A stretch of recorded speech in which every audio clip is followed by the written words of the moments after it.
request an emergency ordinance to make appropriations and provide current expenses for the daily operation for all municipal departments for the city of Cleveland for the fiscal year from January 1, 2021 until December 31, 2021. This meeting is being held during the COVID-19 pandemic pursuant to amended House Bill 404. Notice of this meeting has been posted and copies of legislation have been provided to all council members. With that, as we discussed, we are going to go back to what would have been Friday's calendar. We're going to begin with building and housing. When the Cleveland Municipal Court Housing Division is here, we will conclude the division that we are considering. Then we'll let the court, they will get to the court, and then we'll go back to the calendar. So with that, I'm going to pass the virtual gavel to Councilman Anthony Brancatelli, who chairs our Development Planning Sustainability for this portion of it. Councilman Brancatelli. Thank you very much, Mr. President, and I'd like to welcome Director Donald, who is leading off today on building and housing. And she has a presentation that she would like to go through that has a lot of the information that we had requested in advance. So folks got that presentation last week. Director Donald, you're up. I'm sorry, Ann, please. I almost skipped Ann, sorry. Please read from page 350, the budget.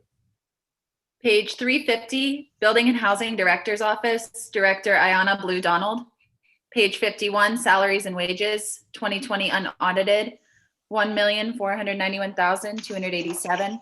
2021 budgeted, 1,884,408. Page 352, total expenditures, 2020 unaudited, 2,686,543. 2021 budgeted, 3,511,702. And then on page 355, staffing, 2020 budgeted 33, 2021 budgeted 31. And can you please read the next two divisions, since the presentation will cover both all these divisions. Page 356, Division of Code Enforcement, Commissioner Thomas Vanover. Page 357, Salaries and Wages, 2020 unaudited, 5,756,239. 2021 budgeted, 6,028,565. Total expenditures, 2020 unaudited, 8,379,887. 2021 budgeted, 8,860,647. Staffing levels on page 360, 2020 budgeted 116, 2021 budgeted 108. Page 361, Division of Construction Permitting, Commissioner Naveed Hussain. Page 362, Salaries and Wages, 2020 unaudited, 1,061,903. 2021 budgeted, 1,063,730. Total expenditures, 2020 unaudited, 1,476,272. 2021 budgeted, 1,511,138. And then on page 364, staffing, 2020 budgeted 21, 2021 budgeted 19. Thank you very much, Ann. I appreciate it. I'm sorry not getting to you first. And as Director Donald starts her presentation, just remind folks, these are the budget hearings. If there's a specific question about a property or something that's off budget, just let us know that we can take that question offline. And also remind folks that we are, we've had a series of hearings last year. We will continue to have hearings this coming year around things like the lead safety program, healthy homes program, SHORE, SHAP, a lot of the stuff that building and housing engages with. So we will be continue to have hearings that we've had in the past to make sure people are fully up to date. Director, welcome. Thank you. Good morning, Chairman. Good morning, Council. Thank you for having me today. I am here. Oh, first, I just want to make sure everyone can see the slide deck. Yes. Okay, great. Yes, we can. So I won't bore you through the 51 slides. I will go through them quickly, and I welcome questions at the end as we go through things. First and foremost, I just want to thank my team. There are several people here today on this phone call or on the Zoom call, but just really all of the employees of Building and Housing, as we have all had to have some type of flexibility within the past 365 days, and everybody has really stepped up to the plate. So I want to thank my senior management team, all my chief inspectors, all my inspectors, all my clerks. I mean, it has really been a year, and I feel that, you know, we've gone through this year and, you know, proven what building and housing really can do. We switched our work model around to accommodate pandemic restrictions, and we've worked hard to make sure that our level of customer service is closest to the same as we can provide. I won't go over these in detail. They're just the org charts. I know that generally council would like to see that information just as far as who we have working for us or how things are, you know, will be managed as far as staffing throughout the year. I did include the Division of Code Enforcement because that's, you know, where the most interest lies generally with staffing. This is one amended slide from the slide deck you have, so I will send an updated slide deck. There were 2 changes that I needed to make after reviewing the slides. But our current vacancies for the department include a customer service representative, which we'll start interviewing, I think next week or when the interviews are set up, a chief plumbing inspector, which we're in the middle of interviews, 2 residential building inspectors, and these vacancies happened because people left our department, building inspector, a principal clerk, someone retired, electrical safety inspector, a plumbing inspector, and a couple of lead certification implementation vacancies, 2 environmental compliance specialists and 3 legal secretaries, which we're in the process of interviewing and identifying candidates to start fairly shortly. Just a couple brief overview of some milestones that I did want to hit just because they really are important and I want to highlight them in light of the year.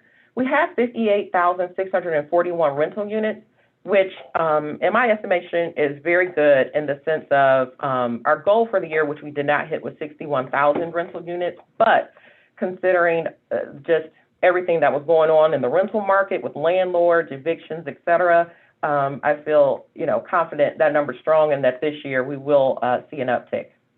We raised 779 vacant and abandoned structures through our demolition program. We filed 1,000 prosecutions in housing court, and I will note that with an asterisk, and I'll talk about it a little bit more later, but just the challenges, of course, because of the pandemic and what things we were inspecting or not as the year progressed. But this last figure and this last number, really the Department of Building and Housing, you know, I shepherded things, but quite frankly, things were already rolling with our online permits for years and have been. We've had the capability to apply for online permits for quite some time. So when things were cut off that people could not come to the building to get permits, we switched our model fairly quickly. We're still, you know, working out some things and massaging some things, but we do anticipate as time goes on and even when the building gets back open to the public, people will still use the online portal.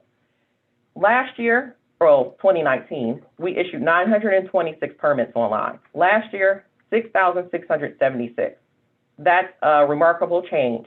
And I just want to applaud construction and permitting, Commissioner Hussein, Commissioner Vanover for really, you know, working through this and working through any hurdles that we have encountered along the way. Our team did a good job to try to make sure that, you know, our same service was maintained.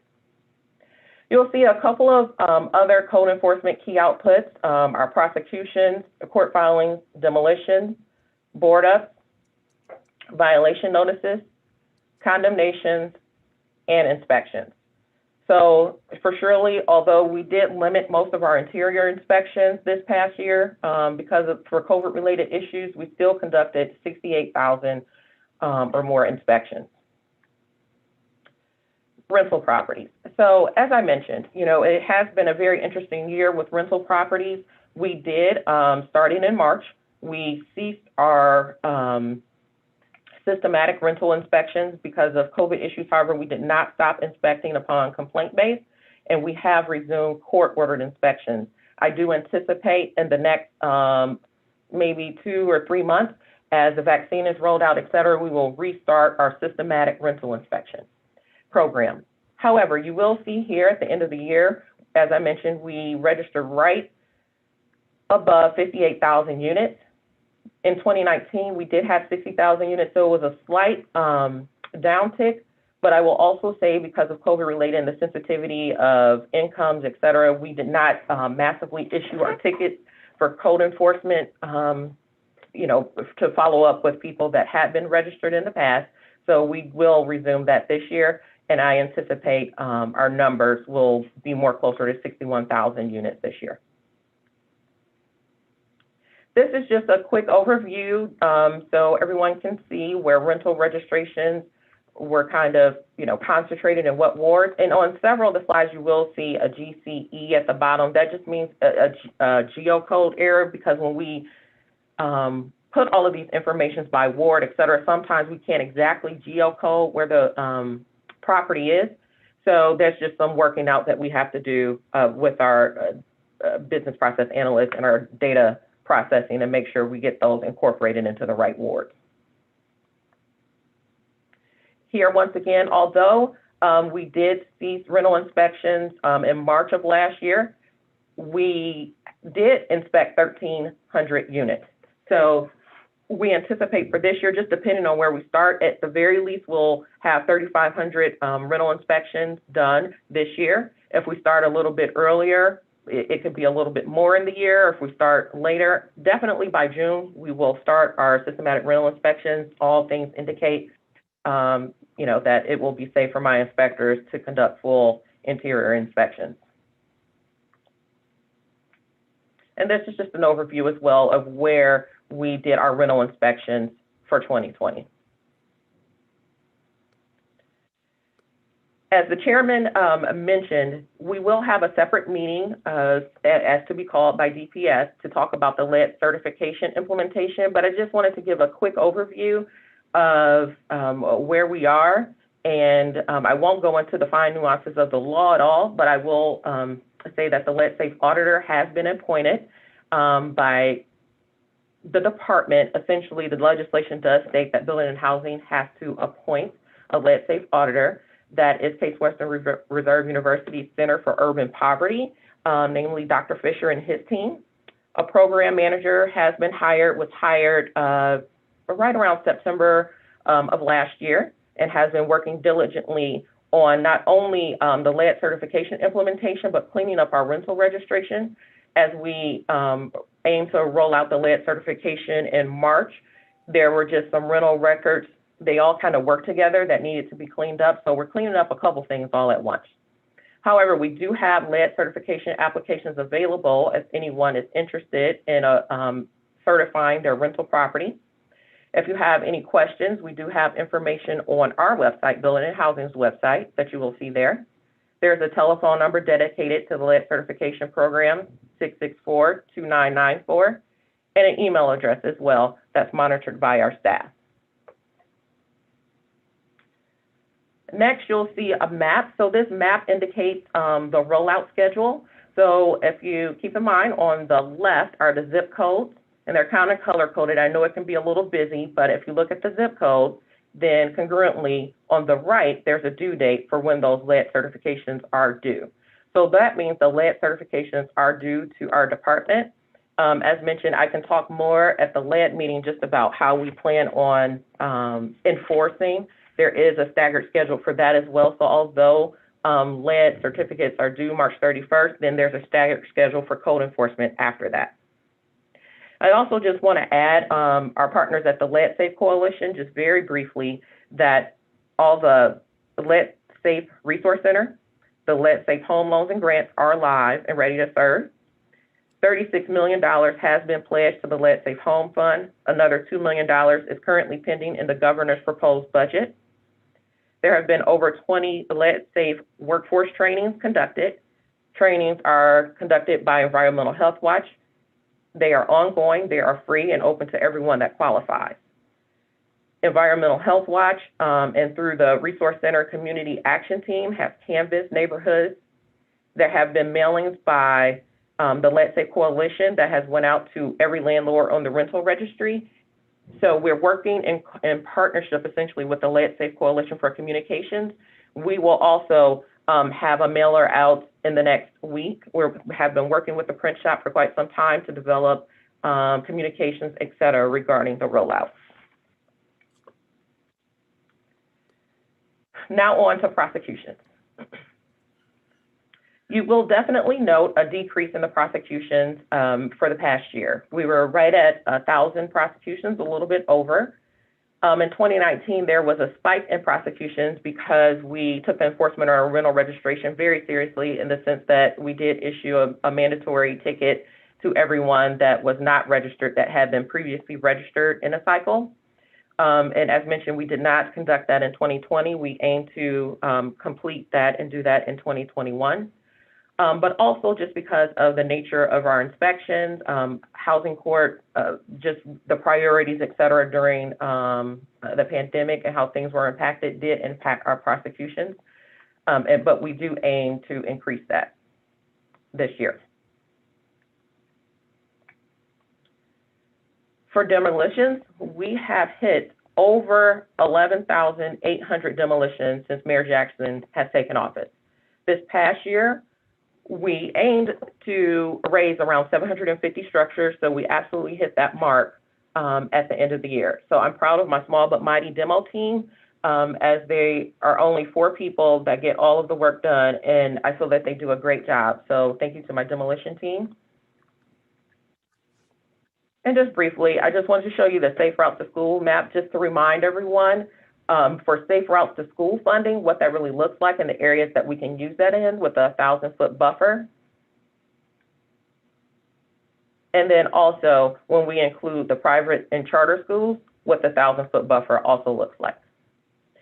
Also keep in mind, for Safe Routes to School and demolition, I had the opportunity, as I did mention, our rental inspection unit did not conduct systematic rental inspections this year. So essentially, they've been reassigned to special projects throughout the year.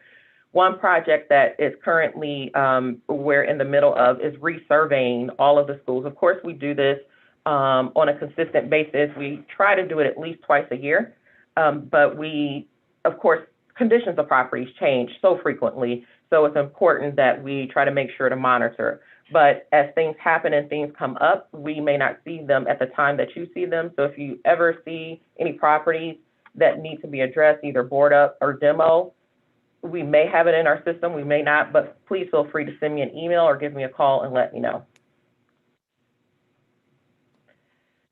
Just for comparison, since the Safe Routes to School program was started in 2017, we started in 2017 with 228 properties raised.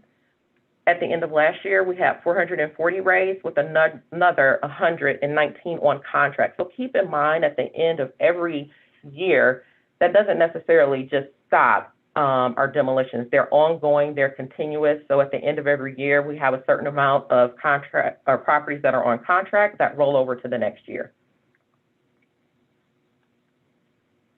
And this is also a snapshot of our demolition expenditures by year. Just how much funding and resources have actually gone into demolition is staggering, although we need more. We have still about 4,000 vacant abandoned structures in the city that need to come down. So if you know anyone that wants to donate for demolition funding, also as a friendly reminder, our department is allowed by ordinance to accept demolition funding for the purposes of demolition. Good So morning. just wanted to put that out there. How are you? And this is also a snapshot of our demolition fund sources by year, which I gave an update of this at CDBG hearings. But as far as what demolition funds are available for this year, originally or throughout since 2017, we have been granted $27 million of general fund money for residential and mixed-use safe routes. We have approximately $5.9 million of that funding left.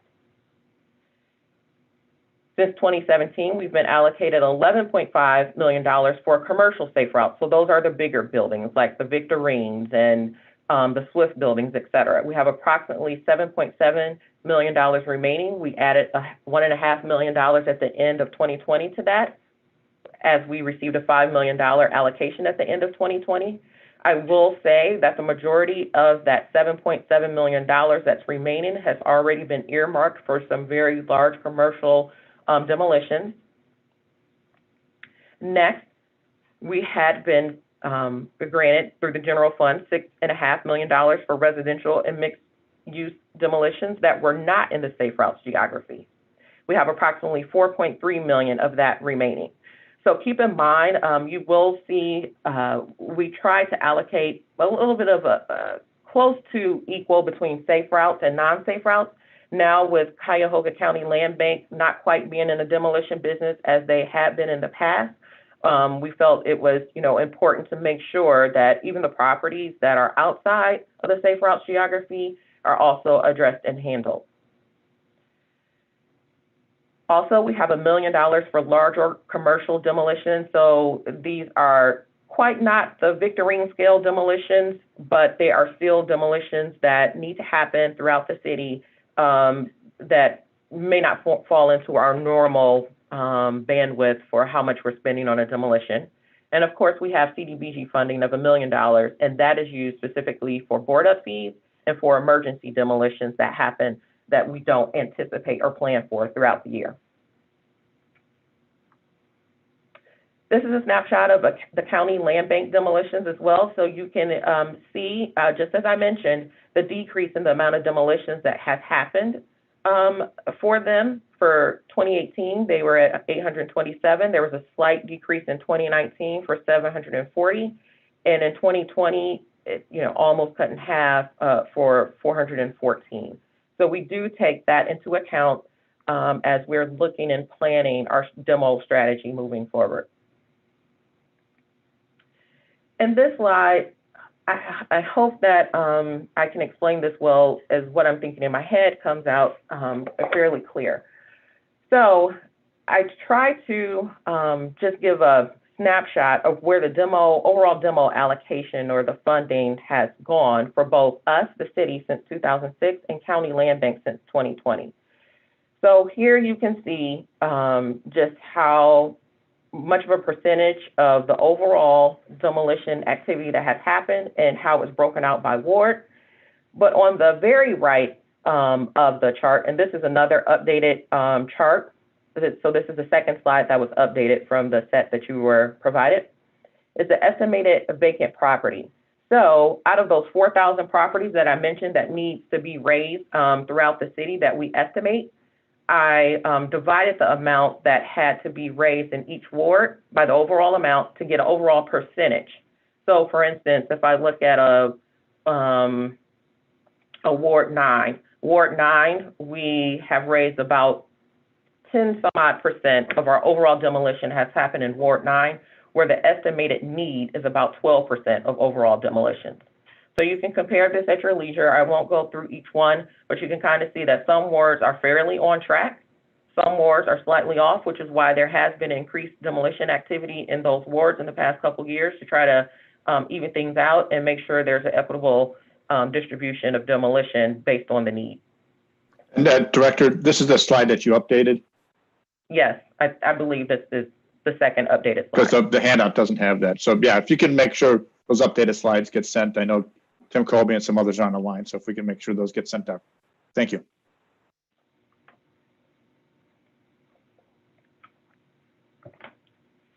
As a reminder, every cost that the Department of Building and Housing, namely demolition and board up costs, are the costs that we generally expend, are followed up through first billed by our Department of Assessments and Licenses internally in the city. If the owner does not pay or work out some type of payment plan with the Department of Assessments and Licenses, that invoice is then forwarded to David Douglas's office as our collection law firm to handle collecting the fees. Indeed, I will say the collection rate is not that high. You have to imagine that these properties are vacant and abandoned, have been vacant and abandoned for years. The owners, you would imagine if they had funding, they would take care of the property. However, this is what we're left with. So last year, David Douglas filed 75 cases in total. Total number of complaints was just under $2 million. And that trickles down to the amount of proceeds that comes back to the city. So last year we received approximately $687 some odd thousand as recovery for board up and demolition costs. So we try very hard to make sure that the money we expend does come back This is not a free service that we provide, and we take this very seriously, with all of the demolitions and board ups. Keep in mind, we also do a little bit of shoring up when you hear things in the news, when a car has ran into a building and maybe a structure is not stable. We do shoring up of those buildings from time to time, and just making sure that properties are stable and secure before the owner can get to them. Because indeed, we do hope that the owner comes to resolve any issues. For board ups, I can honestly say that I was not anticipating this dramatic of a decrease in board ups, but it's coupled with a lot of things. Throughout the past 5 or so years, we have seen a steady decrease and drop off in the amount of properties that we board up. It's only natural as the amount of vacant and abandoned properties have been decreasing between us and land bank and private entities raising structures throughout the city. There are just, quite frankly, less structures that need to be boarded. We did board approximately 1,134 properties, and keep in mind, this could be the same property we may have boarded 3 times. These are not unique addresses. These are board up actions and activities that we have conducted. And you can definitely see as a long look back that 2008, there was a huge spike in the amount of properties that we needed to board it up. I don't want to say that this is the trend from 2020 of 1,100 properties we'll see this year. I am anxiously awaiting to see if this downward trend continues in such a stark dive as it did last year. As far as violation notices, here you will see the amount of violation notices that we have issued per ward since 2008. Last year, of course, there was a decrease in the amount of violation notices issued just because of how we had to manage our work for the pandemic, as far as being in the building, et cetera. We did implement quite a few changes for our inspectors, as far as giving the ability to swipe in and out remotely at different locations that are owned by the city. We have essentially equipped most all of our inspectors with laptops. There are a couple of holdouts for a variety of reasons that they don't have a laptop, but every inspector is able to work remotely. So we've been working on efficiencies to kind of, make sure that process is smooth and make sure that our inspectors are efficient. We've maybe been having them swipe in and out remotely for, I don't believe it's been 6 months yet. However, we have just noticed the improvement in the amount of time. Now they can start their day in the field at a location that's close to their work site and start their day instead of coming to City Hall, having to swipe in and out actually at this location at City Hall. It just really has been working well. Condemnation notices. There definitely was a decrease in condemnation notices as well, 628, but we have been doing a lot of cleanup of our old condemnation records. This downtime for some things has allowed us to really focus on other things that we've needed to do. I know, some council people here may very well that use citizens access or contact me about specific properties, and I'll say, oh, okay, we're working on the condemnation process, or we're looking at mailings or waiting for mailings to come back, but really scanning through our files that had not been completed for a variety of reasons. Maybe we never received a certified mail receipt back. Maybe we never received a mailing to do another mailing and try to push those condemnations through the process. So those things and that type of background and cleanup work wouldn't necessarily be reflected here, as this chart reflects brand spanking new condemnation notices that are issued. And for complaints, as a gentle reminder, we have a dedicated line for complaints. You can call 216-664-2007. We have an email address, bhcomplaint@city.cleveland.oh.us. Of course, you can also contact 311 or the main line as well, the main call center. Either way, we'll have the opportunity to, receive a complaint and issue a complaint number that will be assigned to an inspector, and they will go out to inspect. Also, I think it came up in CDBG hearings, and I'll remind everyone here that if a complaint is entered into the system, it can be tracked. So as soon as a CMP number is created, you can log on to Citizens Access. Well, you don't even need a log on, but you can go to the website for Citizens Access, look up an address, you'll see that complaint. So for instance, for a board up, you can look in the comments and tell, or the workflow, when a complaint has been assigned to an inspector, when that inspector went out, if they classified it as valid or not valid, and if there was any follow-up. So most of the times, for a board up, for instance, it will say exactly what the inspector is requesting to be done of a contractor. If it's another violation notice, it will say ticket to be issued, violation notice to be issued, spoke with owner, whatever the action is. So I try very hard to impress upon my inspectors to make sure that they put adequate information there so people are aware and can tell what exactly is going on with the property, especially after a complaint has been entered. So if you look at this chart just regarding the complaints received last year was 1,400 complaints.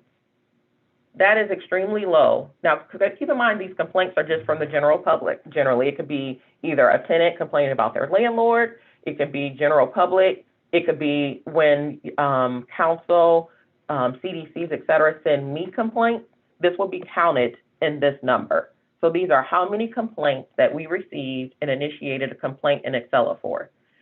So it's not so odd when I think about the 1,400, it correlated back to the board up numbers of about 1,000.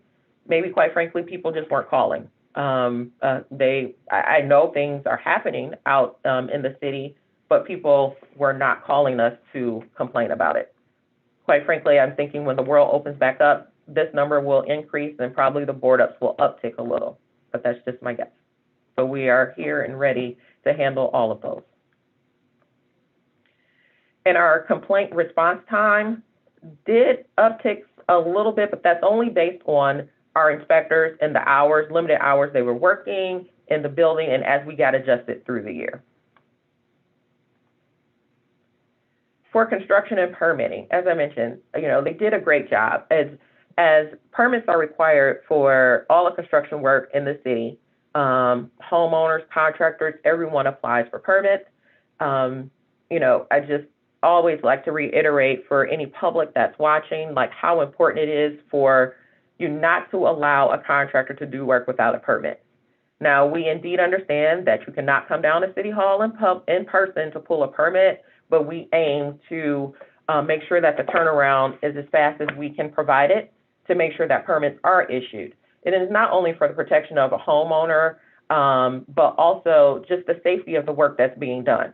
Quite frankly, if someone did, some work, a roof job on my home, I wouldn't be the person on the roof inspecting it. I would expect, a professional, which all of our inspectors are, to come take a look and make sure that it meets up with all of the code laws. Here's just a quick online permitting update. As I mentioned, 6,676 permits online, up from 926 in 2019. That's huge for us.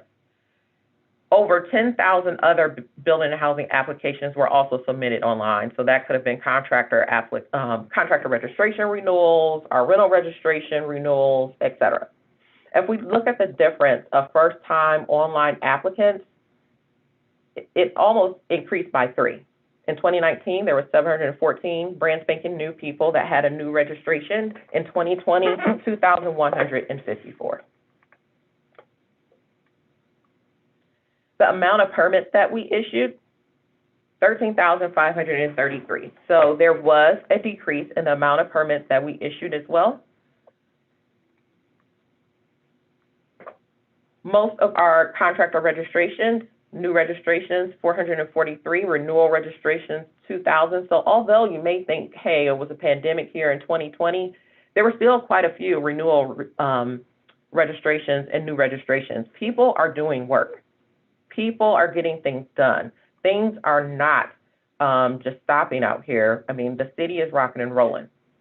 I know Councilman or Chairman Brancatelli may be a little disappointed that we did not hit $1 billion or over $1 billion in construction value, which we had hit for 5 years in a row, just slightly under. I mean, this is just slightly under. You know, hopefully this year with a couple of major projects that we anticipate will increase the construction value that are happening throughout the city. I can't make any promises, but I hope we do hit over $1 billion in construction value. Keep in mind, this slide is for the value of the work. When a permit is issued, you have to put how much is the value of the work that's being done. So we take that number and calculate it at the end of the year to just kind of, you know, say, hey, this is how much construction value and activity are actually happening in the city. So some of you may want to know, hey, well, where is that work concentrated? Most past couple of years, at least since I've been director, it'll be 4 years in April, Ward 3 generally is the ward that has the highest amount of construction value, but of course, that's probably to be understood because of the geography that it covers. But next you have Ward 6, and then Ward 14 that have all made it over $100 million.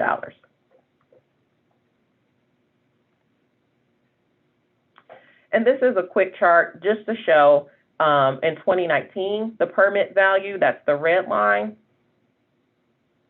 and in 2020, where that was, and the percentage change as we move throughout the year.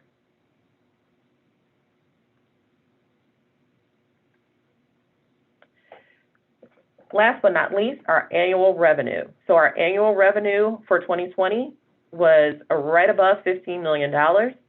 So for surely, you do see a decrease in the 2019 and 2020 annual revenue numbers, and that can be a direct correlation between our permit numbers, the permits that we issued, and the construction value, because some of our permit fees are hinge on actual construction value of the jobs in which we issue them for. And that's it. I promise to go through them fairly quickly. Thank you so much. I will stop sharing my screen now.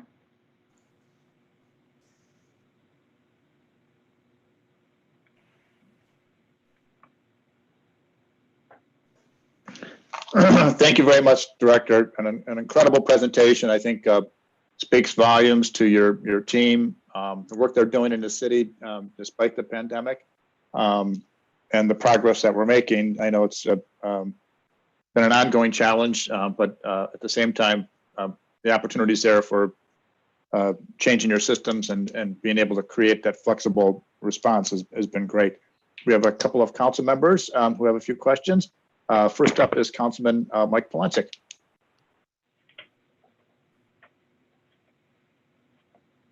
Hear me, Mr. Chairman?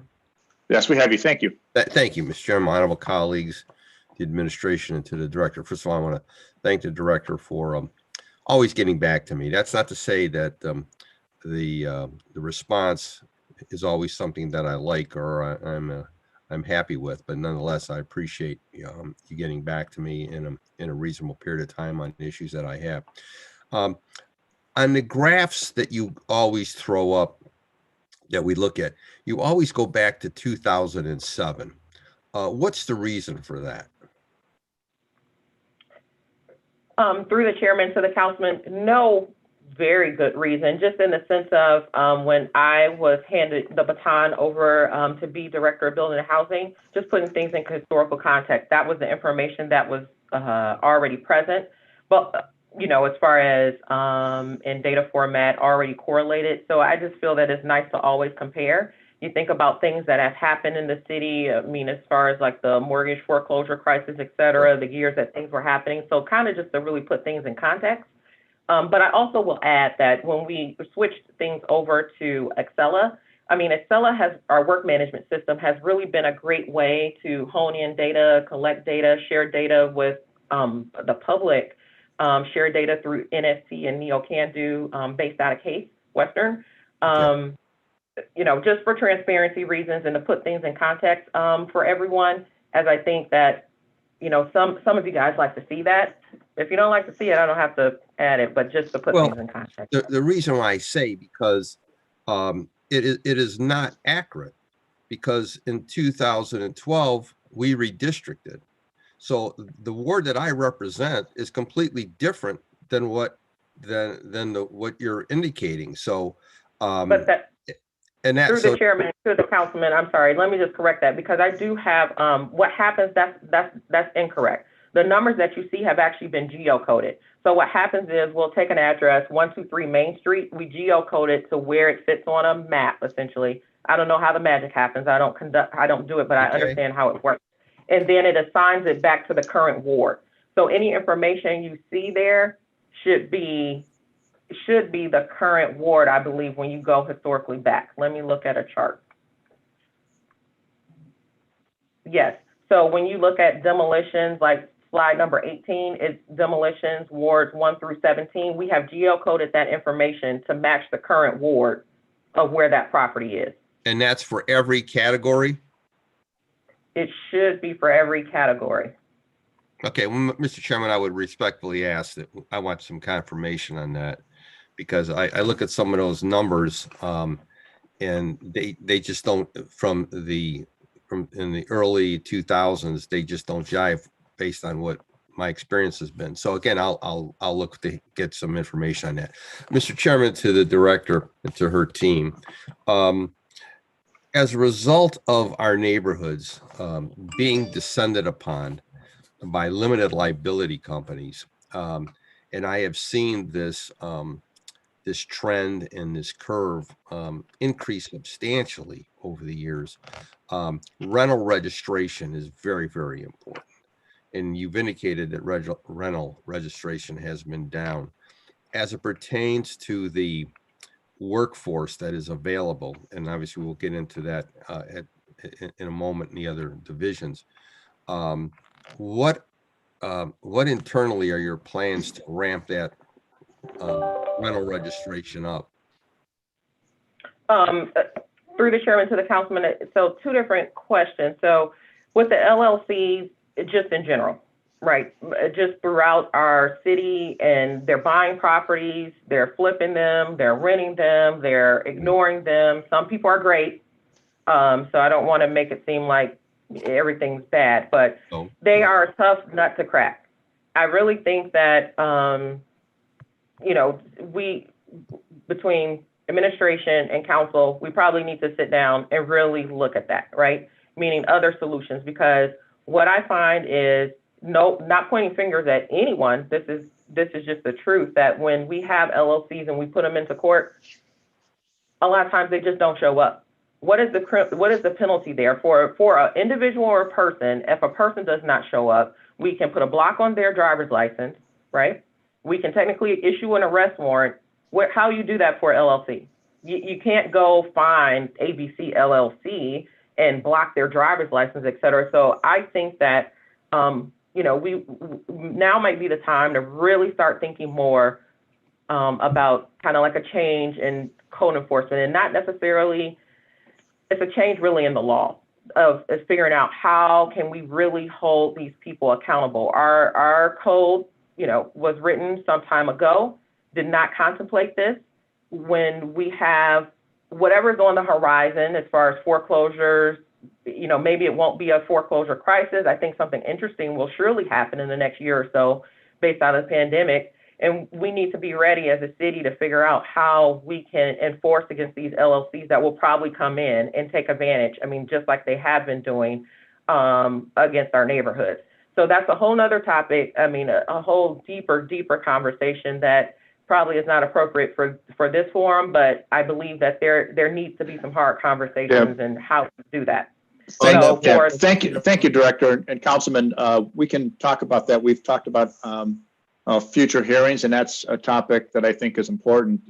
If you recall, under past Judge Pianca, who used to have court in absentia when corporations would not show, and then he could issue fines and start the meter ticking, that got struck down. So we have housing court coming up next. I think that's a topic we can work on with housing court and our state laws to figure out how we can pierce that veil. Yeah, thank you, Councilman. And Mr. Chairman, I look forward to working with you. I look forward to working with you and the director, because it's become a major problem. And just last week, I was shocked. I had received 2 calls in my own home last week, asking again if I wish to sell my property. And I'm hearing that from more and more residents in my community that they're getting these phone calls, and that's something we've never experienced in the past. So again, I look forward to working with whoever.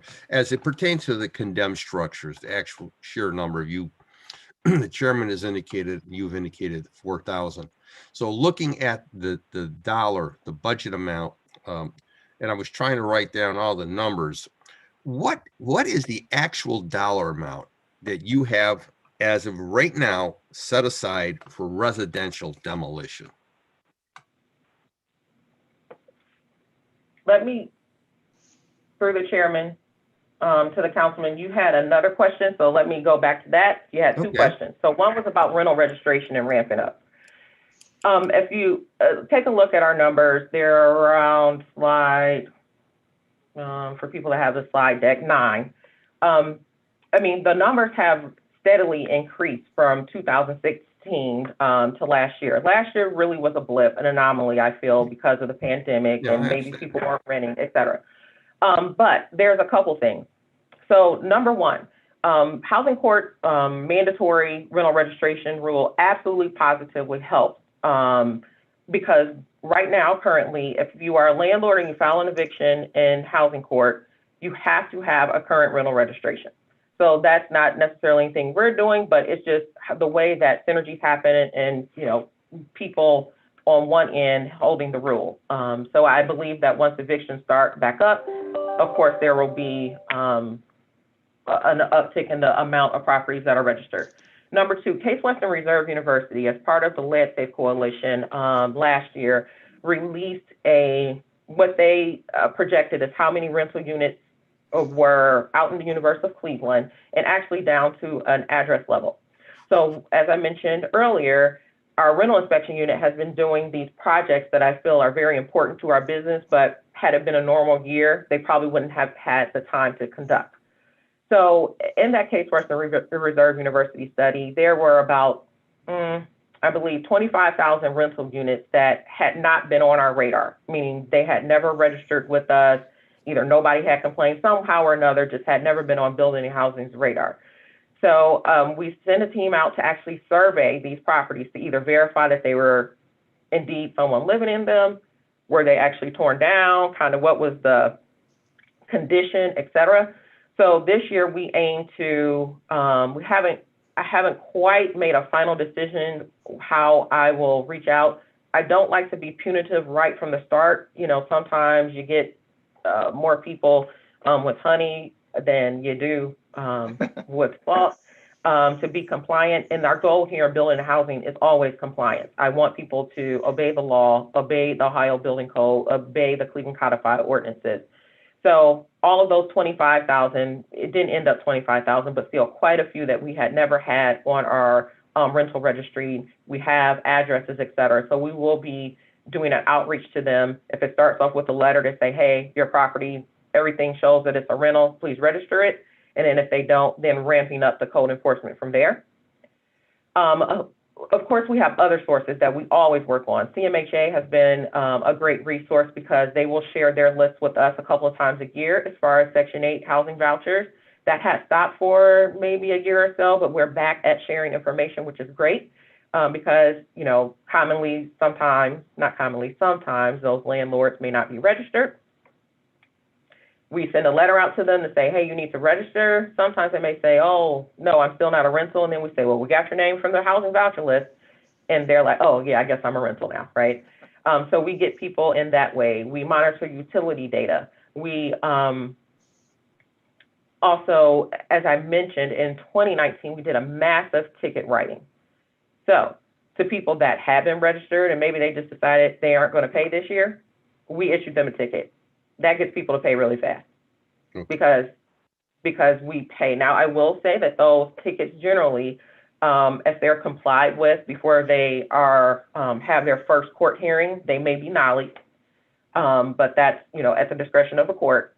But generally, with that, they garner tons of compliance. So, I mean, we're getting there. Every year, we work really hard. Housing Court has been doing outreach.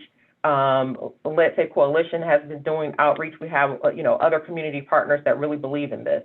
We are trying to clean up I don't want to talk too long, I'm sorry, but about rental registration because I'm passionate. I know how important it is. I receive complaints from people, maybe it's a complaint about an apartment building. If that property is registered, you'd be surprised how much getting a phone call from the director of building and housing to say, fix this, or I'm going to send somebody out, tomorrow to issue a ticket or a violation notice. Generally, it gets results, right? Do I want to issue tickets and violation notices for everything? No. I just want them to fix the issue that they have. If they're a repeat offender, then, we may have to try some other methods. Okay. Now, So it's very important. so as I asked about the actual dollar amount, Mr. Chairman. Yep. Dollar amount for residential demo. What do you have in hand? Okay. So for residential demo, we have 5.9 million remaining in safe routes. Yeah. And then we have 4.3 remaining for everything not in safe routes. So if you add those two numbers, that is about $10.2 million just for residential demolition. Okay. Oh, there you go. Thank you, Councilman. And that's strictly for, and that's including safe routes or not, or no safe routes? Yeah, the 10.2 includes safe routes. Okay. So right now we're using an average of $12,500 per structure. So if you do the math on that, well, if I would have did it correctly on my calendar, give me 1 second here. That's about 816 structures. So as I aim to raise 750 structures this year, that's about a year's worth of work. Okay. And then for commercial and industrial properties, the total dollar amount? For commercial and industrial, I have 7.7 million for my very large commercial projects. And as I may not have mentioned, but most of that $7 million, I've already identified properties to use that 7.7 million for. I'm always hesitant if you ask me, maybe we can talk about it, what properties they are. However, we're very strategic. As you guys know, it takes a lot of effort to get these large environmental nightmares away. But I think that people would be pleased on some we're working on. I would much rather not say the specific addresses because sometimes you have speculators that will come in, buy them, just make it complicated for us to move forward. So on that point, I'll look forward to talking to you, Director, as it pertains to what, if any, is on the northeast side. So I'll set that up through you. Point of clarification, Mr. Chairman, on A quick point, Councilman. just what is the total? Is that total 7.8 million for commercial, industrial? No, it's weird. So it's 8.7. The 7.7 million is for the way bigger jobs that, are floating around $1 million or so. I have $1 million for larger commercial. So maybe you would think of a 15-unit apartment building that's hanging out on a corner of a street.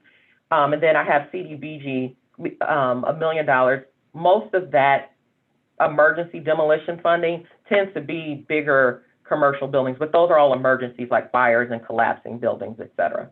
So that total though is 8.7 million? Yes, you can. Approximately. Yes. Approximately. Okay. Mr. Chairman, to the Director, my honorable colleagues, you indicate again the 4,000 demolitions, and we're probably, if we're lucky, we're going to do somewhere around 800, approximately 800. To the councilman through the chairman, about 750 structures this year is our goal. Okay. That's of great concern to me, and I'm going to be bringing it up during the reconciliation, because that ties right into this whole strategy about the middle neighborhoods or edge neighborhoods, how we've been struggling, because the focus of the demolition funds have been in the core neighborhoods, and the middle neighborhoods, this whole mentality, the whole triage thing that we can somehow survive on our own, and we're the walking wounded, et cetera, that doesn't really cut it anymore. We need help in these neighborhoods, because you might have a street where you only have one or two derelict or condemned structures, and by taking them out, you change the whole dynamics of that street.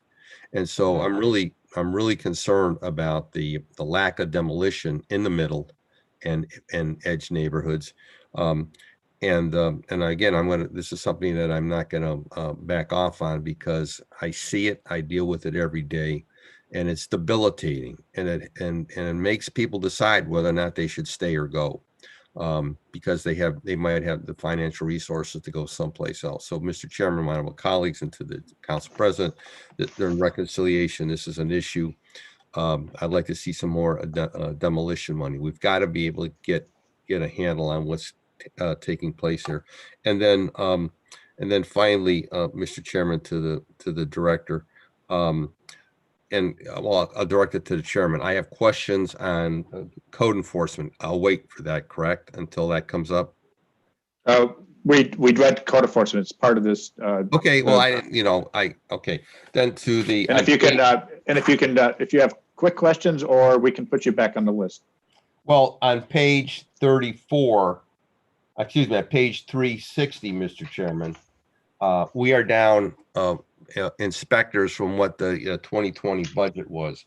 I'm trying to understand, because inspection is critical in the middle neighborhoods. Well, it's critical across the entire city, but especially in the edge and middle neighborhoods, as the director knows with the complaints that I've turned in, my residents are very aggressive, as this councilman is very aggressive on code enforcement. And I see that there's a decline in inspectors. Would someone care to comment on that? Director? Through the chairman to the councilman, there is a decline just based on budgetary constraints. I have no further comment unless Greg wants to add anything. Thank you, Director. Yeah, through the chair to the councilman, across the board, we have reductions in staffing levels, and building and housing, unfortunately, wasn't immune to any reductions. Well, but I have to say this again. See, I'm old school, and I have this thing. Building and housing is a revenue producing department, and the divisions are revenue producing. If they weren't revenue producing, it'd be one thing. But you have the ability to go out there and collect permits, or when people are working illegally without securing permits, that's revenue to the city of Cleveland. And I can't stress enough to the administration that you're really robbing Peter to pay Paul. I mean, it makes no sense to cut personnel in revenue producing departments and divisions. So again, I'm not going to belabor the point, but during reconciliation, any division that generates revenue, you can't, it makes no sense to be cutting it, to be cutting staff personnel. You want to respond to that? Well, through the chairman to the councilman, I can say that although you do see a cut in the budget, I mean, in the sense of it eliminating some open positions that were present, I mean, there's a couple things. In the sense of there has not been a cut to anybody's ward here. Everyone still should have an RBI assigned to them, a building inspector assigned to them. There may be a decrease. I believe we saw a decrease in a couple of electrical inspectors, and let me put that in context. I believe we had 3 openings for electrical safety inspector. We still have 1 now. Those 3 openings have been present for quite some time. The reason why is because we've tried very hard to recruit. It is hard. I don't want to minimize this or even overstate this, but it is hard to get inspectors in the door. Number one, business is booming. Keep in mind that all of our inspectors have to be state certified, which means that they have to have a certain level of experience in the trade. So the people that are coming in to be inspectors are not just people that have decided one day I want to be inspector. Generally, they are skilled carpenters, they are electricians, they are plumbers that are coming from the private industry. So it is very hard to recruit them. In our last union negotiation, we tried, and I think we came to a very happy place as far as maybe fixing some of the pay issues that our inspectors will classically complain about. Our benefits here are great, but sometimes there was a disconnect between the pay that we need to really pay someone to attract them to come and to stay. Because quite often a person comes, they learn a lot from us, and then they go and they take it to another municipality. That's why I have a chief plumbing inspector vacancy, Okay. right? So making sure that our environment here, so what I'm kind of alluding to as well, even though if we add 10 more inspectors to the budget, I'm going to be hard pressed to even fill those vacancies. Okay. Because it is a hard market out there. And then, Mr. Thank you, Director. Mr. Chairman, on 364, permitting, you've indicated, Director, that you expect permits to increase this year, the applications for permits, and yet, again, the staffing levels are decreasing. I don't have to tell you, and I don't have to tell Commissioner Hussein how many times I've called trying to find out where a permit is in the process. So I want to be assured by you, and I think all my colleagues do as well, that we're not, when someone wants to do something, when a business wants to invest and expand or renovate, we need to get that moved through the process as quickly as possible. So I'm hearing you're telling me there should be more activity, and yet your staff is decreasing. Through the chairman to the councilman, what I mean by more activity, I mean returning to pre-2020 numbers, not necessarily increasing it back some tenfold of where we are now, but just going back to normal. I don't think that as we have had construction value of over $1 billion for 5 years prior to the last one, I think we're going to get back to over $1 billion. I don't think it's going to be $2 billion, but I think that we're going to get back to normal, and our current staff can handle normal. Well, I hope, Mr. Chairman, finally, I hope you're correct, because if not, you're going to be the one on the receiving end, and Commissioner Hussein, from council members saying, where's this permit? Why isn't it moving? La da da da da da da. I mean, that's important. We are in a competitive position in this city. We have to compete against, especially the edge neighborhoods and the middle neighborhood. We have to compete against our suburban neighbors, and so things have to move. And so I can't stress that enough. On that point, Mr. Chairman, I'll look forward to working with you and my colleagues on some of these other fine points. Thank you. Thank you. You took Councilman Casey's 15 minutes as well. Well, the director talked for a very long time. Okay. I'm sorry. Yeah. No, I think these are a lot of the body of the questions we're going to be getting. Right. So the opportunity to expand will help deal with questions further down the road.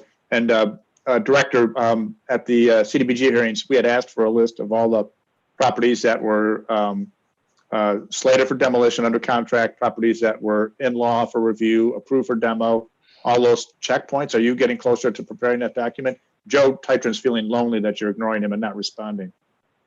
Well, I indeed forwarded your request because, as mentioned, the properties that are in law, that is a list that the law department has. So I forwarded that request to law. The other information has been prepared and it was forwarded to finance for distribution. So I'll follow up with them to see where it is. Okay, thank you.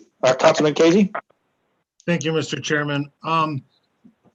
Mr. Chairman, a lot of council members spend a lot of time with doing things like urban form overlays and zonings, changing zonings and everything. So I don't want to beleaguer this here at a budget hearing, but in a future committee hearing, I definitely like to have the director come to the table and just explain how the enforcement gets done from step one to the completion of it, as well as how illegal businesses open up and the city allows them to operate, but then works toward getting them legal. But I would like, so if we could have that as a future. So you're really specifically asking about use and enforcement around use? Correct. And I don't want to do that here at a budget hearing, but Yep. if we could have that for a future. But moving on to the budget, Mr. Chairman, to the director, your division of construction and permitting, kind of just to piggyback off Councilman Polensek, was cut 2 positions, and the salary and wages were cut by $3,000. In division of code enforcement, we lost 8 positions, but your full-time permanent salary and wages was increased by almost $300,000. And then in the building and housing director's office, you were cut by 2 staff members, but yet the full-time permanent salary and wages was increased almost 400,000. Can you, Mr. Chairman, to the director, explain how we are cutting almost 10 positions but gaining almost $800,000 in salary? Through the chairman to the councilman, and Greg can maybe follow up. I believe that this is all because of increases, because of our collective bargaining agreements.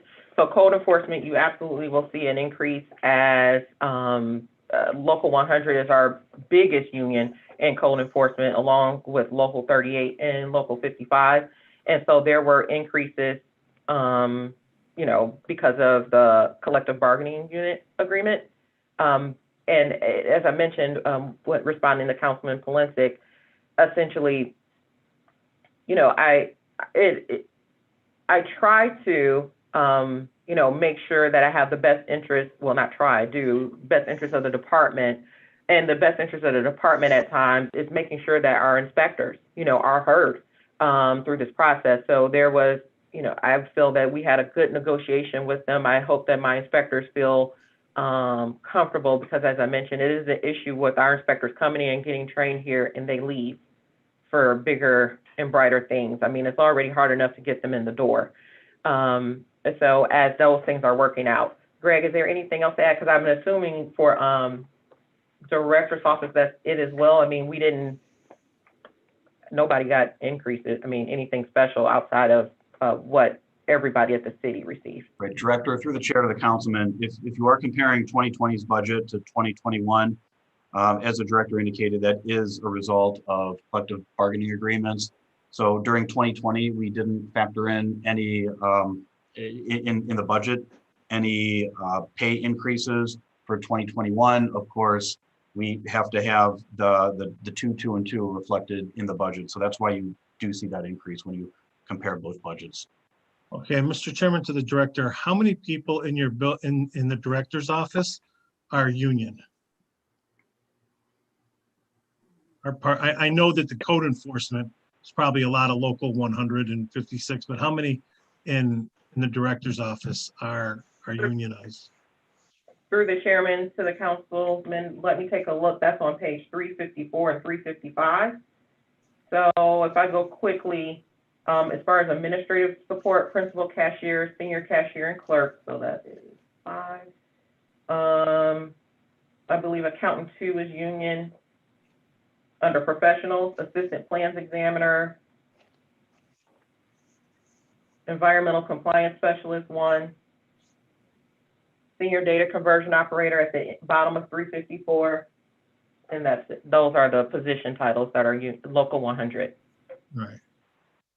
And then if you could just kind of tell us, Mr. Chairman, to the director, under contractual services, your professional services, the 196,000, what does the director's office use the professional service for?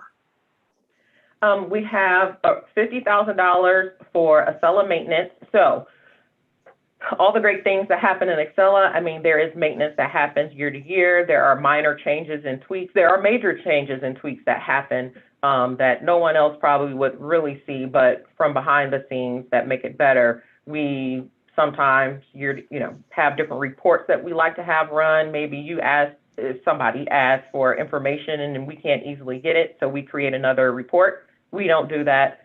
There's a separate contract that does that. We have 2 contracts totaling $120,000, not each, but together with Cuyahoga Soil and Water. So all of our floodplain review, our SWIP review, et cetera, is conducted by Cuyahoga Soil and Water. It's not conducted internally in our division.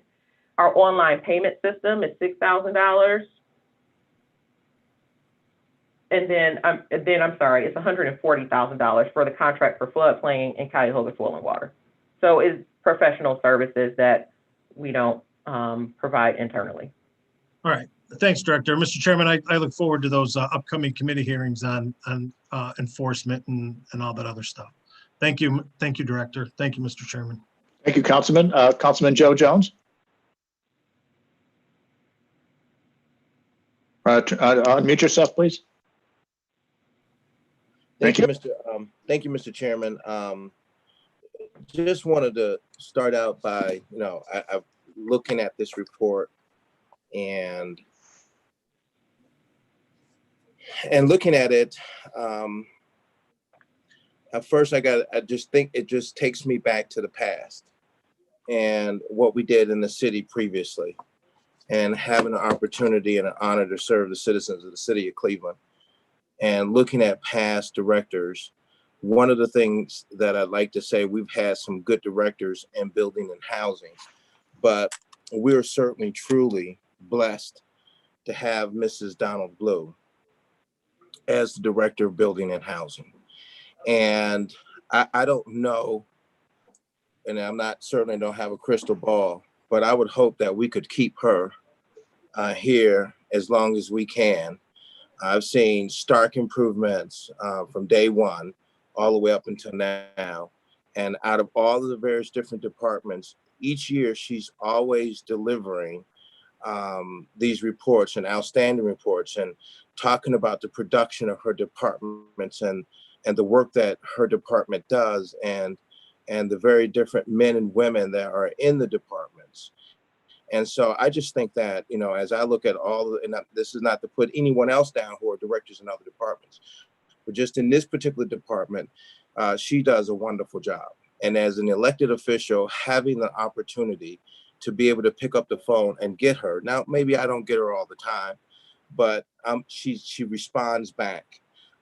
That's significant and important as relates to the jobs that we do as elected officials, is to have a director who will respond. Now, I've had I don't talk to her all the time as like I would want to, because I feel that if I take up too much time, I might burn out my welcome. But I really appreciate the work she does. And I just want to start hitting some of the points on the presentation, Mr. Chairman. And I know that we have 3 separate departments. So if I use my time allotment, I like to be put back on so that I can explore a little bit more granular inside some of the budgets. But I want to take this opportunity to address some of the points that she brought through her presentation. Mr. Chairman, to the director, you showed organizational charts for the budget 2021. And if Ann Tilly, I don't know if is Ann Tilly collecting the information for us? Yes, she is. She's here. I'd like to get a organization breakdown of names of the people who are in these different charts that you've shown us.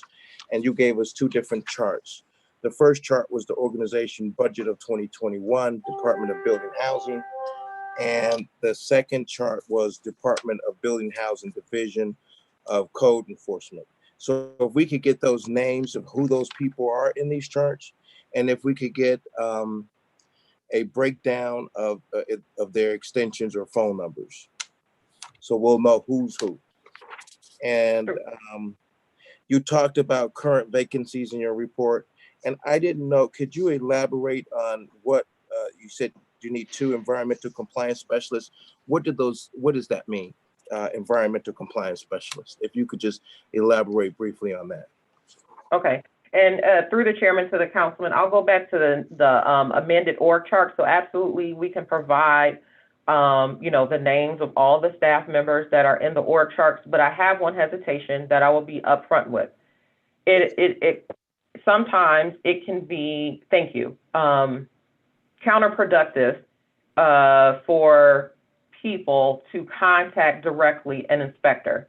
We have a method in which to, either if you have a complaint, you can go to the chief, you can go to the demo bureau manager, the commissioner of code enforcement, or myself, because I never want my inspectors to really get, I don't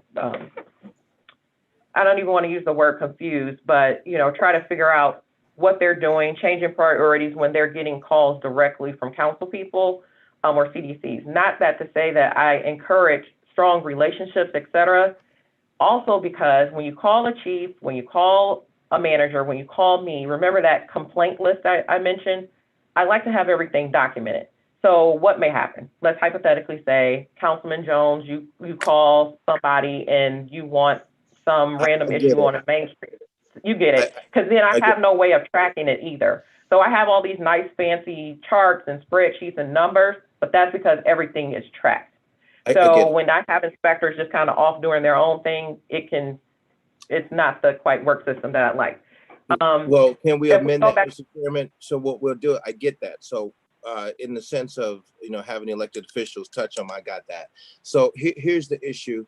Then could you make available who they are and then their assignments in terms of, for an example, where would they be assigned to in the city to do work? Absolutely. Through the chairman Right. to the councilman, absolutely. Thank Now, you. back to your second question, as far as 2 environmental compliance specialists, we currently have 1 environmental compliance specialist on staff. The other 2 will be specifically for the lead certification program. So we interviewed a whole host of people. We have some potential candidates that I won't go into, but they specifically will be working on the lead program. So when we Okay. receive our lead test and et cetera in the department, they will review those to make sure they're in compliance with all of the standards that we've set forth, and that they're good to go, and then issue the lead certificate. Thank you, Director. And then the next one, you talked about the 2020 milestones that you filed 1,014 prosecutions in the housing court. How many of those were actually prosecuted? Well, through the chairman to the councilman, I'm not sure what you mean if they were prosecuted. So what Well, happens, all of that number are actually. Let me detail what I'm saying here. We have a real major breakdown right now in terms of watching, and this is where I'm going to definitely need your help, Director. We've had discussions about this previously in the past about how, the east side of the city of Cleveland is really falling into a dark age. And part of that is because, we would like to, I know in Ward 1, we have been a neighborhood who, as my colleague Mike Polensik said, we need code enforcement. This is how we keep our neighborhood stable. So of the 1,014 prosecutions in housing court, we were told that the tickets was not making their way all the way through. So in other words, they were getting killed. Either the prosecutor, most of the time the prosecutor was just killing it on our side in the city. So I didn't know if this was, are these the ones that made it through, and if so, then how many actual tickets did, and I presume that would probably be somewhere else in another report. So how many cases were nollied versus how many, these are all prosecutions, not nollies? Yes. Right. Well, through the chairman to the councilman, that number of 1,014 are filing. So they could have been nollied, they could have been dismissed, they could they could not even be arraigned yet because maybe they were filed in December. Maybe they haven't been served yet. So they're somewhere in the process. So that 1,000 number represents an inspector actually filed a complaint in court and got a case number, or had a ticket that they submitted to the court and it has a case number. Now, what that outcome is, I would have to have someone from my team scrub it to see, if it resulted in being nollied, satisfied, fees paid, fees pending. I would have to scrub. Now, keep in mind, as I mentioned, if you have a grass and weed, if we issue a ticket for high grass and weed, and when just hypothetically, this is just, because it's a common ticket, we get the ticket in court. I just want to I don't mean to rush you, Mr. Chairman, to the director, but it's a lot more than what I'm asking for. So Okay. I want to get really cut and hit here. Next question. That's fine. I have a lot to go through. So basically, is there a possibility, Mr. Chairman, to the director, if you could make available, I care about all of these across the entire city's board, but I'm really especially want to tune into Ward 1, where we are with the ones that were inspected in Ward 1. And so if you could have one of your team people, Mr. Chairman, to the director, make that available for me, I would be absolutely very pleased and happy. Thank you, So Councilman. that I can follow up with that. Then we move to the registration of units, and I presume we can find this data online. Is there a link where we could get this information where you talked about the registration that the total active registrations were 61,000? So can we get this documentation or anything like that online somewhere? Or can we go to Through the chairman to the councilman, you can look up individual property addresses. So say you're curious if 123 Main Street is registered, you can look that up in Citizens Access Portal, and you can tell if the owner is actually registered. You can see their contact information, et cetera, for the owner or the property manager or whoever's responsible, if that's what you're asking. And how would I find this information? Where would I have to go? Is it a city webpage I can go to? Can you send me a link to that? Absolutely. I'll send it in information that can be distributed to everyone. Okay, great. And Mrs. Tilley, could you, on this particular piece right here, this is a critical one. Can you get that to me right away, if all haste, please? Thank you. Rental registration by ward. We have, is this all the rental properties we have, or this is just the ones that we know of who have registered for 2020 in Ward 1? I have a total of 1,800. Through the chairman to the councilman, yes, that only represents people that have paid their rental registration fee. I see. And what happens to those who don't pay their rental registration fees? So essentially the penalty, generally what happens is if a property that has never been on our radar, we send them a letter, say register. If they don't do that, we issue a ticket. If they don't do that, the higher penalty is a violation notice. I know it seems weird, but we issue a ticket first because it's a lower criminal penalty. Then we issue the violation notice because it's a higher criminal penalty and a higher standard.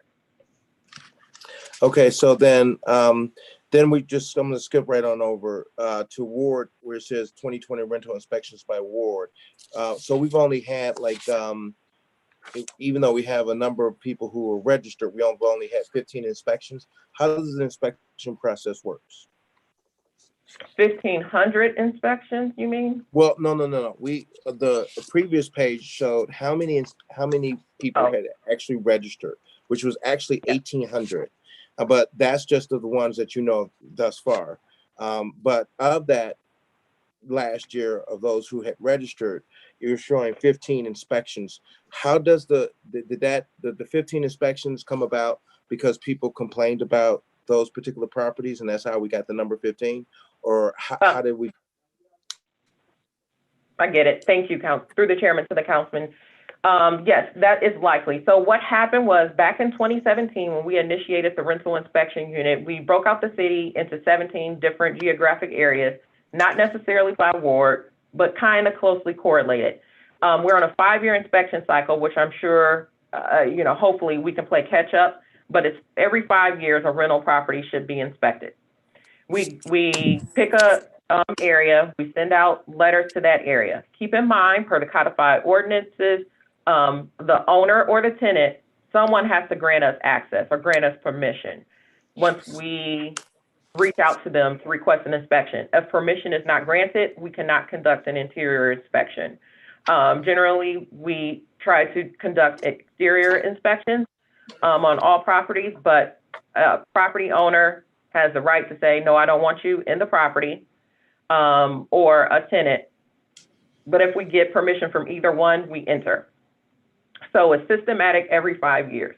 Last year, as mentioned, we did stop in March our systematic rental inspections because of COVID and my concern and my care for my inspectors of going in conducting, rental inspections and occupied properties.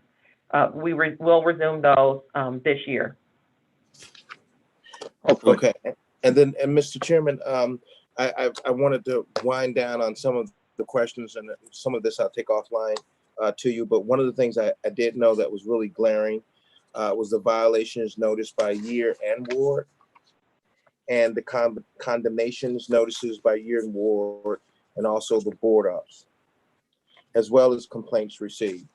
And what I noticed is that there was a stark difference between some parts of the community and other parts of the community. Some instances, there's just 0 violation notices, condemnations, and as well as complaints.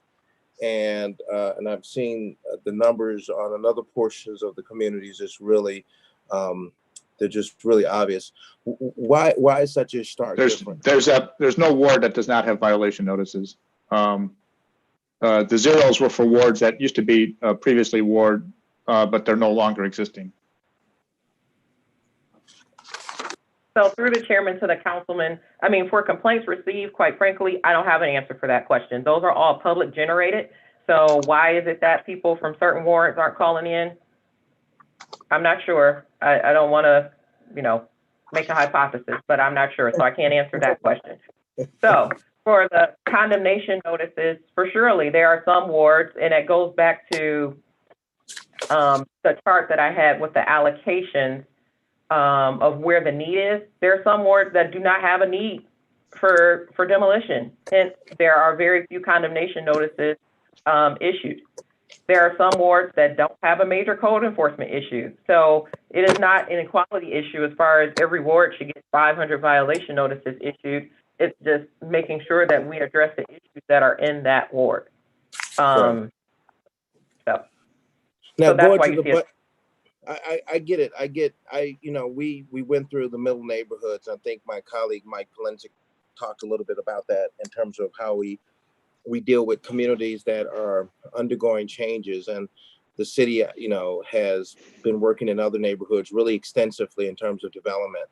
And so you can see that in contrast. So I just, wanted to see what your thoughts were, but I generally, I get it. I understand what's happening here and the differences in some neighborhoods and others. But what I want to say, Mr. Chairman, to the director, and this is the reason why, I love this department. Now you're going to have to correct me because maybe I got my numbers wrong. This year, your total budget for your departments, if I got this right, across all three zones here that we're looking at this morning, is that $12,372,000?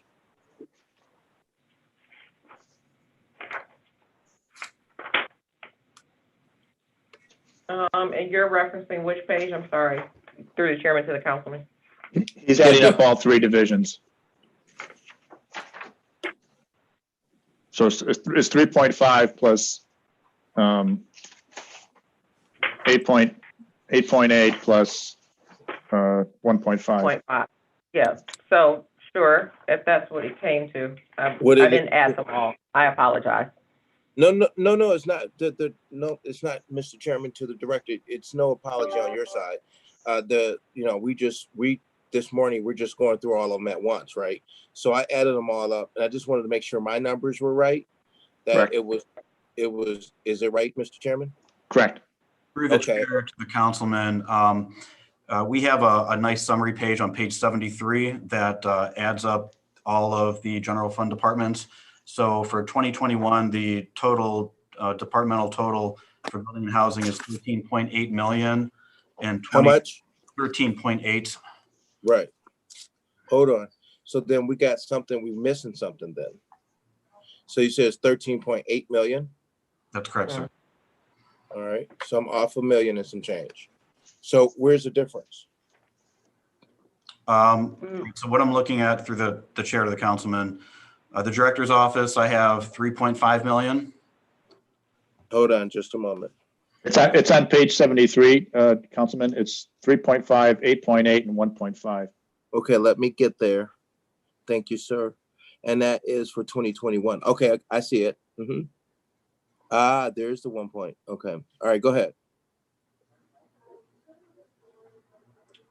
Yeah, those are the three numbers. Okay. And then, Mr. Chairman, to the director, what was the total revenues that were brought in? Through the chair to the councilman, last year we brought in $15,362,324, but that's unaudited. So How much? You said that was 16 million? no, 15 million, Okay. about 15.3 million. Okay. And you estimate to bring in 17 million this year? Yes, that sounds right. Correct, Greg? Through the chair to the director, yes, that's correct. 17.8 million. And Mr. Chairman, to the director, you guys pay for yourself. So that's really, with some change left over. So if we based it on these numbers that we have right here, we should, if we hit the revenues of 17 million coming in, that would give us about $5 million in funds. Would that be right, Greg? Through What the will- chair to the councilman, that would be correct as far as the difference between revenue and expenses go. But this is a general fund division, so that difference will support anything that our tax receipts aren't going to cover to make this budget able to operate. Okay, and Mr. Chairman, we can talk about this later because I have some ideas. You know, like my colleague, I would like to see some more money poured in on residential code enforcement, commercial code enforcement in the city of Cleveland, and needing more assistance in those areas. We have a number of problems, Mr. Chairman, that are just not being resolved in a timely, efficient, and effective manner. And because of it, we've seen a down spiraling. And I don't think that this is not to say that, you know, this director and her department that she has here snapshot today is, I think this in the past is just not, has been a real priority. And so if we could get some more inspectors, Mr. Chairman, I'm certainly lobbying for that in my neighborhood, and I would love to work with you. And then lastly, Mr. Chairman, I certainly want to work with you because I think my colleague Mike Polensik touched on it, and the director Donald also talked about, you know, that the way we have our charter set up, the rules, regulations, and processes that we've had in the past is not working with the way business is being done in the marketplace. And so right now, what we're faced with, which is a ongoing issue in my community, is our citizens are being targeted via their cell phones, those who have cell phones, with messages from investors trying to purchase and buy their homes. We have pulled down thousands upon thousands of signs posted on the street corners asking people to buy their homes with cash. And we're being inundated with that. And we're starting to see a real situation where we have outer town investors that are coming in and sapping up especially on the east side, because the market is so low, they're able to come in here and pick these homes up for cheap. And the challenge is what's causing me the major issue is, you know, in years past, we saw people snapping up around the country. Now what we're seeing, like the likes I've never seen in my neighborhood before, is an increase of people who are out of the United States buying up properties in the United States. So I don't know what we need to do, but certainly I'd like to sit down with your committee, with the director, with Mr. Polensik and others, and talk about new rules, new regulations on how we protect our markets, not cut them off, because we all need investments in our neighborhoods and our communities, but how do we go about this in a smart way in terms of being able to hold them accountable? Because there's some of these properties, Mr. Chairman, where it is really an eyesore, and we really need to deal with that. But thank you. Mr. Chairman, to the director, I appreciate you, Mr. Chairman. I appreciate you, director. I appreciate the fantastic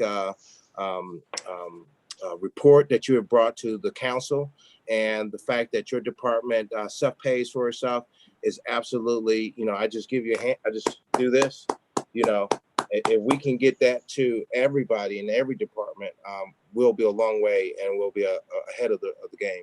And so with that, thank you, Mr. Chairman. Thank you for your service to our citizens. Thank you, Councilman. And just to note that the mayor did put the franchise tag on Director Donald, so she's with us through the year. So, Councilwoman Jenny Spencer.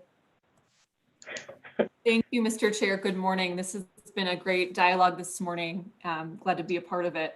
I have some follow-up questions through the chair to the director. Great to see you, Director Donald. Thank you for your leadership.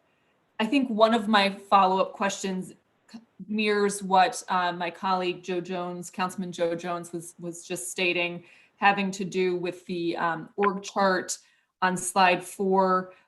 In addition to having names associated with those boxes, which was discussed with my colleague, I think it would be helpful to know through the chair to the director where those districts are. So I'm specifically referring to the Division of Code Enforcement, and there are 4 districts that are cited that are citywide. I can't tell you in a pop quiz which which code enforcement district Ward 15 is in. Yeah, Councilwoman, she said she was going to supply that with She who are the staff in each one of the districts that have the overlay on who's being served.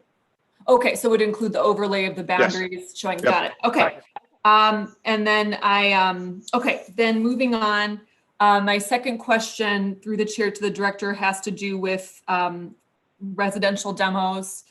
I know we've already discussed it quite a bit. I just want to make sure I completely understand. So through the chair to the director, you referenced $5.9 million remaining, and the word I'm really honing in on is remaining in the safe routes dollars and 4.3 remaining in non-safe routes dollars.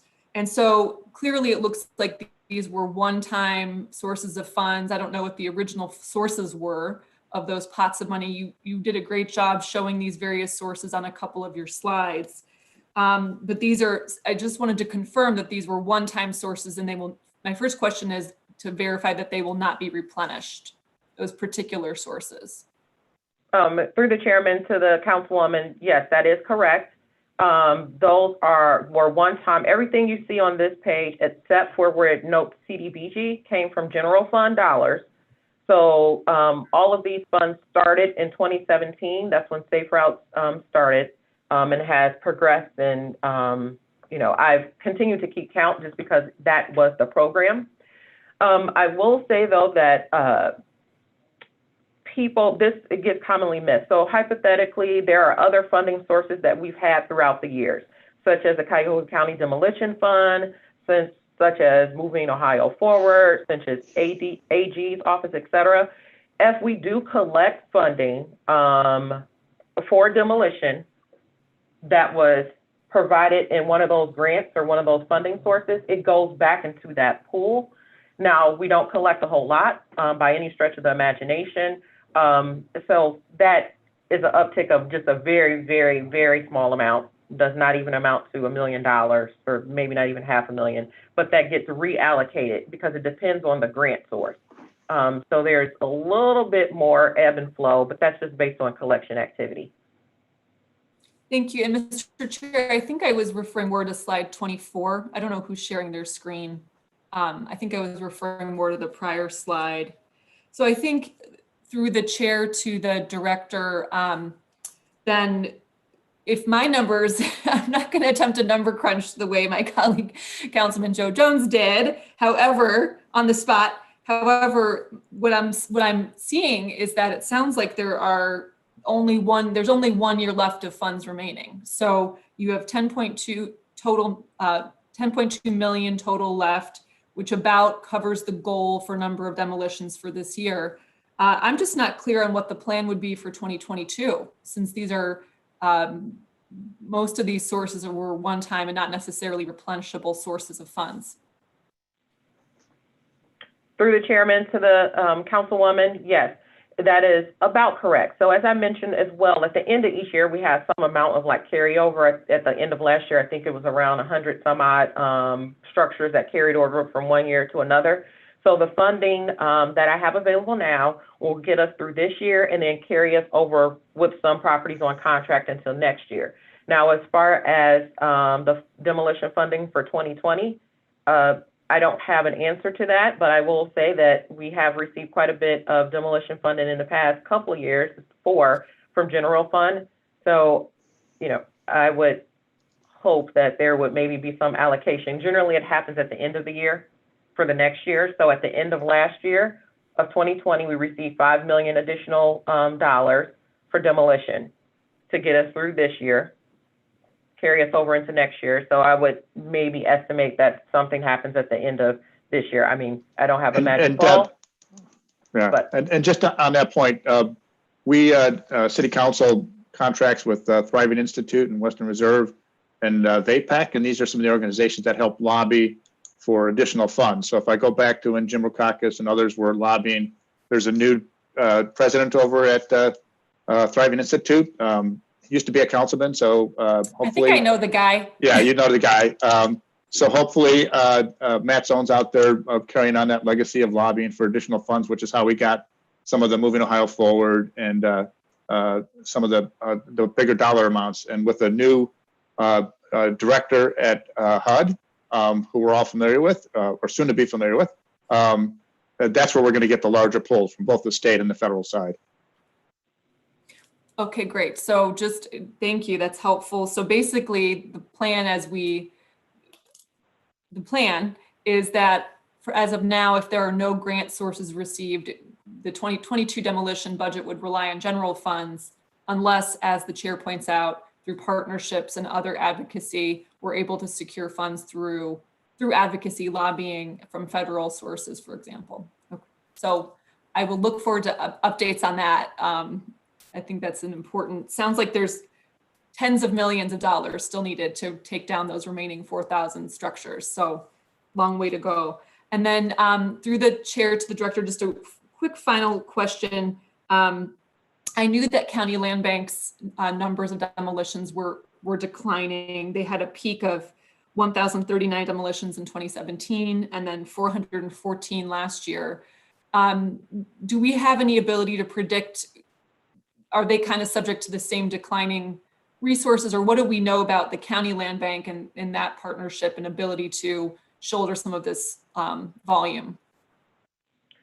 Through the chairman to the councilwoman, I almost want to ask the chairman to respond. I'm not sure of their demolition funding. He may know the number better than me. I'm not sure of their demolition funding for this year. I can say that most of their demolition funding was coming from hardest hit funds or from the county, from like DTAC, from delinquent tax assessment collections, et cetera.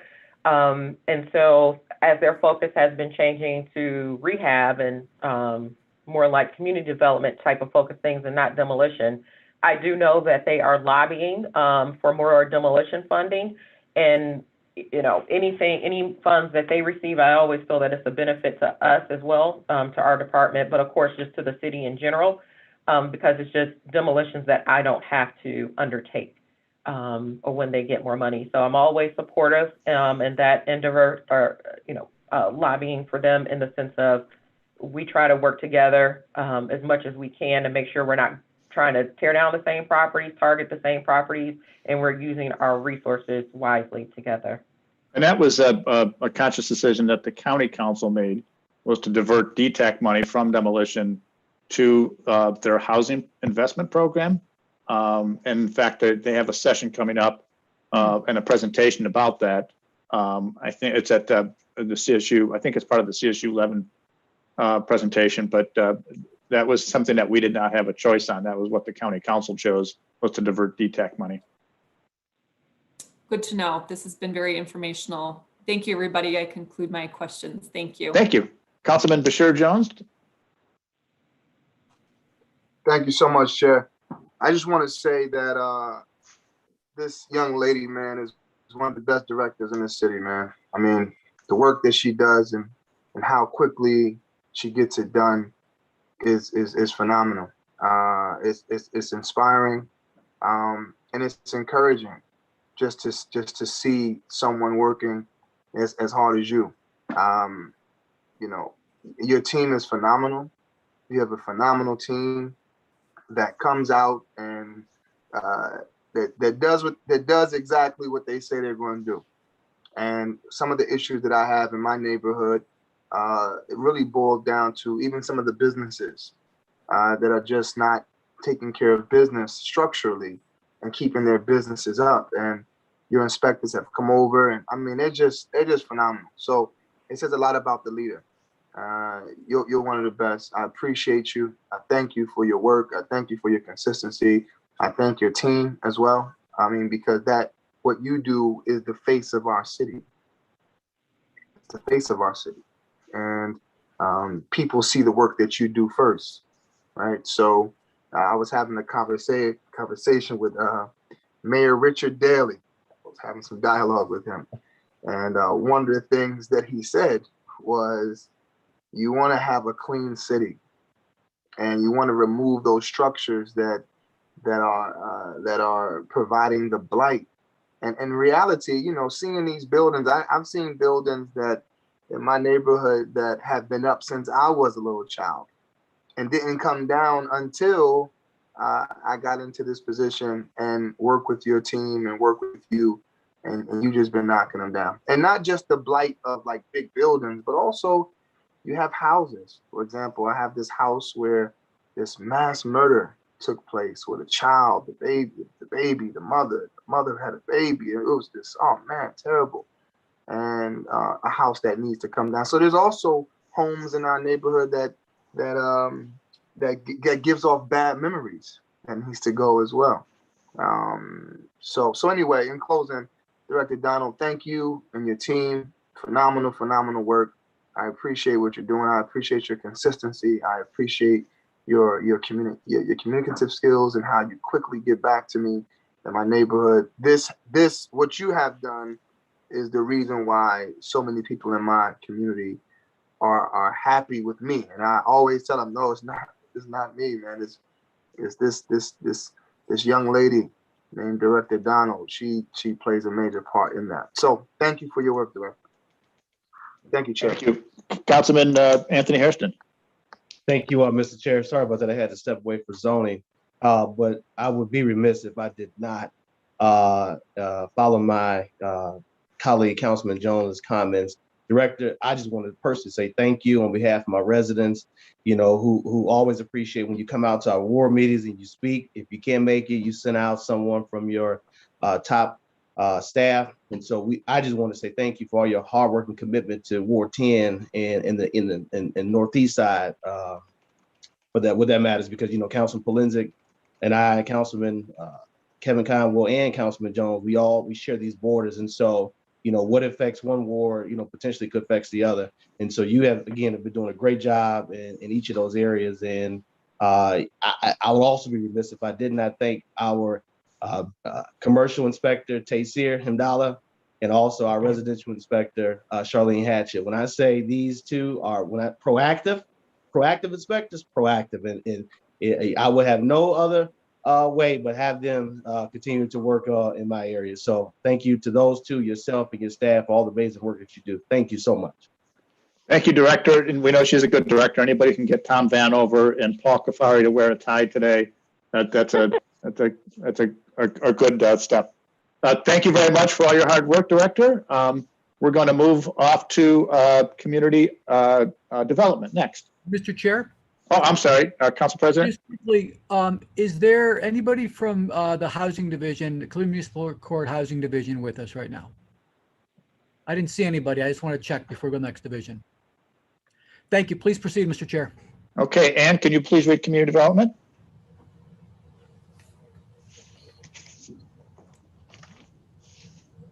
I'm gonna read community development, Tony. John, you got power. Yep, I finally got power. I'm not going to ask you if you're on CPP or First Energy. Department of Community Development Director's Office on page 346, Michael Wackers, Interim Director. Salary and wages on page 220, unaudited, $271,429. 2021 budget, $328,722. Total expenditures, 2020 unaudited, $1,871,896. 2021 budget, $1,962,106. Number of employees on page 349. Number of employees December 2020, 8. Number of employees budgeted for 2021, 10. Thank you. Welcome, Director. I know we spent a week together going over our CDPG budget, and we have a number of issues that we're going to coming back to and having sessions on: middle neighborhoods, land bank, CRA, Chore Shap. So we have a number of hearings that we're going to have throughout the year to go over those amazing programs. But today is to talk about your budget and the small portion that is part of general fund. Yes, thank you, Councilman, Chair, and members of the committee. So today we're obviously looking at it, which is a smaller portion of the department's budget, but is a portion that has been increasing over the previous years and has become a fairly, I think, important effort along with our other initiatives that we're doing. So the general fund budget for the Department of Community Development is really made up of three components. So obviously the Office of Consumer Affairs, our exterior paint program, and our community engagement healthy homes initiatives. Very quickly, the three of those, our consumer affairs over the past year has been fairly active. They've had 76 open cases and with 77 closed cases, the higher number of closed cases because we rolled over open cases from the prior year. With our exterior paint program, this has been the first year of this sort of reinvigorated program. We found it was extremely popular and had 785 applicants. 297 had completed their painting of their own homes. We know that there are 302 that are still waiting to be completed, and we'll hope that see those completed in this new painting season in 2021. We only had out of those 785 that were approved, 34 that returned vouchers and decided not to move forward. And then finally, our Community Engagement Healthy Homes Initiative, which is our way to sort of have a rather than a stick approach in helping our housing stock and people who need assistance throughout the city, but a carrot approach, having people make contact with residents to promote possible remedies to the challenges they have on their property, but also to get live information about the conditions of our neighborhoods. They're going through and surveying over the course of 5 years, every single property in the city. In the past year, they surveyed over 20,000 parcels throughout the city and discovered nearly 4,000 sort of minor violations on parcels and identified 472 major violations on parcels. But again, this is more of a carrot and stick approach. So only 67 were referred to building and housing for actual compliance or code enforcement issues, while the rest were really trying to work and address those one-on-one with those residents or property owners in a collaborative way, so that we are so that we can either put them to programs that we are running through the city or through other partners. With that, I will open it up to questions that you might have regarding our general fund budget. Thank you. Thank you very much, Councilman Joe Jones.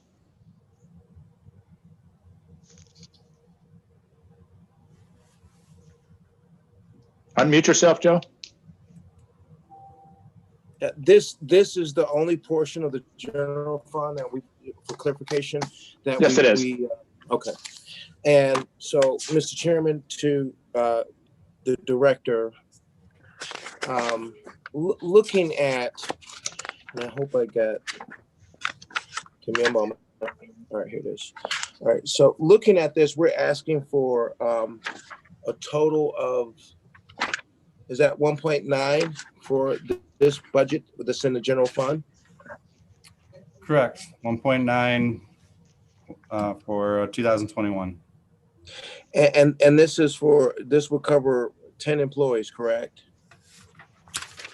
It covers on page 349. It will cover 10 employees. I see.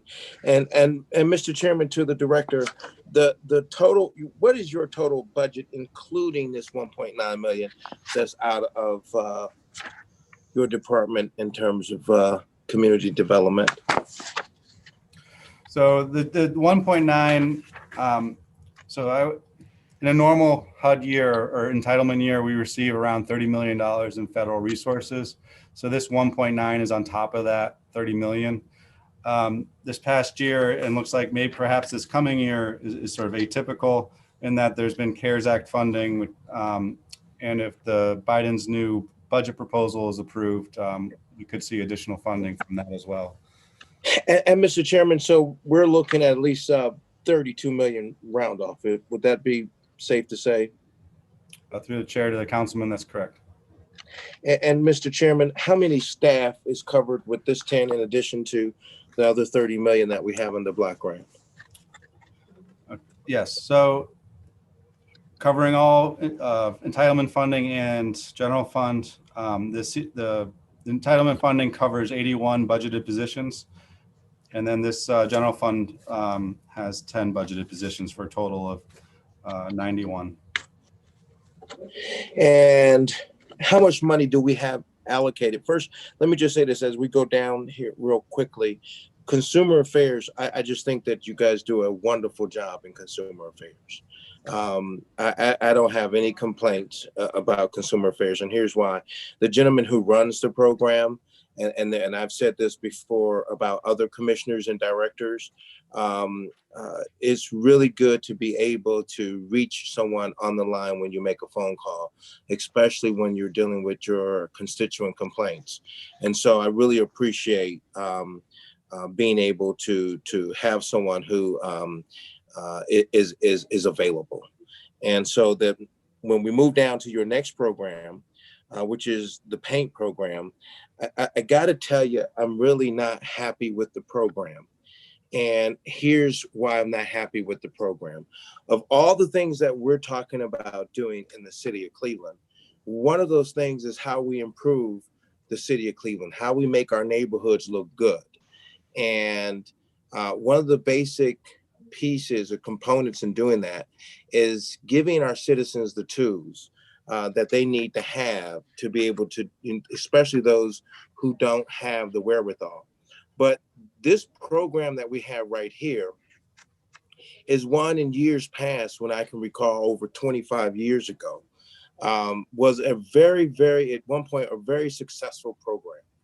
And so what I would like to see, Mr. Chairman, in this particular program is an increase in funds into the program. Nothing says I love the city more than those who are investing in their homes. And so when we can get a number of houses to paint their homes, to improve the exterior of their properties, it lifts the entire neighborhood, which lifts the entire city of Cleveland. So I would look for, and I would think that we should have, as a matter of priority, as a city, making the paint program a very prioritized program, because it's the simplest and most easiest process. Making those funds available for demolition, I have no problems with that. But we awfully put a lot of money and a lot of resources into tearing things down. And it would be nice to see that we have a department that can put some of this money into the paint program. And what do we have currently allocated for the paint program, Mr. Chairman, to the director? The chairman, to the council person, we have for 2021, it's $500,000 of general fund money to the program. And Mr. Chairman, of that 500,000 that's actually invested, how many homeowners is going to actually be affected? How many people will be able to get their homes painted? So the goal for how many households would be painted, we went through, I guess, in the CBG budget. So it really depends on how much it's going to cost per house. We go out and do an assessment of each and individual house. It is around $1,500 for reimbursement of exterior paint for owner occupied, and then $750 for rental properties. It really depends on the makeup of who applies and what. But last year we had, with the around 800 that applied, that used up around a little over the 400,000. So this year we think that since the that number will be increased, we're probably looking at between 800 and 1,000 that could potentially be benefit from the program this year. So last year we had how many people participate? We had 785 that were approved. So how many participated? They all received vouchers. So 297 completed their homes, painted them and inspected them, and we inspected and verified they were complete. There are another 302 that are need to be still completed or have to start. And we expect those vouchers are still eligible and they can do that in this coming spring. And then there were 34 that returned their vouchers and chose not to participate. And there's another 152 that received vouchers but did not obtain paint. So Councilman, those Councilman, vouchers are still eligible. we made a request to get the breakdown of all those numbers, Councilman Jones, and so Yes. we'll be distributing that as soon as they get them to us. And Mr. Chairman, can we hold, and I certainly want to participate on this particular program because it's a real simple, easy program. We need to just actually hold a program on how we expand the painting program, the paint program for the citizens of the city of Cleveland, because it is a needed program. It seems to be, to me, easy way to I like the way the program is set up in terms of its parameters on who can be able to access that. It seems like all of our citizens will have an opportunity based upon the income requirement guideline to be able to participate in the program. So I'd like to see an increase of funds there, Mr. Chairman. Mr. Chairman, to the director, how fast could we ramp this program up to say have allocated an additional $1 million to it? So through the chairman to the councilperson, I think for the city, I would like to ensure that we have a program that's sustainable. Right now we have a window of around a month, and we're looking at extending it.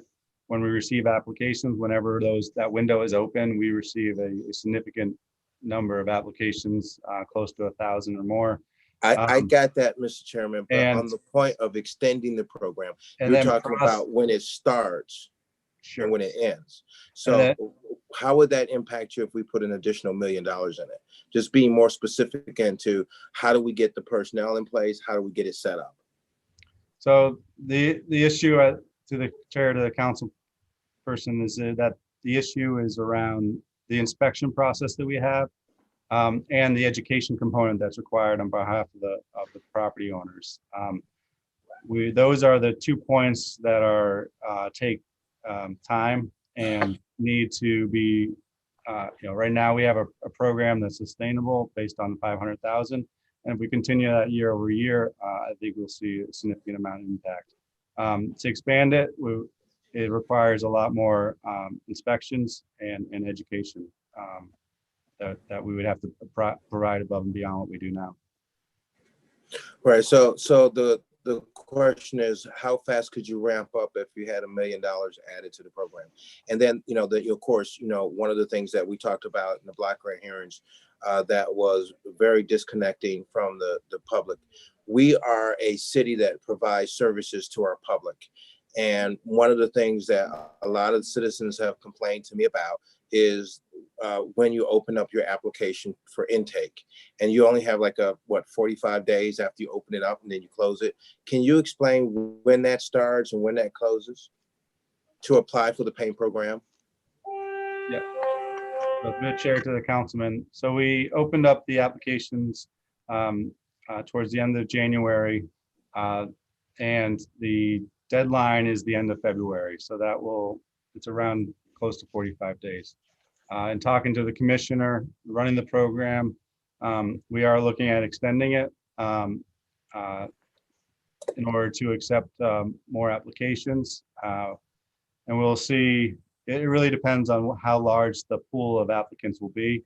At some point it becomes, in order to review all the applications and set up the inspections, it becomes a little unmanageable, and we want to make sure that we have a system that is where the applicant feels like that they're being considered and they're receiving a timely response so that they can take advantage of the program this year and not miss a painting season window.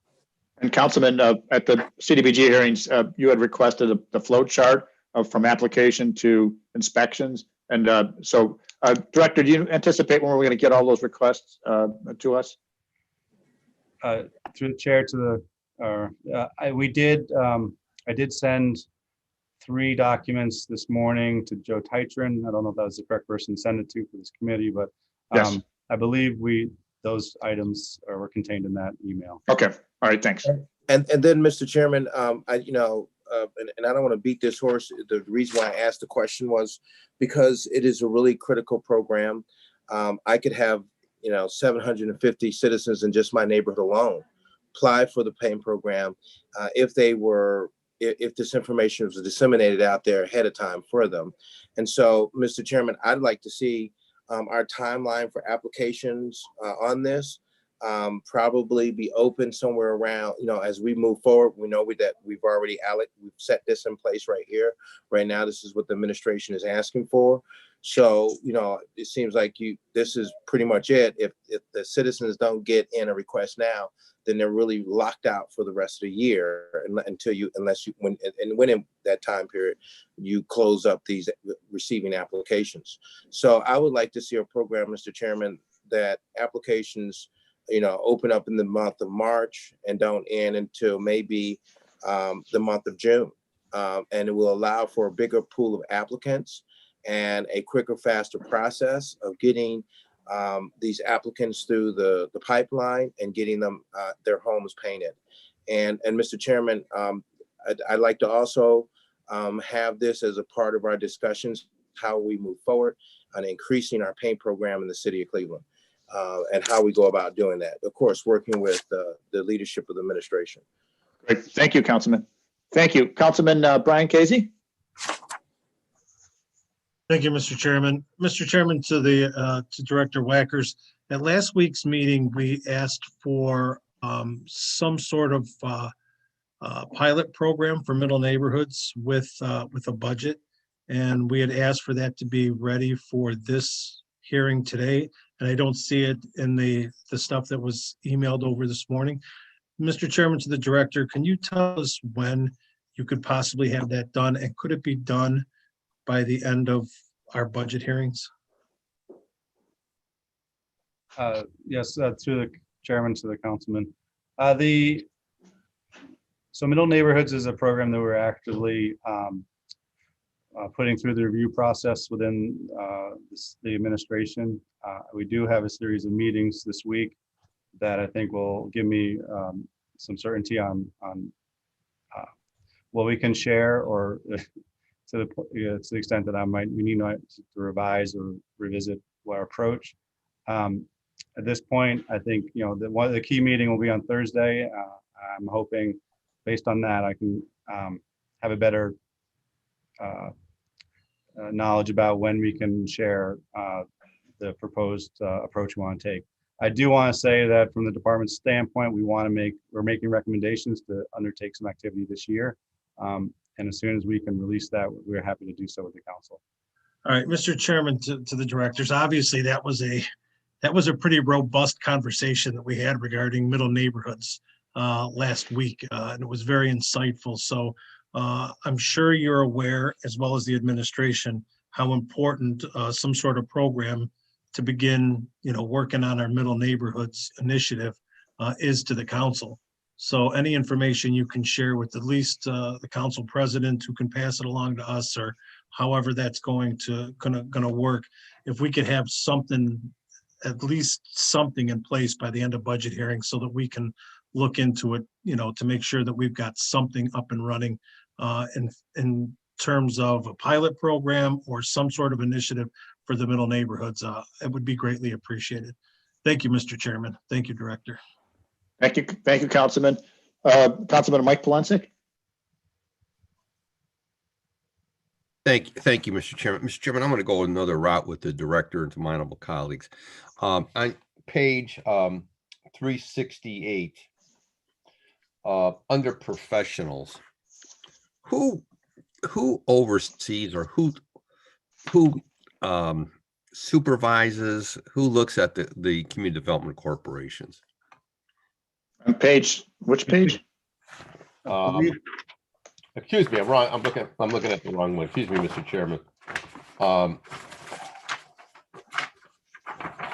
I can't find a page now, but I'm talking about as it pertains to oversight. Where's the staffing levels on what page? 349. Okay, let me look. Hold on. The oversight on you're talking about I got the it. CDC oversight? Yeah, I looked at the wrong page.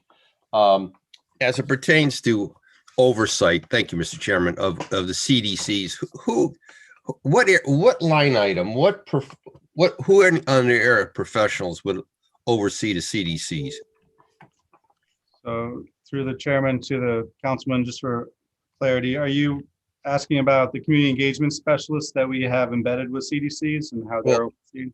No? No, No. who looks to Okay. see if CDCs are in compliance with city requirements? Yeah, that would be in the CDBG book.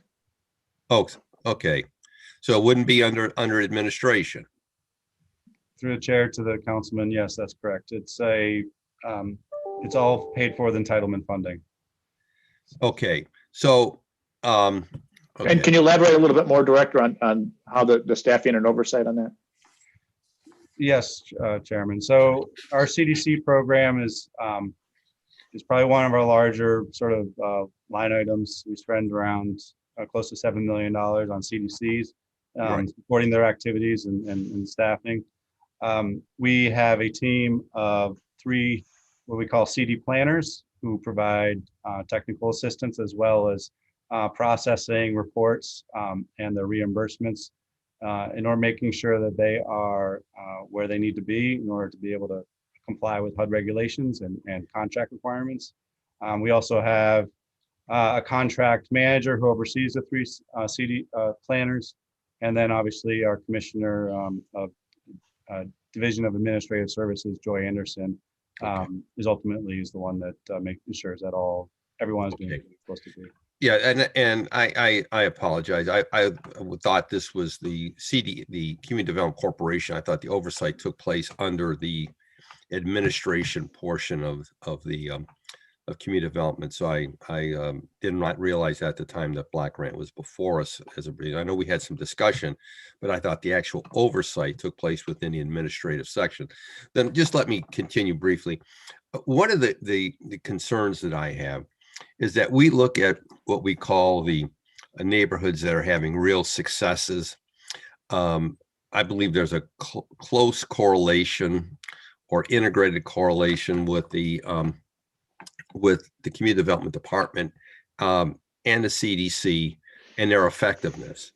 And if you look at neighborhoods that have struggled, Mr. Chairman, my honorable colleagues to the director, it's because there is no CDC in that neighborhood, or they've had CDCs that have been defective, or in the 2 cases that I've had to deal with firsthand, one where there was absolute theft and thievery and fraud, which the executive director has pled guilty to in federal court, and now is after pleading guilty now is appealing her sentence, which will be coming up shortly. And another one that, in my opinion, was just made bad decisions and was mismanaged. So, to the director, is every CDC now that is being funded by the city of Cleveland through your shop, do they have to provide an annual audit? To the chairman, to the councilman, yes, it's a requirement. We don't contract, or we don't make payments to an agency who has not provided their annual audit. Okay, that's the policy now. Correct. Okay, because that was not the case in the past, as we know. We, to the chairman, to the councilman, we have actually put into policies that also take a look at what's contained in those audits. We actually have some tests that we run to see how the CDC is performing, whether or not they are at risk. But we have changed how our approach and how we view their financial capacity. And you are, and Mr. Chairman, because we have 2 colleagues that came out of CDCs. I believe it's 2, maybe it could be more. You're looking very closely at their performance levels, what they're doing and what they're not doing, correct? To the chair, to the councilman, that's correct. Okay, and finally, to Mr. Chairman, to the director, if you have a CDC that you believe is struggling, it is not performing, not doing well, what course of action do you do to assist? To the chairman, to the councilman. So first and foremost is that we issue them a written notice detailing what the actual deficiencies are. Typically show what the typical deficiencies are is that they have 0 accomplishments for a particular activity. We give them an opportunity to write a written response of what their plan is to get back into conformance and by when, so that we can monitor them and give them an opportunity to correct, the issues that exist. If they do not adhere to that, or if they opt not to give us a written plan, we actually begin to withhold funding reimbursements, first on particular activities. And then if it becomes egregious and is sort of continuing, then we will withhold payments based on the entire contract. Okay, and just finally, are there any CDCs that are on the probation or watch list at present? Through the chairman to the councilman, yes. There are. So, yeah, if we can, Yeah. I'm not gonna, you can provide that to us offline. I certainly appreciate that. Thank you, Mr. Thank Chair. you. Thank you. Councilman Jones, you had a follow-up question? Yes, Mr. Chairman, I do have a question. I had a line of questioning, but apparently I was, I guess I was out of my initial statement of time. What I want to talk about is focus in on just understanding the dynamics of the department in the respect of investment of resources. We have $32 million right now that we've invested in community development, and wanted to know, of that 32 million that's invested, of which 1.9 million come from the general fund, and of course 30 million in Black Grant, how much money do we have left after we make all the investments in overhead costs and staff? What do we actually have to invest into programs? Through the chair and to the councilman.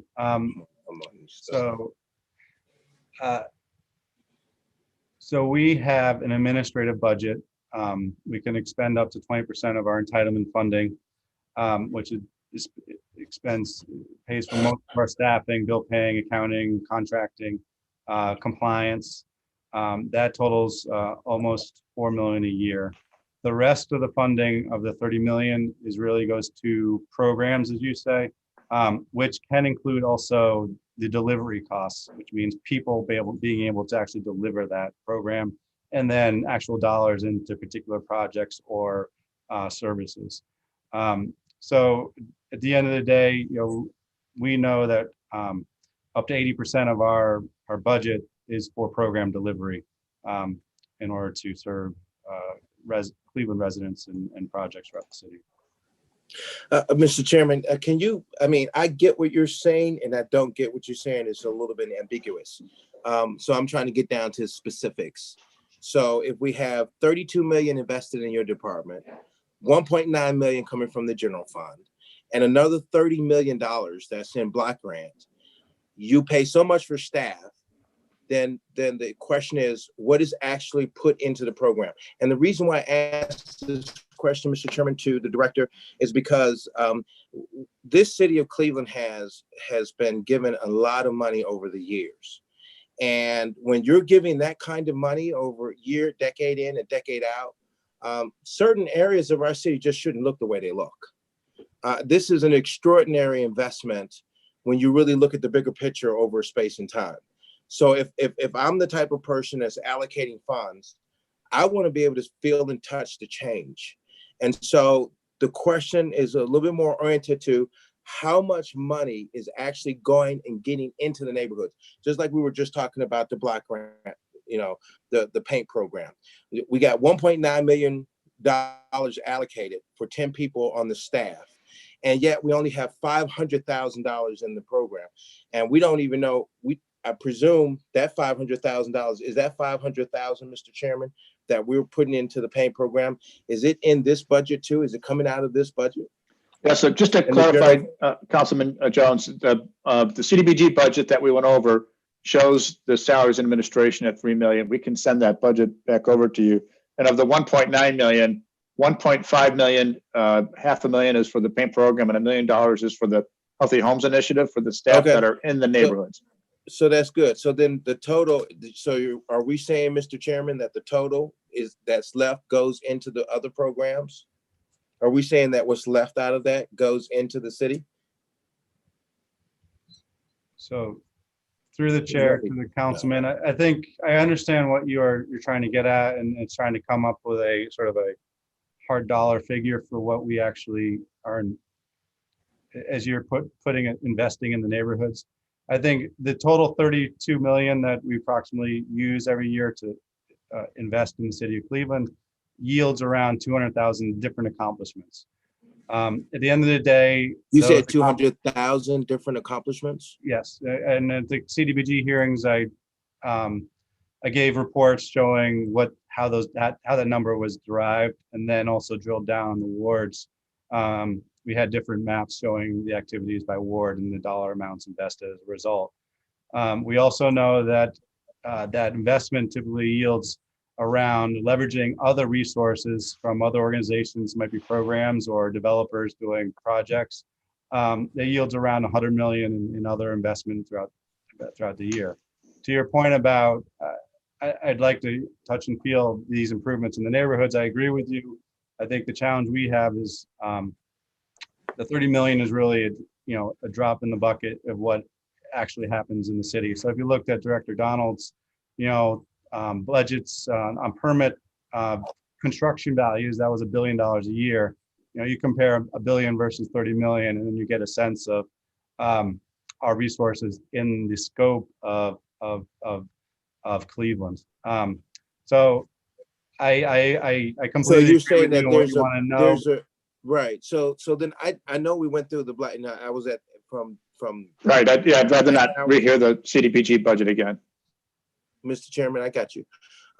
So I've been at these hearings, Mr. Chairman, and with all due respect, each council member has a time period of what they want to talk about. Now, in this particular instance, Mr. Chairman, I just asked a simple question, and so the director was working on trying to grab that and then just give me a general snapshot. And so 200,000 different accomplishments in the city of Cleveland is absolutely some progress in our city, as well as, we went through a number of other issues during the Black Grant hearings, in which, certainly we have a director that is capable. So, looking at the $30 million Black Grant, and it comes to a total of 32 million, trying to extrapolate how that is really having an impact is significantly important. And some of the questions that I have, Mr. Chairman, I can certainly sit down with the director, because they're a lot more granular and they're a lot more in-depth in detail. And certainly don't want to spend that time here, but just wanted to get a general idea of how that investment looks. So basically, it seems like of the investment, we're investing about at least $25 million that's actually going to go into the city of Cleveland. And that is going to be a situation where we could potentially create a difference of $1 billion invested in an annual basis. Is that correct? Through the chairman to the councilman, yes, we know that our money, when invested in the city of Cleveland, leverages other resources and has a bigger impact than the 30 million. Well, Mr. Chairman, I certainly look, our neighborhood is certainly poised to work with your department, a lot closer. Because we are certainly in need of assistance and help on a number of levels. And, and Mr. Chairman, I'd like to, talk to you about reconciliation.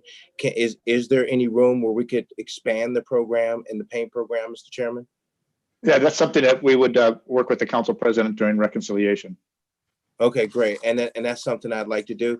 And Mr. Chairman, what is the all likelihood of increasing it to an additional $300,000 or maybe $500,000? Yeah, we would sit down with the council president on that.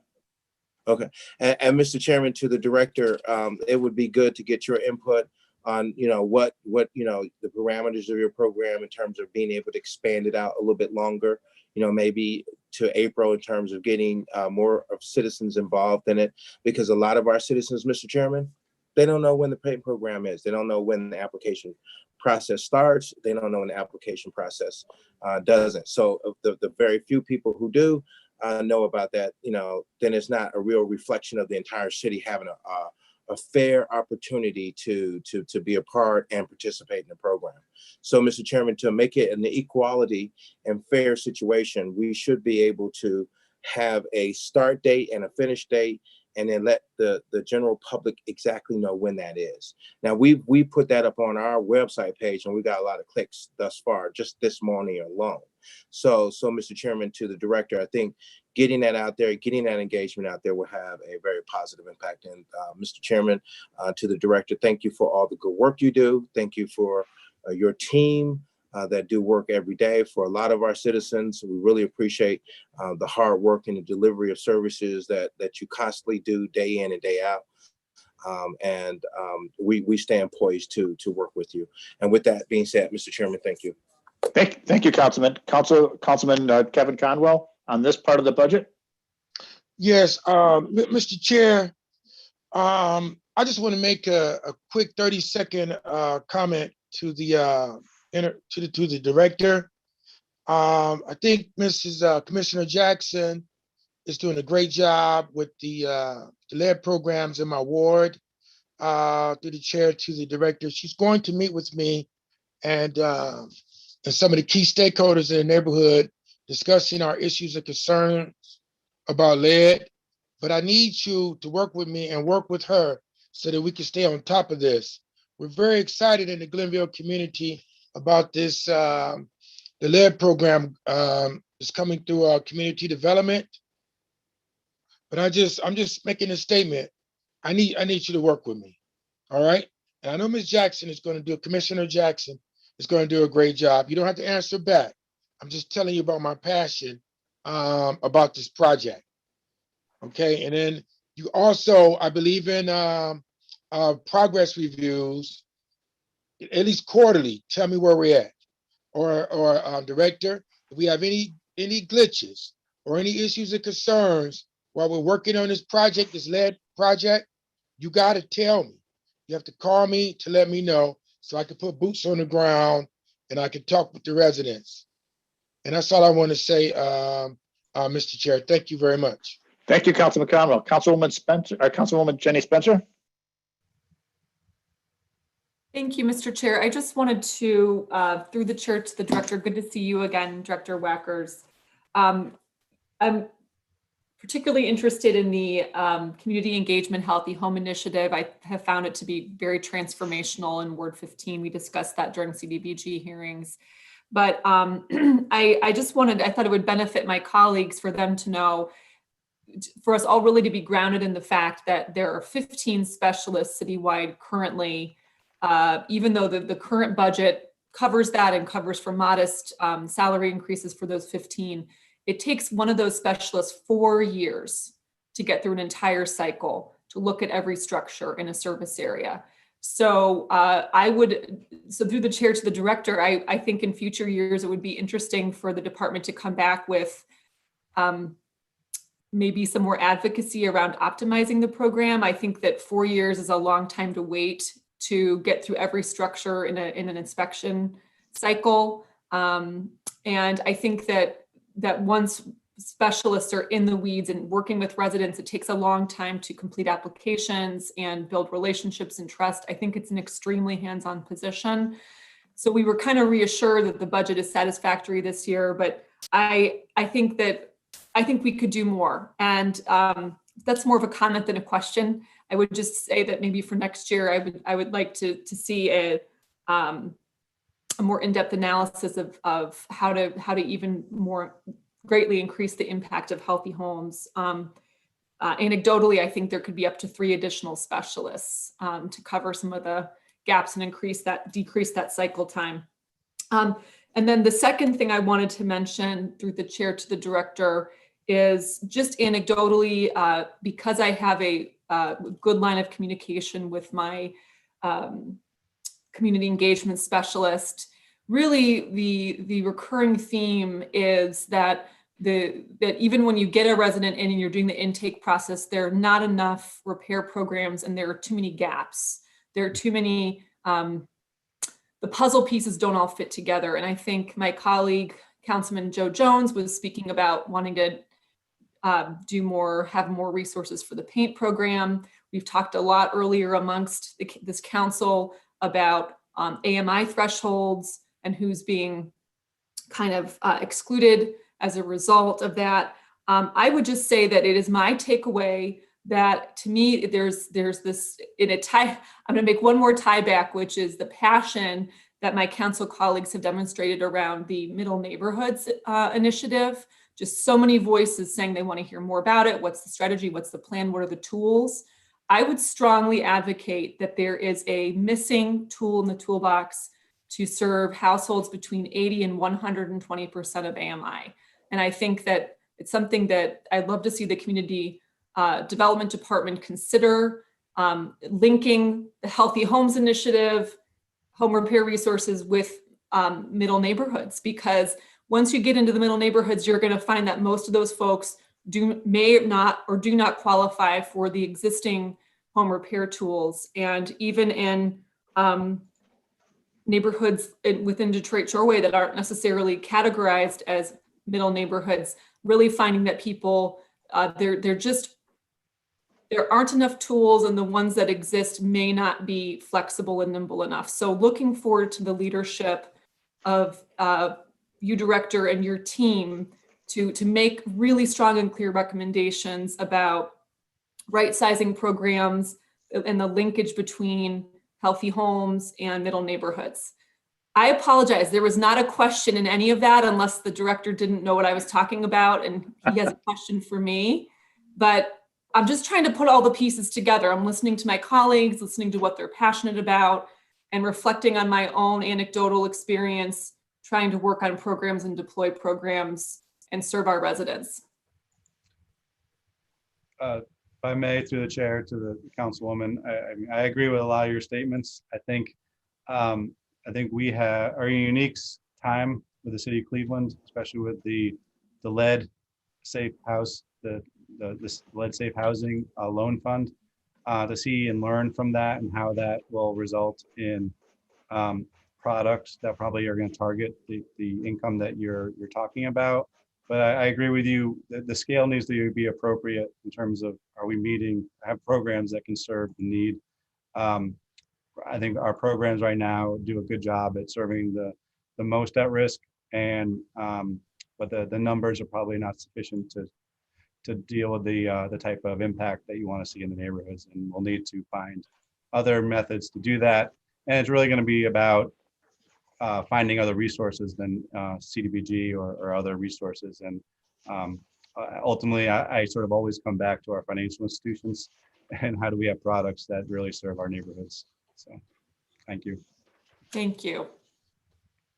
I yield, Mr. Chair. Thank you. Thank you, Councilwoman. Just a couple of clarifying points. We did spend some time on the paint program. That the families that were approved last year, they're still eligible for 2021. And their only requirement is that they need to complete the painting, and that they're the 2021 program allows for property owners and tenants, including LLCs.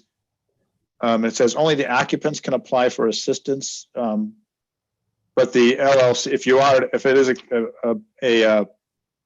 a property that's owned by an LLC, they are eligible to receive the paint, but it is based on the eligibility of the person.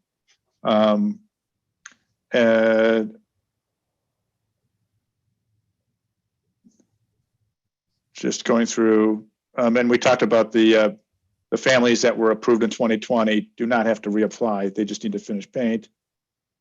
Okay, I just wanted to make sure that we got all the information that we had requested. I think that's it for community development. Thank you, Director. Thank you for all the great work that you're doing. I will now go to the Council President. Thank you. Thank you, Mr. Chair. I just wanted to share just a housekeeping note for people's schedules. The Cleveland Municipal Court Housing Division, we're doing our best to accommodate their docket. They're going to be coming close to 2.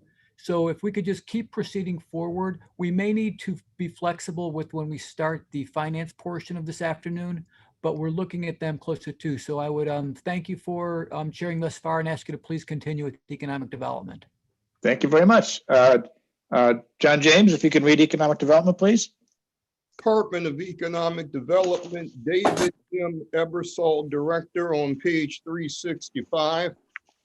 Salary and wages on page 366, 2020 unaudited, $1,220,061. 2021 budget, $1,402,164. Total expenditures 2020 unaudited, $1,655,616. 2021 budget, $1,924,383. Number of employees on page 368. Number of employees December 2020, 16. Number of employees budgeted 2021, 20.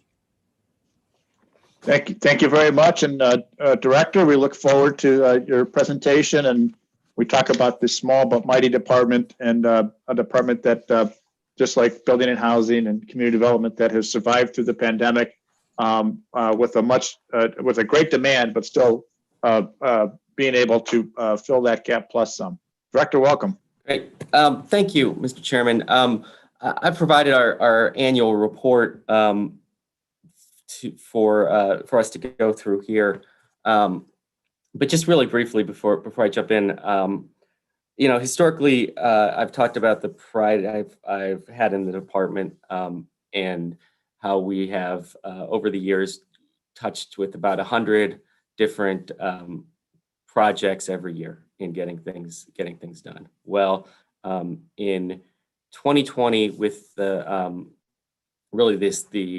hard work of my staff, who is a really great team, we touched 267 different agreements this year. So we did more than 2.5 times the volume of work as we really focused on trying to serve and maintain our small business community, provide assistance to the challenges faced by the COVID pandemic, while still trying to make the investments that we make to keep our economy growing, to keep building, moving forward in Cleveland, and to help with companies and entrepreneurs who are looking to grow and expand. So my staff, despite all the challenges of working through a COVID environment, really stepped up. And I think that, everything that we're about to talk about comes from the fact that there's a great team in the Department of Economic Development that I'm really, really honored to have the chance to lead. So I want to recognize them first and foremost. So the Department of Economic Development works through a variety of different funding programs for development assistance, and a lot of which, and another group I want to start by recognizing, is the assistance of the Cleveland Citywide Development Corporation. The CCDC works with us to provide a sort of touch point, a second set of eyes, and has some delegated approval authority on certain types of loans and grants. And that team, which consists of a group of people from City Hall and a group of people from the private sector, the banking community, is a great resource to us as well in going through that. And so in our report, we start off by recognizing those people. The Department of Economic Development runs a number of programs, and I think we've talked over the last couple months about just wanting to make sure that that's understood, the programs that we do, and so I wanted to outline those. Vacant Property Initiative Program is our heavy lift program. It's a forgivable loan program tied to job creation, offers up to $180,000 to assist with construction, redevelopment, overcoming barriers to the use of abandoned properties, of underutilized properties, helping bring back those vacant buildings into productive use. Our Job Creation Incentive Grant Program is a program that provides a tool for expanding and attracting companies that are growing in Cleveland, provides a grant based on new payroll And it's really key sometimes in getting deals across the finish line. We have the ability using resources that we have from the Economic Development Administration to provide traditional lending. Our rates are pretty competitive, and we can use these loans to find the funding gap. In a lot of cases, banks, private sector funding will cover 60%, maybe 70% of a transaction. And so there's a need to bring in debt to make a deal work that can cover in that bring you up to 90%, which is pretty often the amount of financing that you need in order to get a deal done. So we do development loans. Our Tech Delta program, it's akin to the Vacant Property Initiative program. It's a grant program, and whereas the Vacant Property Initiative really deals with building issues, abandonment issues, sort of the development side, Tech Delta is really designed to help tenants happen. And there's really two tracks. One, looking at older buildings and the need to refit out space for sort of the modern tenant, modern user. Or even if you have a new building, it may be a traditional blank commercial white box, and we have the opportunity to bring in some lab, bring in some tech space, and there's a real need to upgrade that space to the state of the art. And so we can help write down the costs in both of those scenarios. Our Neighborhood Retail Assistance Program is a small business lending program that we've run for coming up on 15 years, just about. And that program provides low interest lending to help retail businesses get started out and help to continue to build out our retail space. Lending for retail development is a weak spot for sort of the traditional banking sector. And so we've stepped up and filled that space. We've done hundreds of these loans over the history of this program. I would bet that if you walk into a restaurant or a retail space in the city of Cleveland, odds are better than 50-50 that the Department of Economic Development was involved in getting that space up and off the ground. And so that's a program that we're really proud of. Our neighborhood development program, that's a pre-development funding program. When we're looking at projects, in a number of these cases, we see where a developer or a business might be kicking a tire on a property, or a community organization may have a property that they're trying to help make marketable, make viable. We use the NDP program to help with site assessments, environmental, geotechnical, those kinds of costs to make a property really marketable. We've used tax increment financing. That's been a big tool the last few years. That's a program that can be used to take a piece of the property taxes from future development and track that back into helping projects get off the ground, and is really critical. We've seen in a lot of cases really critical to helping to close gaps on the type of $20, $30, $40 million building that really most new construction in the city is, whether it's commercial, whether it's residential. If you're building a building of any scale, that's the amount of money that it costs today, and there are still challenges with appraisal. We have construction costs in this market that are relatively comparable to higher rent markets like Chicago, like Philadelphia, and the cost is the same, but the rents are not, and so that creates gaps and stresses throughout your capital stack. Then finally, Municipal Small Business Initiative. That is a partnership that we have with the US SBA, with Cuyahoga County, and that is a grant designed to help reduce the equity contribution requirement for SBA loans. So SBA loans are a fairly common lending tool through the traditional financial sector for small businesses, whether they're expanding, whether they're getting started. The regulatory component behind that program limits them to 75%, in one track of lending, and in other types even less. In most of these cases, then they're looking at having to come up with 25% equity.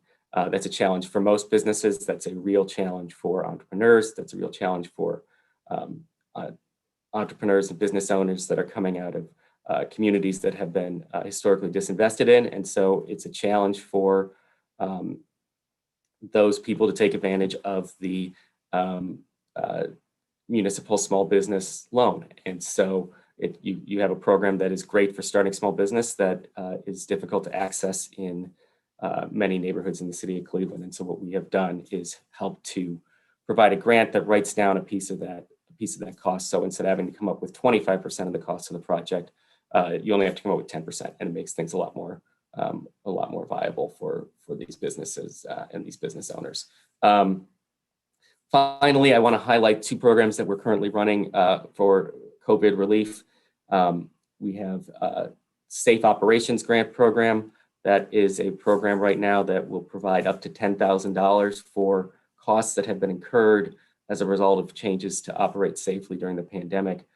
So items such as PPE, partitioning, HVAC equipment, air filtration systems. On the large side, to things like you're running a restaurant and your paper costs went through the roof because you're using single-use menus. So we can cover, for everything from complicated to simple under that. That's a grant program. And then our emergency working capital loan program, which will now provide up to $25,000 to small businesses that need assistance with working capital costs during the pandemic. That program does not start repayments until January next year. And we keep the repayments low. It's $15 for every $1,000 borrowed. So sometimes I feel like I'm a used car salesman when I'm talking about how that financing works, but that it actually strikes real well, and it makes a lot of sense to people. So if you're asked about the program, or people are saying, well, I'm not sure I really want to take a loan. First of all, always, if a business is talking to you and asking about our assistance, always feel free to refer them to us. But to answer that question, the fact of the matter is it's really a low cost. It's really stretched out. It's designed to not be a burden upon businesses as they look to reopen. So that's the programming that we run. I also wanted to highlight a couple other partnerships that we have.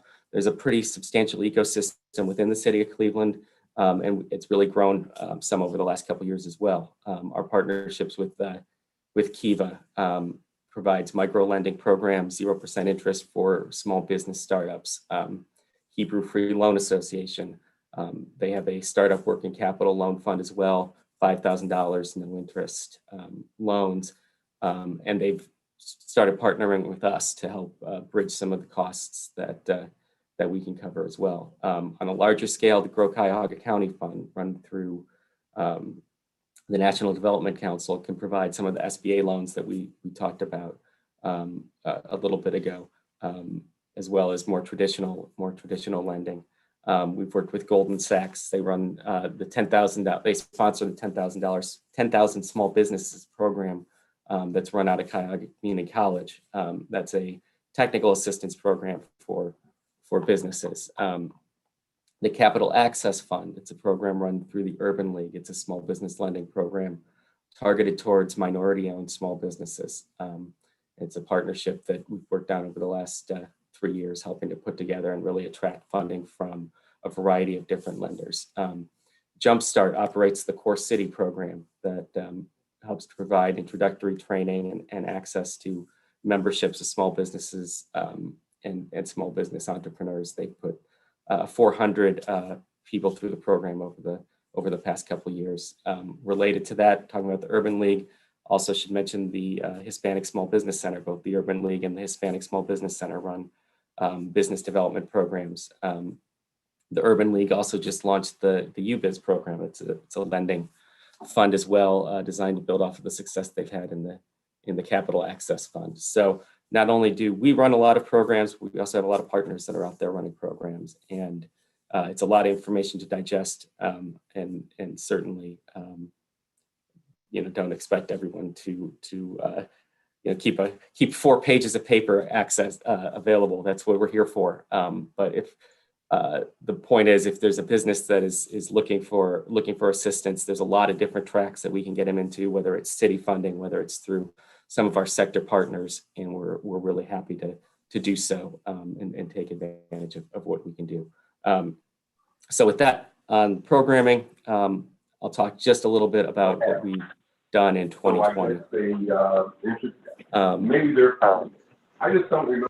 Our 2020, we did small business relief program. So we did really 4 things this year on small business relief related to the impacts of COVID-19, the impacts of the civil unrest program on May 30th to help our business community. First of all, in March, one of the very first things that we did in partnership with the council was to extend all of our loan programs, defer everything and repayments to October of 2020.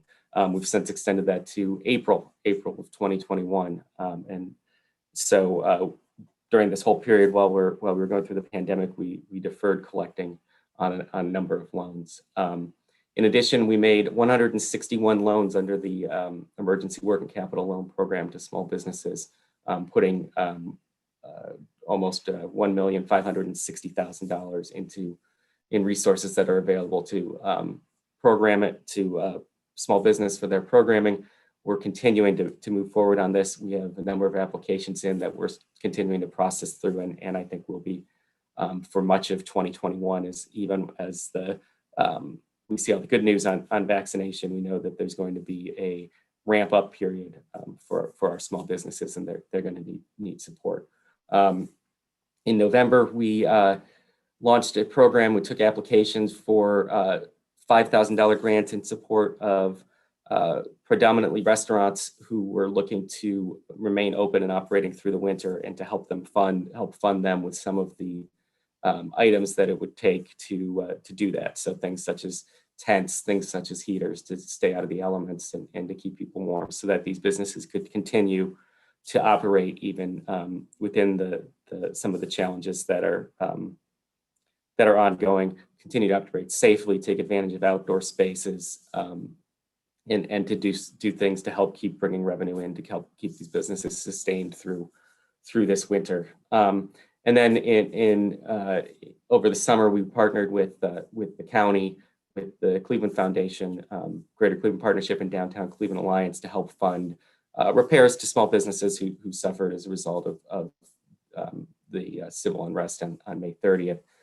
We put in over $400,000 altogether. We raised $1.4 million to assist over 80 businesses that had suffered damage or loss as a result of that incident. So that was a substantial portion of our work, but we continued to do the regular work of the Department of Economic Development so that we can continue keeping things moving forward. We're required to report loans and grants under $250,000. We did about over 30 of those this year. Couple of different programs through that. So I mentioned the Tech Delta program, mentioned the VPI program, I mentioned the NRAP program, Neighborhood Retail Program. Those are the kinds of programs that we see that generally fall within that loan program. Loans and grants under $250,000 pursuant to ordinance passed about a little more than 10 years ago, broadly can be affirmed without additional legislation. They can be approved upon the approval of CCDC, the mayor, and the local council persons. So if you get a letter, a request for a letter of support from me, that's usually part of that process that we're looking to do to put together that application. Despite all the challenges of 2020, we had a couple of we had a number of successes, a couple of really big ones, 2 major corporate headquarter projects. It does feel like a lifetime ago, but right around this time last year, we were working together on putting forward the legislation for the financial assistance that helped keep Sherwin-Williams headquartered in Cleveland. And as you have seen in the news over the last few weeks, they're continuing to move forward with the goal of breaking ground this year on a new headquarters tower in downtown Cleveland, right on Public Square. And that's a huge win. That's 3,500 jobs that are going to be staying or growing within the city. In addition, we also worked to land cross-country mortgage. The mortgage industry has been growing, and cross-country has really been seen a huge amount of growth. They've gone from it's a 14-year-old company that has over that period grown to be one of the largest lenders in the country. And so as they were outgrowing their space, they started looking for a place to be, and they're going to be building a headquarters on Superior Avenue. And it's going to be a really cool project. In addition to the office building, they're also going to be doing a housing and retail component to it. So it'll really be a true mixed use building, and I think reflects a trend I think that we're likely to see over the next 10, 15, 20 years as corporations make headquarters decisions. It's really going to be tied a lot to not just building a big trademark office tower, but having amenities, having housing nearby, having access for employees, and creating the type of space where people not just want to come to work, but also want to live, want to spend their time. So that's a great project. Towards the end of this year, we worked together to kind of put through two really interesting housing projects. The redevelopment of the Centennial Building, the former Huntington Bank Building, located at 9th and Euclid, as a mixed-use workforce housing complex. That's going to be, I think, a really transformative project in downtown, bringing in online a lot. I mean, it's a huge building. It's over 1 million square foot building. It was the second largest building in the world when it was built. Hundreds of workforce affordable housing units into downtown Cleveland. And in Fairfax, we took advantage of an opportunity to land work with the Cleveland Clinic, work with Fairfax Development to bring in a grocer in a mixed-use apartment and housing complex that will be a key prominent feature on 105th and Cedar Avenue. So those are some major projects, but we did do a number of smaller projects as well that continue to move the needle. As we don't want to overuse the baseball analogy, but it's really true. You have home runs, you have singles, and a bunch of singles can score you a bunch of runs. And so a bunch of projects that bring in 20 or 30 or 50 jobs can really add up to be hundreds and thousands of jobs over the course of the year. So just a couple of highlights. We worked with the Cleveland Kitchen, formerly Cleveland Kraut, but they've expanded beyond Kraut. And they took in space in the Central Food Hub at 75th and Carnegie. And we provided a BPI loan to support that project. That's a great example of a company that grew out of basically being an idea that somebody had in their garage in the local food hub, that now employs going to employ 80 people. So it's an example of organic growth. We worked on a number of small retail programs. We've been working on 66th Street and Huff on a project to bring in a ice cream parlor that's going to take advantage of the development at League Park there. We've worked with Cavada Garden Center in Ward 10 over on Nottingham Road to help them expand their hoop houses. And as many of us looked for things to do when we couldn't do the things that we were normally allowed to do, a lot of people did some more gardening, did some improvements in their yard, and so they took the opportunity to expand their footprint. Example of the job creation incentive program, certainly we talked about Sherwin-Williams, talked about cross-country mortgage, but we also brought in a couple of internet digital advertising, digital marketing firms that are really at the cutting edge of their field. And Fathom SEO, it's a search engine optimization focus project, Tiger Pistol social advertising project. And both of those companies serve as really some great examples of the appeal of Cleveland. Tiger Pistols located in Austin, and we're looking for a place to expand, and Cleveland was a place where they could expand that had lower costs, that had similar amenities to what their employees were looking for, and they felt would be a great place for their employees to grow and to come in and to learn. And so one of the things we're seeing with some of these tech companies now is they start to branch out, and I think we'll see more of with more and more people working remotely, that the opportunity to expand to markets like Cleveland that have great amenities, that have low costs, to create smaller offices is going to be something that may be an opportunity for us to see continued growth over the next few years.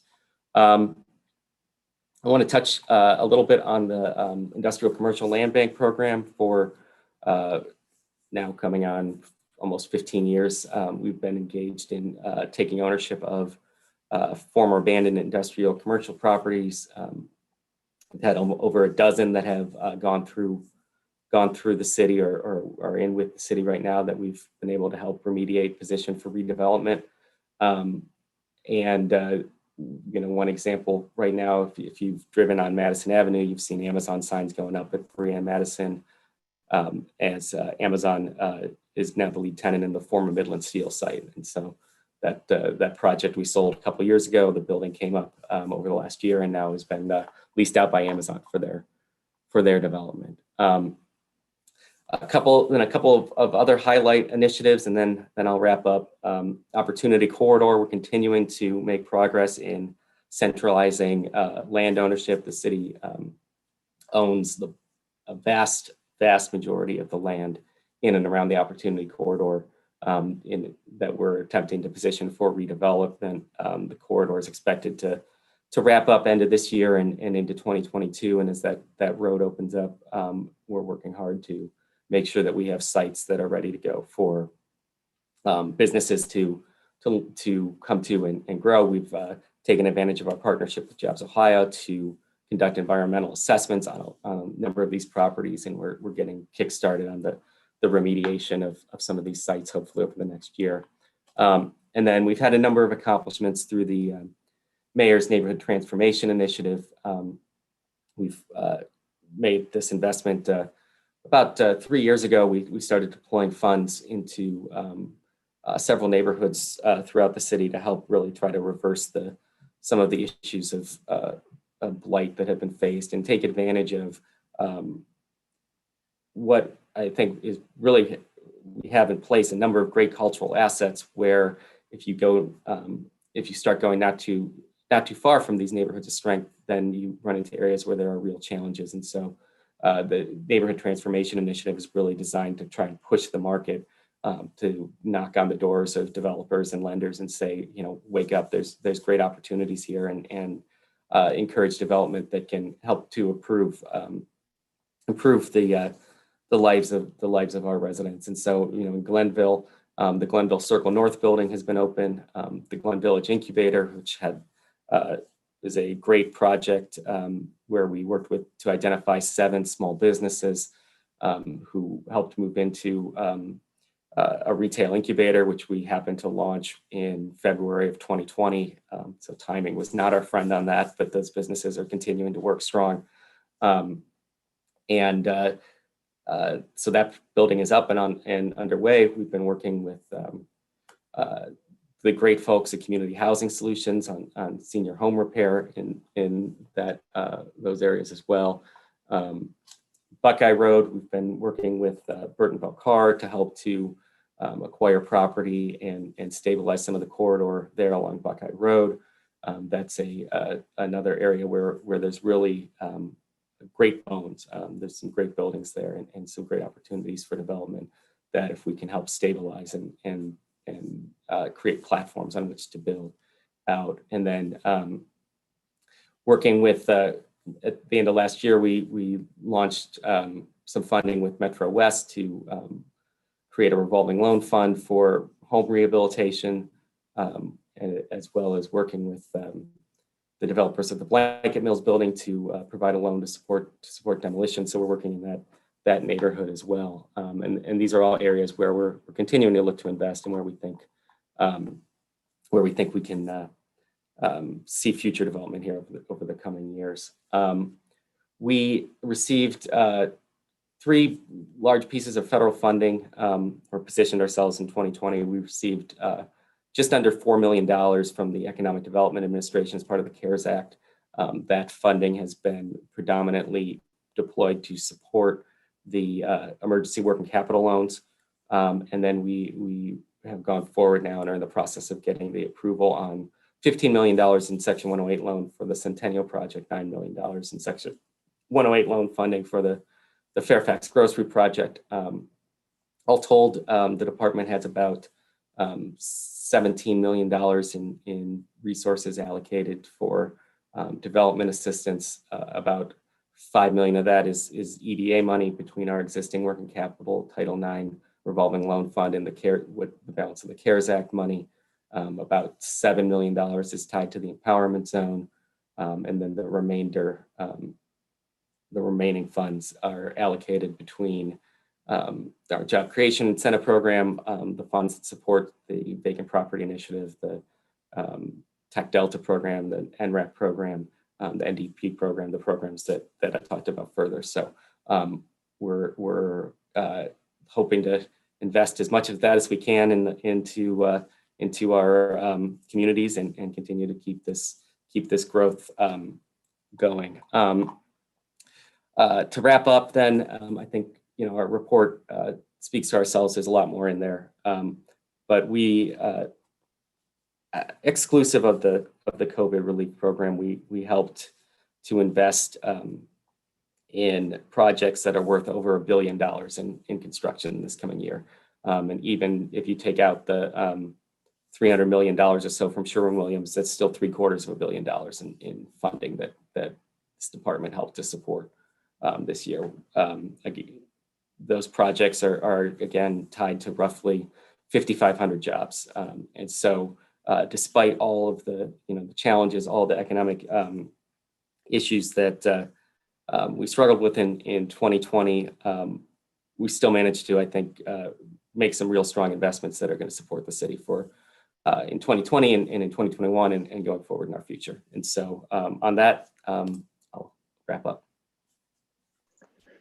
Thank you, Director. And the challenge of managing between offsite and onsite and getting contracts and signatures and chasing down business owners has certainly been daunting when you're nearly tripling the volume of contracts that you have done historically with the same staff as under COVID. Has just been amazing. So congratulations. I have Councilman Polensek, Bashir Jones, and Joe Jones on deck. Councilman Polensek. Thank you, Mr. Chairman. Can you hear me? Yes. We got you. Thank you, Mr. Chairman, honorable colleagues, to the director. First of all, I want to say that I appreciate Director's enthusiasm and his effectiveness and his ability to get projects done. I know we are in difficult times, and 2020 was a very difficult time to get projects moving. And I think that, in my own opinion, there's been no skip of a beat from when the previous director left from when Director Eversole took over. So I appreciate his expertise, his desire, his passion, etc. The challenges that we have is that I understand, Director, the low-hanging fruit, the stuff around the clinic and UH and maybe Little Italy and near West Side, some of the areas right across the river. The greatest challenges for many of us in here, again, we've been talking about, is the middle neighborhoods and the edge neighborhoods. And so I'm looking for strategies and approaches to really direct some resources and activities in those areas, because they are more difficult to promote. They are more difficult to get projects going because we lack the amenity. We don't have a Cleveland Clinic sitting there, or or a Fifth Third Bank, or some of the other things that some other neighborhoods have. We've been in this vacuum where we've had to basically fend for ourselves for a long period of time, and for many years, most of my colleagues would know this, but for many years, the middle neighborhoods or the edge neighborhoods didn't even qualify for block grant funding. were excluded. We couldn't get any help there as well. So as you talk about all these projects, we had asked during pre-budget hearings and discussion, we had asked for a list of all businesses that have received help and assistance through the city, whether it be prior to the CARES Act funding or with the CARES Act funding. Have we received that list? To the Whoever. councilman, I have put that list together. I think it's been distributed, or if not, I'll make sure that it will be. I was at the chairman because I have not seen it. That's why I was wondering. Yeah, I'll have to look and see what's in the Dropbox. Yes. And Yeah.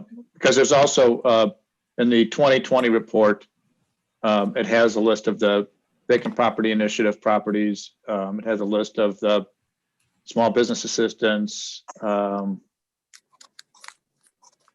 And let me scroll back down a little more. Wait, Mr. Chairman, is it in this lockbox, this Dropbox that we have right now? Yes, it is. I don't have it in my Dropbox. I don't know why, because I was pulling for information this morning. So if they could resend it, I'd appreciate it. Yep. Thank you. Yeah, I'd like to see that broken down by ward as it pertains. And I'd like to see the entire city, so not just my ward. I'd like to see the entire city as it pertains to the assistance programs, what businesses received assistance. So as of this point, to the director, do you have any outstanding waiting lists or list of businesses that still have not received any assistance? To the councilman, yes. I mean, we have been taking applications in since, I mean, just on the COVID relief stuff alone, we've been taking applications since May when we started rolling this out. And so we closed 160 of those agreements last year, 161. And I have dozens, I think, that have just been kept coming in over the last few weeks and months that we're going to continue to keep processing through here. Okay, and if we could see as well, Mr. Chairman, we could see who has applied and has not received any assistance as of yet, because I'm dealing with this. I keep hearing from small businesses that they have not received any assistance. They have not received any help. They're struggling. I was in a restaurant on Saturday morning in my neighborhood telling me how they're just hanging by a thread, and we're hearing all these horror stories citywide by neighborhood businesses, how difficult times have been. And that's why I've really been pushing and urging people to get the COVID-19 shots. We got to get back to kind of normalcy here, some stability in our neighborhoods. But when you look at the director, when you look at the big picture, you mentioned the big projects, the Sherwin-Williams and some of the other mega deals that are out there. My concern is when I look at page 368, your staffing levels, you had 22 people budgeted for 2020. You're proposing, you wound up with 16 at the end of last year. You're proposing 20 this year. Do you have enough people on staff to really work the middle and edge neighborhoods or to assist? Yeah, to the councilman, I think we do. I think we one of my, I guess, blessings and curses is that I always have a couple openings because we get great people in here and they go on to take great jobs. And so this year, in the last year, I brought on 3 new people that were backfilling a couple of great people that I lost. One went to go take over running economic development in Midtown.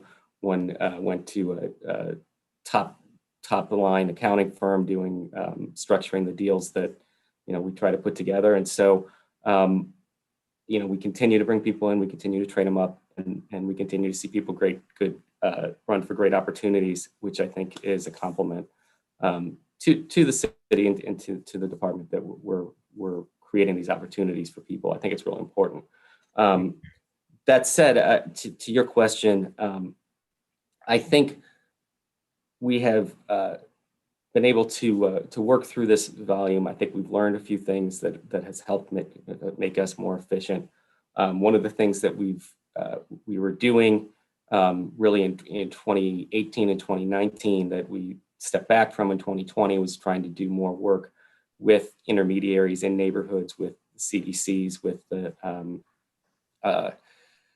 with our Siri representatives to try and get out more that we had to cut back on because we, you can't go to an industrial breakfast in 2020. But we're going to start that back up again once we start getting more free to act. And we've done some work over the last couple of months to try and make sure we're still connecting with people electronically. So I think that's one element. I think the second element that's important, and this is just a broader issue, is as we look towards the second half of this year and we start to get our feet under us again, and we start to see what has happened in our businesses community, in our storefronts, in as a result of COVID, as a result of businesses who struggled, some who will survive in new forms, some who unfortunately have already gone under. One of the things that we're already starting to think about is how we invest in turning those spaces back over, which includes investing in space,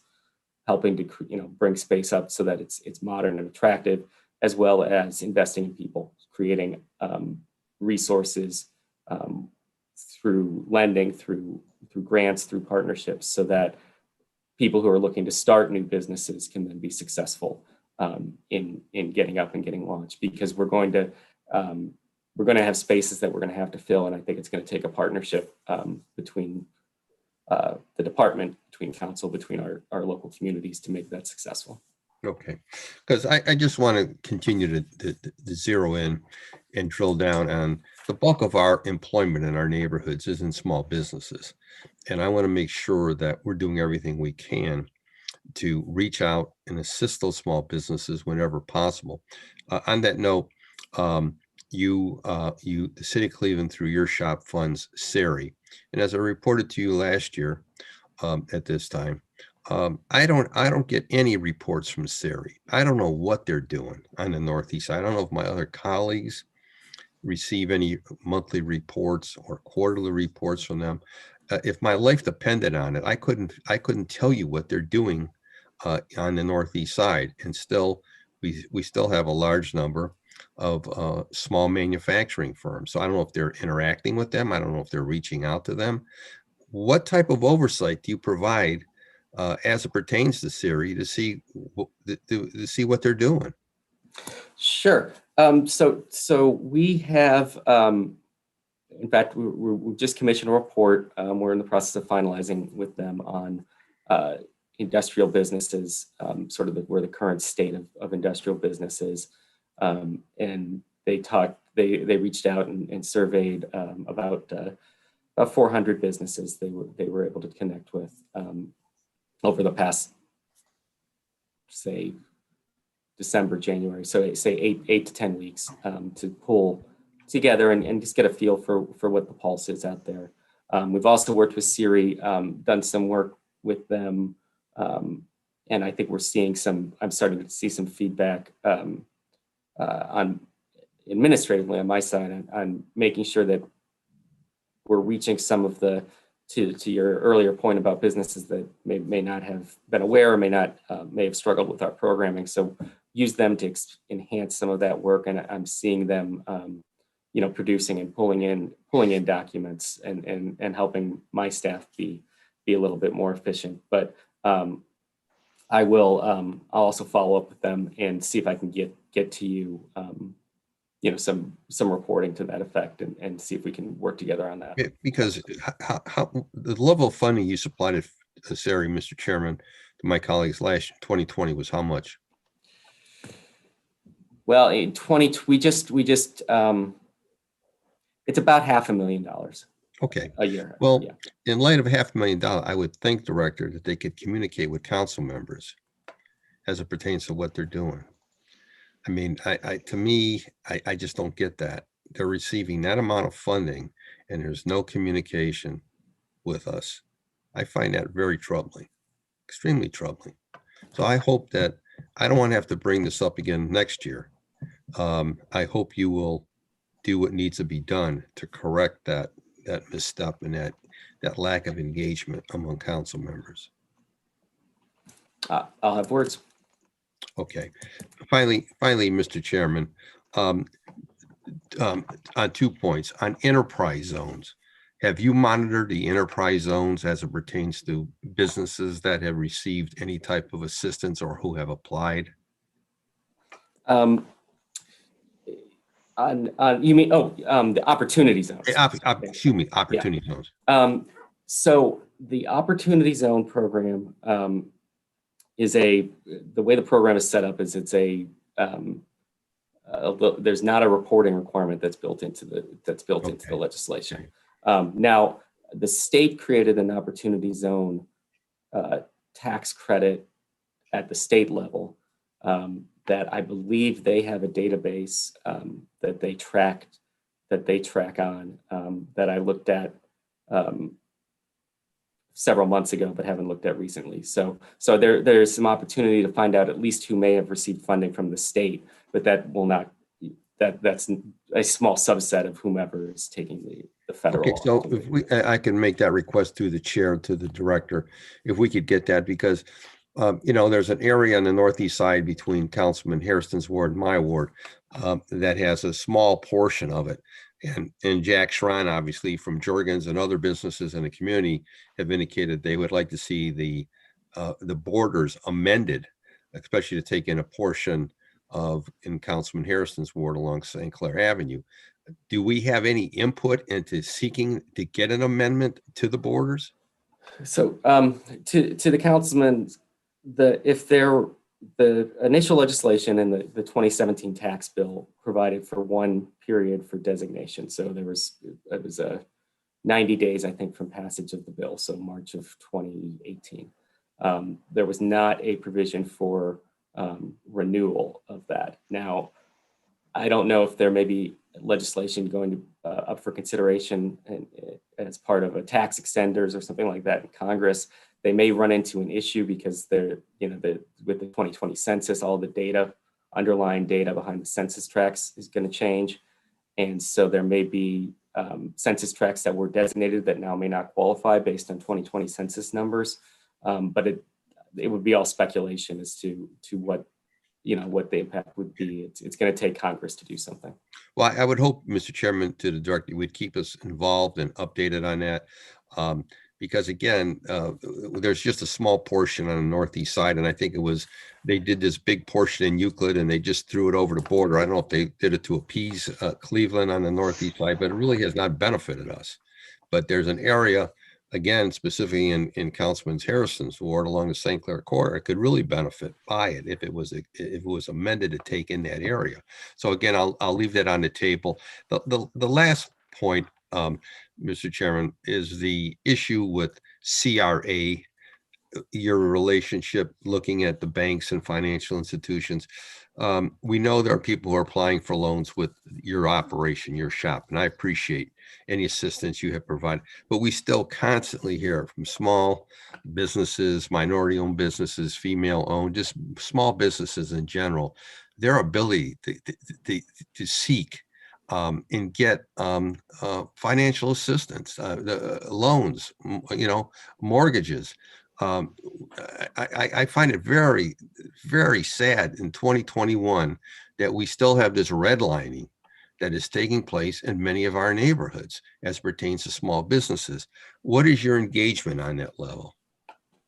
Sure, Councilman, I agree. And I think, to the extent that people are struggling, that's a place where we might be able to help and intercede. Our department doesn't have any sort of regulatory authority as it pertains to CRA.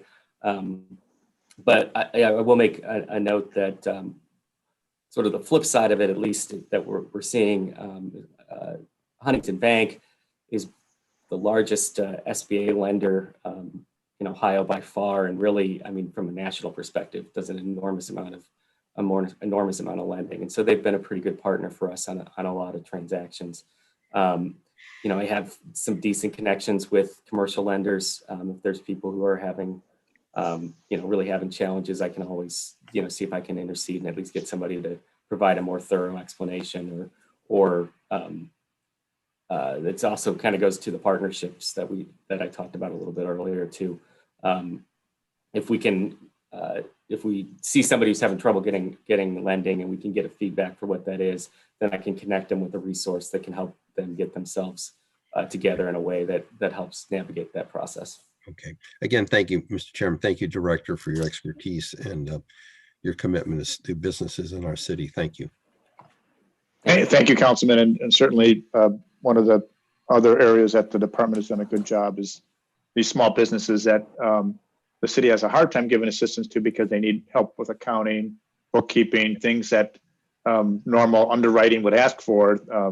They just don't have. So it does create additional time, but the department's done a good job of reaching out to them. Councilman Bashir Jones. Thank you, Chair. Thank you so much. Chair, to the director, man, it's been awesome working with you, man. You've done a great job and just always being available for me. You've had so many people.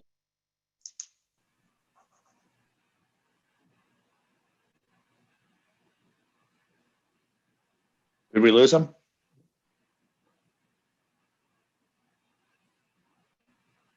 I think we lost him. All right, Councilwoman Jenny Spencer. Thank you, Mr. Chair. Hi, Director Ebersol, good to see you. I have two questions. One, it might be pretty easy. So through the chair to the director, I do refer to, and I know that our CDCs refer to the makeitincleveland.org website quite a bit. It's a good tool. However, I have received feedback that not all of the city's programs are listed on the website. In other words, there are some programs that are utilized that are not on the website. And I wanted to ask whether, to your knowledge, this is the case, and is there a reason that they're not on the website? Yeah, to the Councilwoman's question, I think all of our programs are referenced on the website. They may be simplified. So, for example, you hear about a HUD 108 loan. HUD 108 is a specific type of resource that we can access, or an EDA loan. It's a specific type of resource, and somebody may ask about that. But on the website, it'll just show up as an economic development loan because it's a loan that we put together and that we, that then we design the terms and figure it out to structure a way that makes the most sense for the deal. So my thought is that that's probably the answer to the question. That you may be getting something because someone sees something in the news about a specific type of funding source or whatever, but from the entry point, it's just somebody looking for a development loan. Great, and thank you. And I will attempt to try to find a specific example, and I can follow up with your office. Sure. My second question, my last question through the chair to the director, might be a little more challenging, or just it's more philosophical. I have a number of constituents who, just generally speaking, feel that cities like Cleveland with limited resources and a lot of needs shouldn't give out economic development incentives. And that's a very broad view. That's not necessarily a realistic view, but that feeling is out there. So are there words of wisdom that you would impart as a practitioner to our residents so they can understand some of these practices and why they're in place? Sure. I think, I think the way to start is if you look at the way I kind of outlined the programs here, it's discussion and in the report and on our website. What we try to do through our development program, and by and large, is to address challenges, address gaps that are existing in capital structures. And so if you're looking at redeveloping a older building, old buildings have challenges. Old buildings have, outdated systems that require a significant amount of cost to pull together. And if you're looking at doing that, or you're looking at construction outside the market, outside of Cleveland, the cost differences are pretty apparent.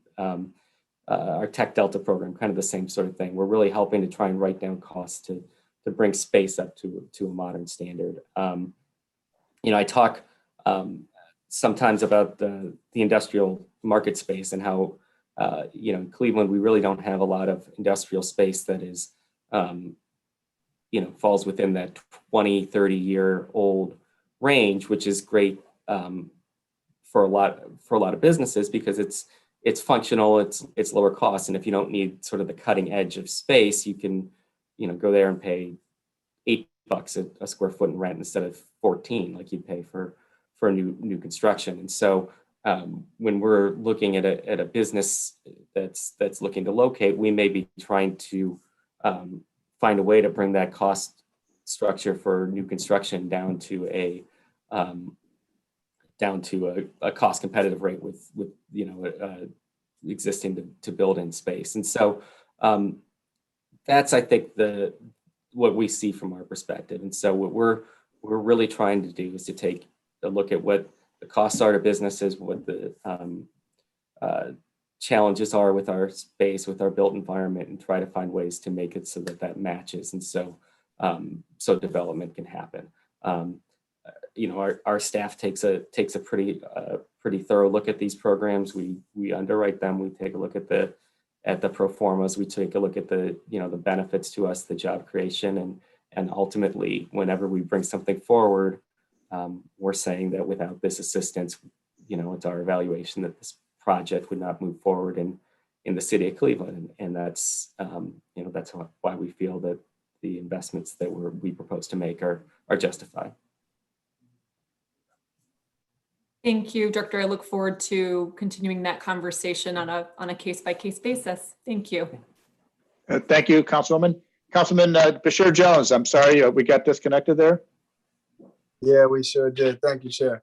What I was saying was that I'm really appreciative of Director. It's been great working with him and just always making himself available for me and for the amazing people that are looking to come into the ward. I appreciate it. Question to the Director: much like what Councilman Polenzek stated, you have small businesses that are looking for support, and sometimes they don't know where they are in the process. Where I thought that it was already done, or what I needed to do was already done. How are we keeping up with them? Constant communication with them to make sure that they have what they need. Sure. To the councilman, our every project is assigned to a staff person who works with the business to help them get through the process and tries to keep them posted, keep them updated on the timing. I'm not going to say we're perfect. Sometimes things slip or we get behind. And if that's the case, that's ultimately my responsibility. And so if there's somebody who's not getting service that's complaining, just let me know and I'll check in with my staff and we'll take care of it. But in general, I feel like, especially given the sort of the unprecedented volume that we've had in 2020, we've been able to keep up pretty well with keeping our businesses informed with where the process is going and some of the challenges that we're all facing with the remote operations and so forth over the course of the last year. Perfect. And we know that, especially during this time period, we want to make sure the processes of taking care of small businesses is a priority, which I know it's a priority of yours, as well as with the mayor. In regards to the resources that we are taking care of, I guess my question to you is, how do we make this process better? What do you think what we're missing, and what can we do as a council to assist you and assist what you're doing in a better way? Well, sure. I think that's a loaded question, right? I think that, the most important thing we can do, and I think, I tried to outline today, and I think I'm always happy to take some time with any member, is just to make sure that I'm giving you the resources to communicate to businesses what we're doing, how we can be helpful, and how to make that connection. Because it's my staff, it's what we do is to underwrite transactions, to figure out how to make these financial incentives work. So the way that I can work together is to try and keep that line of communication open so that businesses can get connected into our office, and making sure that you have the tools, have the awareness of all that we can do to help small businesses or big businesses within the city. And and then I think the other thing I'll just say is never feel like I think small businesses, some people, if you're a small business owner, you're an entrepreneur, you're working on your own, you're used to it. And my dad ran his own small business, and sometimes you're not the best at asking for help, asking for questions. And that's the other thing I'd say is just, encourage people to call us if they're looking for assistance, if they need something, if they got a challenge and they don't even know, if they have a problem and they don't know what the answer is, encourage them to call us.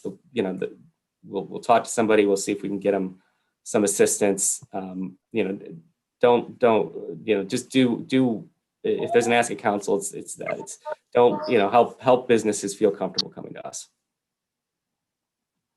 Thank you, Director. Last question is, we have a growing population of businesses, not even growing, that have been here for a while, that don't just speak the language of English.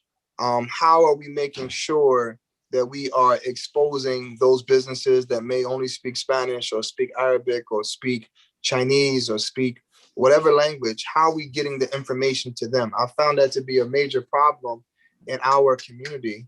I found it to be a major problem, particularly in Ward 7, where you have Asia Town, where a lot of my businesses, they just couldn't connect with the city resources. How are we handling that? Sure. So we have some website capability to translate between languages. I'm sorry, not just language, Chair to Director, but also we have hearing and seeing impaired as well. Yeah, and I think on the language issue alone, I think that's something that we are constantly trying to improve on, and I think it's something that we probably want to, as we kind of get through, we want to spend some time thinking about how to do things more systemically. There are resources out there, for a one-on-one basis. It's not too difficult to find somebody who can help translate or help, serve as an intermediary. And we've got some great people, both partners outside in the business community and inside with our community relations department and some of those organizations who can help make connections. But I think that's something that we need to try to grow on, and that I think we're going to make more of an effort as we kind of get back to our community outreach focus as we get out of the pandemic. Awesome. Thank you so much, Director. Chair, just a question for you. Is TV 20, do they have like the words going across the screen, or have a way that those who are hearing impaired or seeing impaired, they're able to understand what's going on right now? I do not know if TV 20 has closed caption or not. I think it's, I don't know if it's subscriber based or not to do closed caption. I'll have to find out. I don't know. Thank you. Thank you, Councilman. Councilman Joe Jones. Thank you, Mr. Chairman. I really appreciate the opportunity. I just want to say that I just got a lot of the information that the director was talking about in the Dropbox. Some of it was just sent just now. And so it's a lot to go through. But first, let me just say this. I think first I want to say thank you for the time that you spend making sure that, we are managing the Department of Economic Development in such a way where we're bringing resources and utilizing the resources that we currently have. With the economic development, and I was kind of like looking at this, that has been invested in the city of Cleveland, how much money with the various different tools have your department invested? Because I see a number of projects here that you've allocated resources to. When you look at that, how much money was that investment in terms of what we've made in this annual year? And then what is and how do we capture that in terms of looking at it as that if we invested 15 or 20 million, it generated $1 billion worth of value for our city. Do you have anything that could talk to that, Mr. Chairman, to the director? Sure, Councilman. So last year, we approved Excellent. Thank you, sir. roughly $58 million worth of investments. Now, that includes $25 million for Sherwin-Williams. That includes the large Section 108 loans that we're borrowing. And so those are sort of outside resources. Those the 108 loans are, but nonetheless, it's a little bit over $58 million. And the total project cost that we're expecting to see was about $1.05 billion. So that's last year, 2020. And that's exclusive of the COVID relief. That's just the traditional construction pieces, the COVID relief.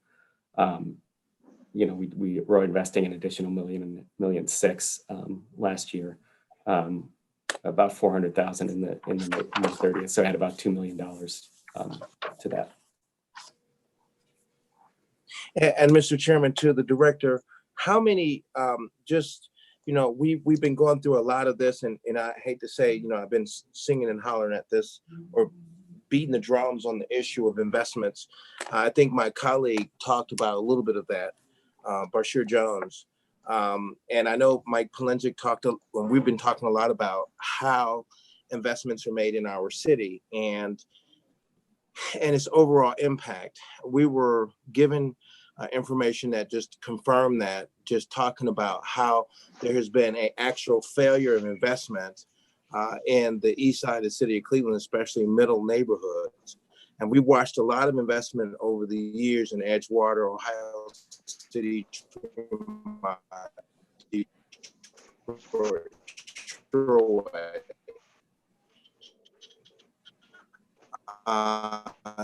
and West Park, but we have not seen that kind of investment in some of our middle neighborhoods. It's sort of kind of like there's certainly a pattern there that shows us the commercial as well as industrial investment in the city of Cleveland that gives us an idea of where those resources are being allocated. So, Councilman, I kind of missed a little bit of the middle of the question there from some technical Do you have, challenges. I'll restate the question. Can you hear me? Do Yeah. you have a chart that shows where you're investing money in the city of Cleveland as relates to commercial as well as retail and industrial investments? Sure. So in the book, I list all of our projects, and I can If you could break that take a look down, at Mr. following Chairman. that. Yeah, if you could, because I see what your investments are. I don't want to say where I see your investments are. I want you to tell me where your investments are. So if you could show me that mapping, that would be nice. Yeah, I can break this. I can break this. Yeah, he can GIS map the locations. Right. So Mr. Chairman, to the director, that $1.550 billion is absolutely impressive. And Mr. Chairman, to the director, I've asked for information in years past. I haven't gotten it, so maybe the chairman has it or someone else may have it, but I have not received this request. In the past, I've asked for the tools by which you utilize to help our industrial businesses, our commercial businesses, and our retail businesses. And how many tools is it? Because I count 18 programs. How many different programs and grants and loans that you have available to do the great work that you do for our city? So what we can do, Councilman, is you're correct. We did get some of that information previously. We can give you the last 4 years of the economic report that you got today. That's not what I'm looking for, Mr. Chairman. Okay, that shows all the different funding sources. Yeah, I understand. My question, Mr. Chairman, is I want to be like surgical with this, please. And, you know, if the director, and it's a line of questions, Mr. Chairman. So the question is, what tools do the citizens and commercial businesses, industrial businesses, retail businesses, all of the various different grants that you have available, loans, all of the various tools that you have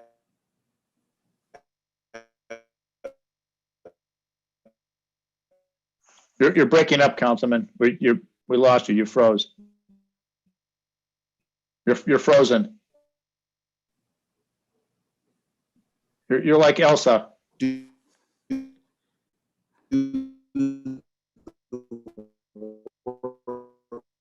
We still can't hear you. You might have to sign back on again.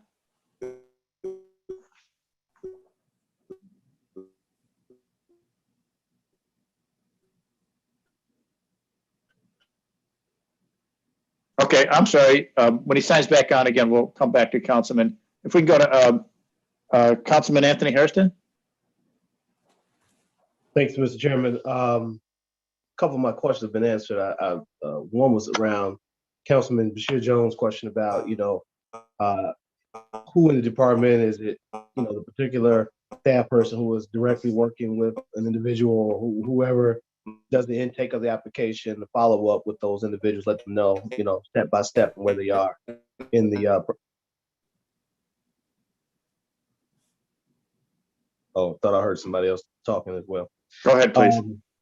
Within the process. So that was answering. Just to follow on Councilman Polensky, he's right. Is that is something directly, if you recall, through the chair that we talked about, that area where my ward borders, the Euclid area, and how the lines were drawn as it relates to opportunity zones. And, if at all we come to a point where we have some additional input or they are looking to revise some of the lines or enhance them, that we take really a look at the area that's around Nottingham area that's around Euclid, to try to expand some of those boundaries, that includes parts of Euclid Avenue and others. As you know, we work with Dynamic Metals to bring them into the ward and some other small manufacturing that's there.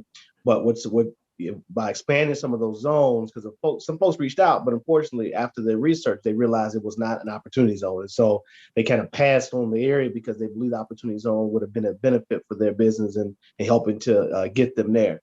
So please, if we get to that point, that, let me know, because I'd like to be a part of that conversation if possible. And to the point about Siri, I too echo Councilman Polensky. I really, except for when I have an issue or concern, I reach out to Tom Burkle when he was there. Tom was very responsive and got back to me. But besides Tom, I'm not sure.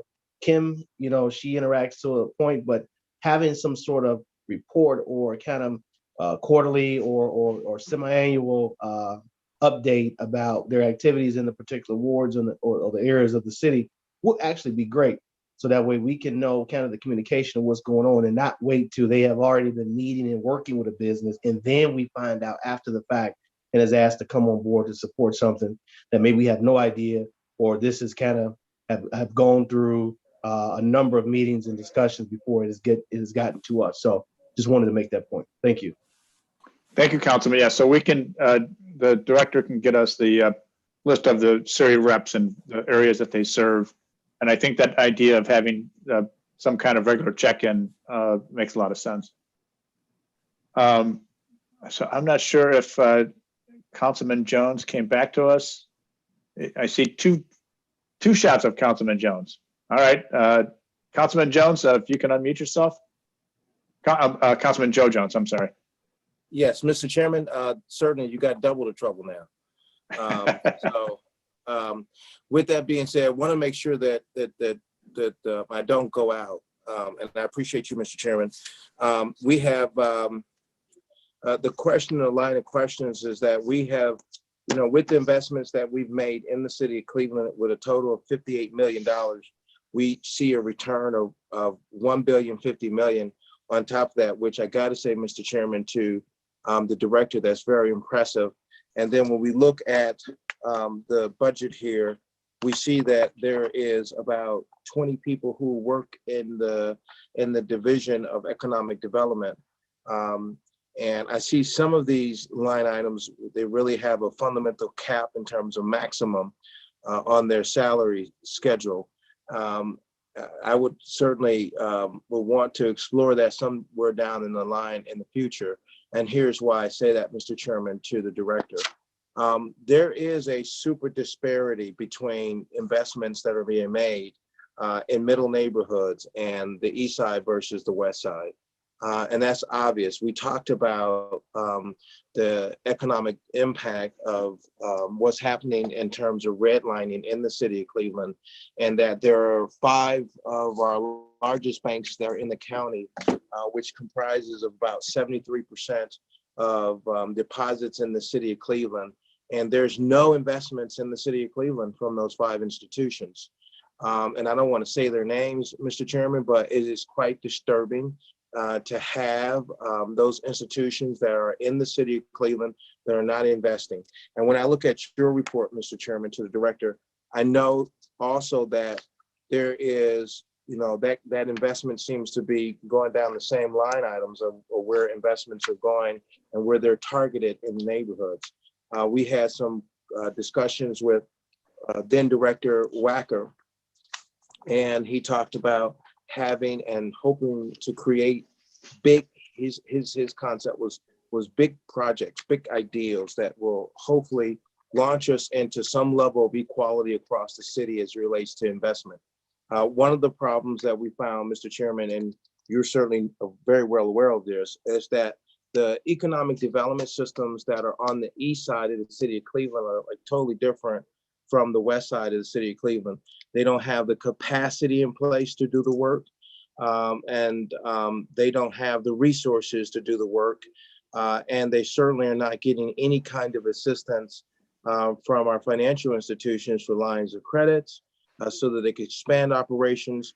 And then another problem, Mr. Chairman, to the director, which is not your issue actually, is one where how fast we get resources to our economic development systems that we have to keep them going, especially some of those economic development systems where we consider them mom and pops. But my concern was that, and I know the Neighborhoods Transformation Initiative, which starts in Glenville, Buckeye, Clark Fulton, the other neighborhoods, like my neighborhood, which is a middle income neighborhood, we would want to certainly work with you, Director, to see how we can make some kind of possible investments in this area. If we don't look at trying to make investments some kind of a way which is fair across the board, you'll continue to have the lack of investment. So now we have a lot of our commercial districts, like and I want to share this from the corner of Lee Road and Harvard over to the Sorrento area on Lee Road. That strip right there could be a strip redeveloped to look more like and mirror what's farther down Lee Road and Cleveland Heights, where they have an actual nice, really good, great commercial strip of businesses. And so certainly we want to work with your department. So earlier when I was asking the questions about tools, I was able to count at least 18 programs. How many programs in terms of tools that you do have a total? Is it more than 18? And if so, what are they? And then where have those, do you have a snap sheet? And you don't have to go all the way back because that'd be a lot of information, but at least for the last 2 years or 3 years showing what those balances of those accounts are and where some of those funds have been directed to. So to the councilman, so I tried to provide in the report and in my remarks sort of a summary of the key programs that we use, and it was not comprehensive, but it was the bulk of the work that we do. And then our website has some additional information.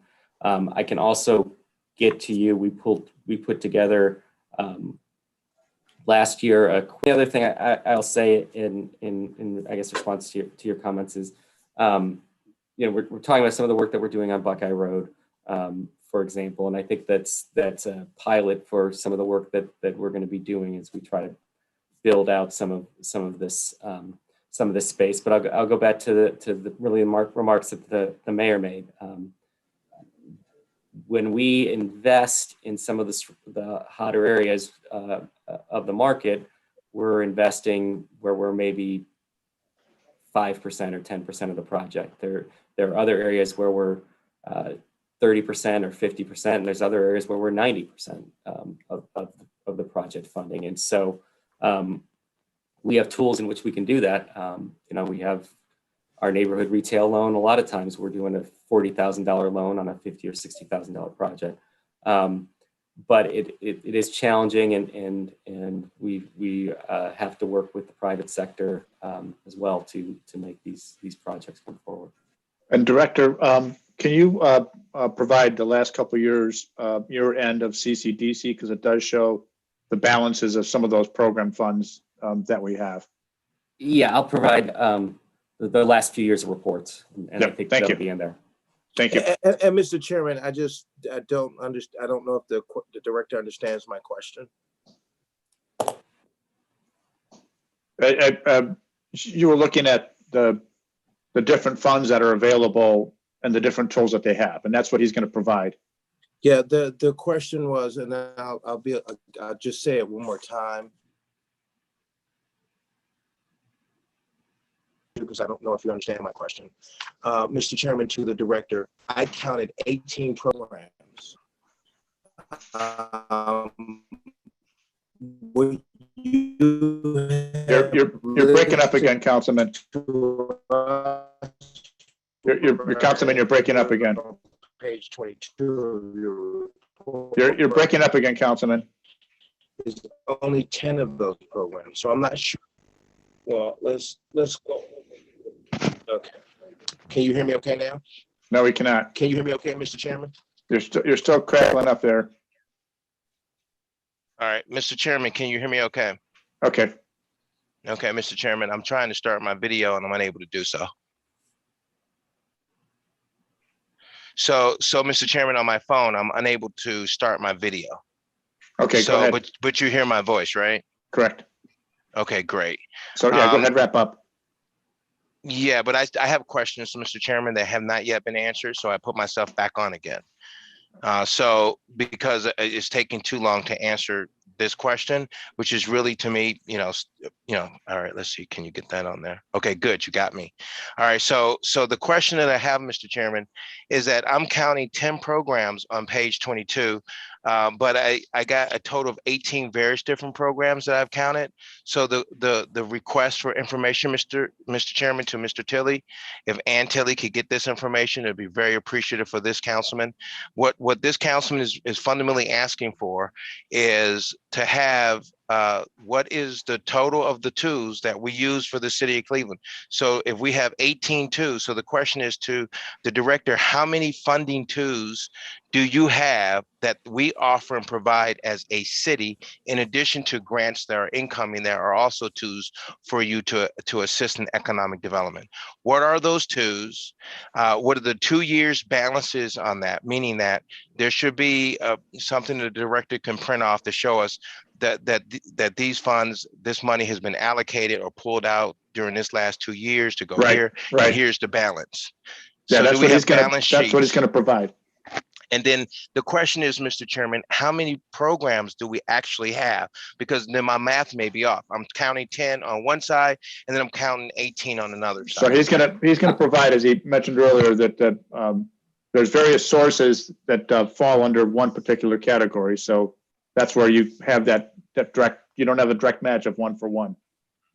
Okay, so then how many programs, Mr. Chairman, to the director? He doesn't have to tell me about what all the various different programs do, but I just want to know how many twos that does the director have available to him, Mr. Chairman, to the director? So yeah, so he'll provide that. That's what he'll be providing. Can he verbally tell me, Mr. Chairman, how many twos it is? Director? Councilman, so we have 18 different programs that we run. I highlighted about 10 of them earlier that are the main big tools that we have. And then as the chairman indicated, several of these programs are funded through the same funding source. And so that's why we have fewer funding That's fine. sources So in you do have 18 then. So I wasn't wrong. Correct. Okay, so Mr. Chairman, to the director, one of the things that we've held and we've had in the past, coming back on this council, I don't see it in your department, that was really useful and helpful to, and you may have that, but I haven't met that person yet. You always would have assignments, and I know this was under Chris Warren's department, and I usually work directly with him when he was in your spot. And so, but he would have like economic development officers assigned to different parts of the city. And Ward 1 had its economic development person, and at that time, it was a Janetta Johnson. Who do we have in your department that we could work directly with that is looking out for the economic interest of the Lee Harvard Seville Miles community? Councilman, so we don't assign people based on geography. So I would say everyone in the department is responsible for serving the businesses in your neighborhood. And I have different staff who work with small business and retail businesses. I have different staff that focus on industrial businesses. I have staff. So we no longer have that in brownfields. place. So we no longer have that in place, is what you're saying. Right. So, Mr. Chairman, I would ask, and that's the reason why I'm looking at your budget. You know, I don't have any unreadiness, Mr. Chairman, to look at ways and means where certain parts of the city is not left out, where we have people who are assigned to working with our local development corporations, as well as their elected officials to generate investment in the neighborhoods like mine that is considered a middle-class neighborhood. And, you know, and I understand, you know, looking at certain areas and key marking them out to do investments, but we are a city that we have citizens in this neighborhood that are tax-paying citizens in the rest of the communities all throughout the city that feel that we have not had that kind of investment, and they would like to be treated fairly, and they feel that they have not been treated fairly. And it's not like we have, Mr. Chairman, to the director, a huge area. We have an area that just has not had any kind of investment. So is there some way in your budget, would you be opposed to maybe adding more people on to get into those areas that we need assistance at, to kind of focus in there and see how we can generate development and concepts with the various different minority businesses who are not aware of these various different pools of resources and 18 programs that they could you know, potentially build build up in their respective territories in terms of investment. Because what I'm looking at right now is, and I've said this before in the past, our neighborhood, unfortunately, is a cash transaction neighborhood. And we can't get the kind of investment from our financial institutions. So there's actually active discrimination in our marketplace, and it's not being addressed. And so I would like to work, Mr. Chairman, with the director as well as with you to talk about how we can have some economic equality here. And so there's strictly discrimination, is you can visually see it. It has been brought out in the presentation in these budget hearings, and I certainly need your assistance and help with being able to help to deal with that disparity that's actually happening, not just only in Ward 1, but also in other communities in the southeast section of the city of Cleveland. Can we do that, Mr. Chairman? Councilman, can you give the director your cell phone number, and he can reach out to you and he can give you a breakdown of the staff and the different and how they reach out based on the business? And Mr. Chairman, that's fine. But, you know, as I look at this budget and the director says that, you know, they do a host of all kinds of things, which is fine. And I have no problem with that. I respect the fact that the director is a good director, and he, you know, he's taking care of the business and is able to make this investment, which is really impressive. I just need a little tender loving care on my side of the town to help in those areas. We do have a number of minority businesses that are ready and willing to go, but they just need to have a partner. And we don't have an economic development corporation that's in place to be able to navigate through that process. So a lot of this work that has been done over the space and time has been done throughout my office. And it would be nice to have a person that's on his staff that can take these people that I'm dealing with and be able to direct them and help them go down those routes and those roads. So, Mr. Chairman, this councilman is asking for parity and equality and equal investment in our community, so we can have a nice neighborhood like so many other nice neighborhoods in the city of Cleveland. So with that being said, Mr. Chairman, to the director, do you have my, I think the director has my cell phone. Do you have my cell phone, director? I probably do, but if you want to give it to me, and then 216-355-0017. Okay. That's Great. my cell. Thank you. Thank you, Councilman. And thank you, Director, for all your great work. It's going to be another challenge to get through the rest of 2021 here, but your team has been really very engaged with our small businesses, including some of our those who have a high need, and being able to get them through the process. So thank you very much, and look forward to ongoing efforts. Thank you. Council President, it's back to you. Thank you very much, Councilman Brancatelli. Job well done. Appreciate you getting covering those areas. We need to be accommodating to guests of City Hall as always. And the Cleveland Municipal Court Housing Division is with us, and we're somewhat out of order, but we want to make sure that we are accommodating to their time schedule for your planning purposes. We're going to go through Cleveland Municipal Court and then to the scheduled Finance Committee meeting and the council meeting. And if time allows, Chairman Brian Casey will pick up with Public Utilities if time allows after that. But for your planning purposes, it will be Housing Court, our scheduled Finance Committee, council meeting, and then back to the agenda if time allows.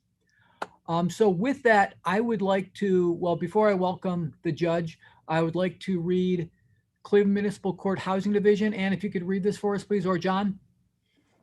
Cleveland Municipal Court Housing Division, W. Mona Scott, Judge, on page 159. Salary and wages on page 163, 2020 unaudited, $2,835,501. 2021 budget, $3,432,200. Total expenditures on page 164, 2020 unaudited, $4,075,542. 2021 budget, $4,991,019. Number of employees on page 165. Total number of employees December 2020, 41. Number of employees budgeted for 2021, 51. Thank you, John. And Your Honor, I'd like to welcome you to our virtual City Council meeting for our annual budget hearing, and look forward to hearing from you about some of your past accomplishments and your 2021 budget. Your Honor. Thank you so much for having me. Good afternoon, and thank you to all council members and Director Dumas for working with Housing Court. I'm just going to start my opening statement, if that is all right with everyone. Please. And just a quick edit that we currently have 47 staff working with Housing Court. We brought on new staff members towards the last month of the year. Great. Thank you for allowing us the opportunity to enlighten you about my first year on the bench. 2.5 months after being a judge, the worst, unpredictable, and unprecedented thing happened to us all, COVID-19. This pandemic has been relentless and has forced us to rethink everyday life choices and interactions. As Governor DeWine ordered a mandatory shutdown and shelter in place for the state of Ohio, that was not an option for the courts. Housing Court's main objective of being a problem-solving, community-based court remains steadfast. Never before decisions had to be made. And can I also ask briefly to, I be allowed to share the screen so that I can do a Yes, please. Slide presentation? Please make the judge a co-host.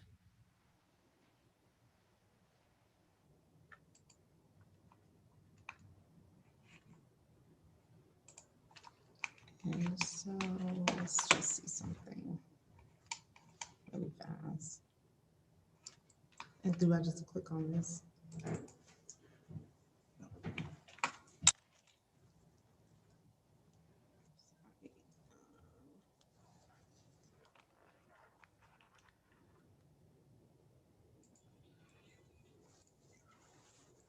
I'm not sure what's the first option. This screen is right here. Which one, this one? Yep. Okay. Okay. Yes. Oh, I'm sorry. No. I was about to say we can't do that. Okay, and then, Enable editing. oh, Jesus. Click the yellow line. Enable editing. Right there. And then, what about this slideshow? Right there.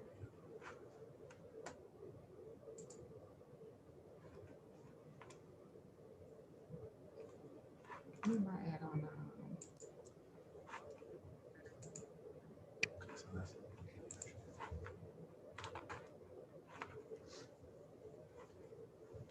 where's my Zoom?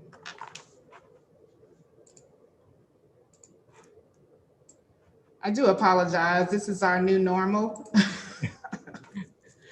I Trust me, typically you're not have the staff first. doing all the PowerPoints and the computer things, so I'm trying to do this by myself. Okay, can everyone see the screen? Not yet. Oh, what happened? We can make somebody else a host, Your Honor, if somebody else has the presentation, if that'd be easier. Oh, and then right here? screen one. Oh, screen one, Yep. and then hit share. Yep. I should be able to see it. Okay, There we go. there we go. There we go. Thank you so much. I have one of the most awesome IT specialists. Okay. Never before decisions had to be made in an effort to assist and encourage Cleveland residents to shelter in place and remain safe and healthy. I issued my first ever administrative order ordering a 90-day moratorium preventing new civil and criminal filings and invoking temporary stays on all pending cases from March 16th through June 15th. What did Housing Court do during that 90 days moratorium? We immediately began brainstorming and planning. Because courts are prohibited from closing completely, the Ohio Supreme Court strongly encouraged courts to switch from in-person hearings to virtual hearings. A tech grant was offered by the Ohio Supreme Court to assist us with this endeavor. Housing Court received $25,000 in tech grant funds that permitted us to purchase laptops, laptop bags, portable poly studio cameras, web cameras, and a 65-inch Mundo Pad smartboard, along with a cart designed to hold it, and several Zoom licenses. Knowledge that Cleveland has one of the worst digital divides in the state allowed us to begin envisioning how Housing Court's virtual court would work. We intentionally selected devices that would allow us to set up a Zoom kiosk in the Justice Center. And I'm gonna try to show some pictures.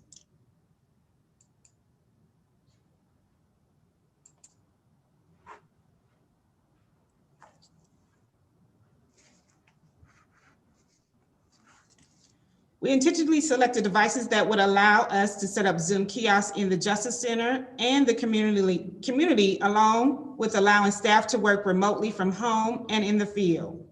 We in Housing Court created new processes, procedures, and policies that are receiving positive feedback from the public and legal community.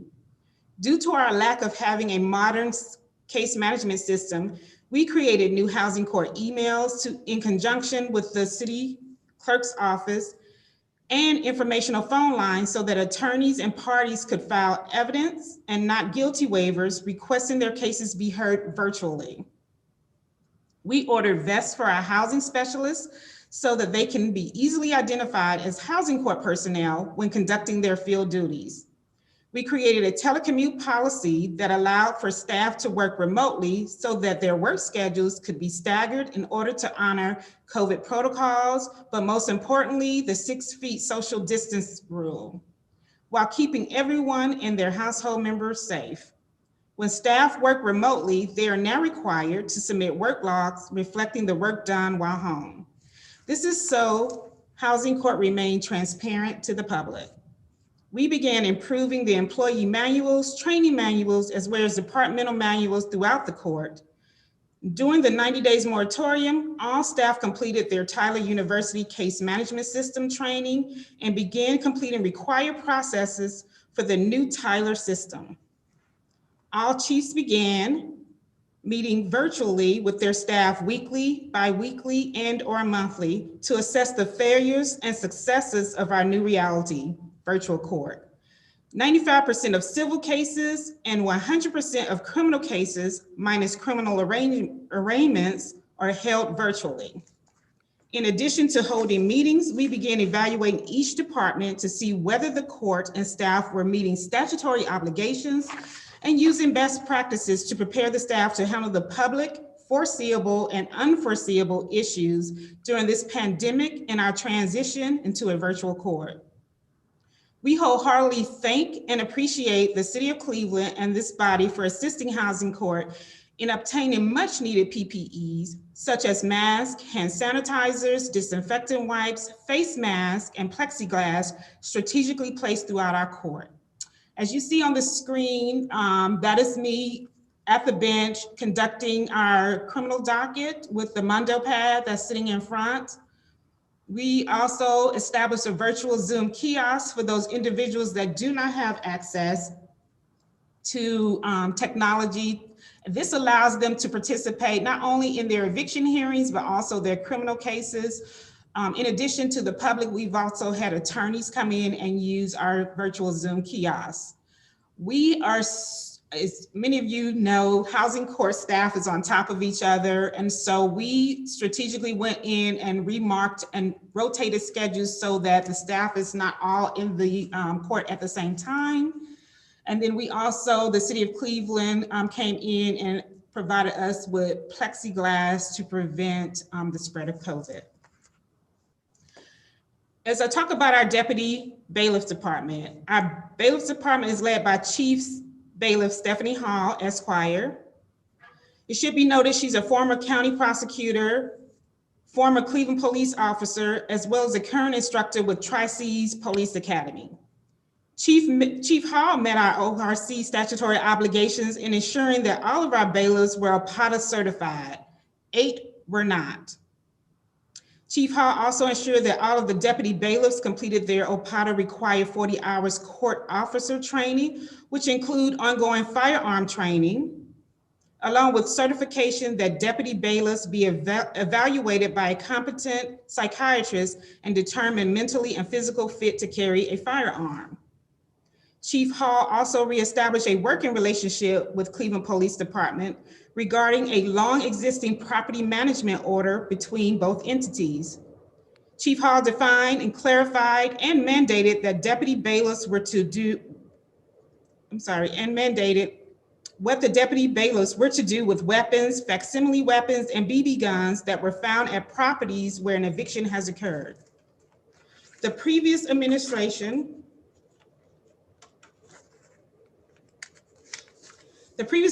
had several weapons left behind in a lockbox in the bailiff's department in the Justice Center. Those items were eventually submitted to Cleveland Police Department for proper disposal. And the clarified property management procedure now prohibits our deputy bailiffs from bringing any weapons found in an eviction into the Justice Center and the Housing Court. It should be noted, and I'm gonna go back.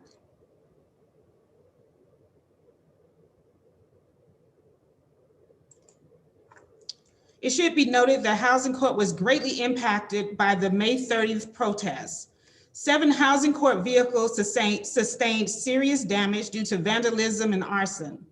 4 of those 7 vehicles were beyond repair. Not having those 4 vehicles have unreasonably impacted our deputy bailiff's department. Currently, bailiffs are riding 2 to a vehicle when delivering summons while covering 3 section areas of the city. This does not include the court's 2-person eviction set-out rule. The budget before you does not address the absence of Housing Court's 4 vehicles, and Housing Court needs to have those vehicles replaced so that our bailiffs can reasonably carry out their assigned court duties while being COVID safe. We have added 3 new bailiffs to our staff as of December 2020.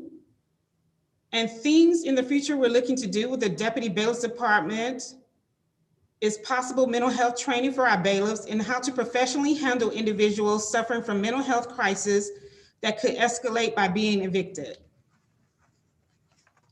Our magistrates department is led by Chief Tracy Gonzalez, who comes with a breadth of magistrate experience. She served 14 years as a Cuyahoga County foreclosure magistrate and was a staff attorney for the Honorable Lillian Green.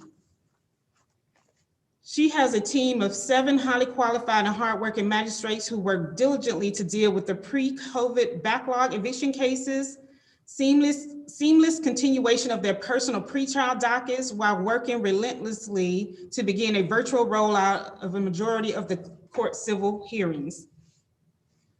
Finally, our housing specialist, led by Chief Belinda Guest, Esquire, is a former county prosecutor in their elite major trial unit and a former City of Cleveland domestic violence prosecutor.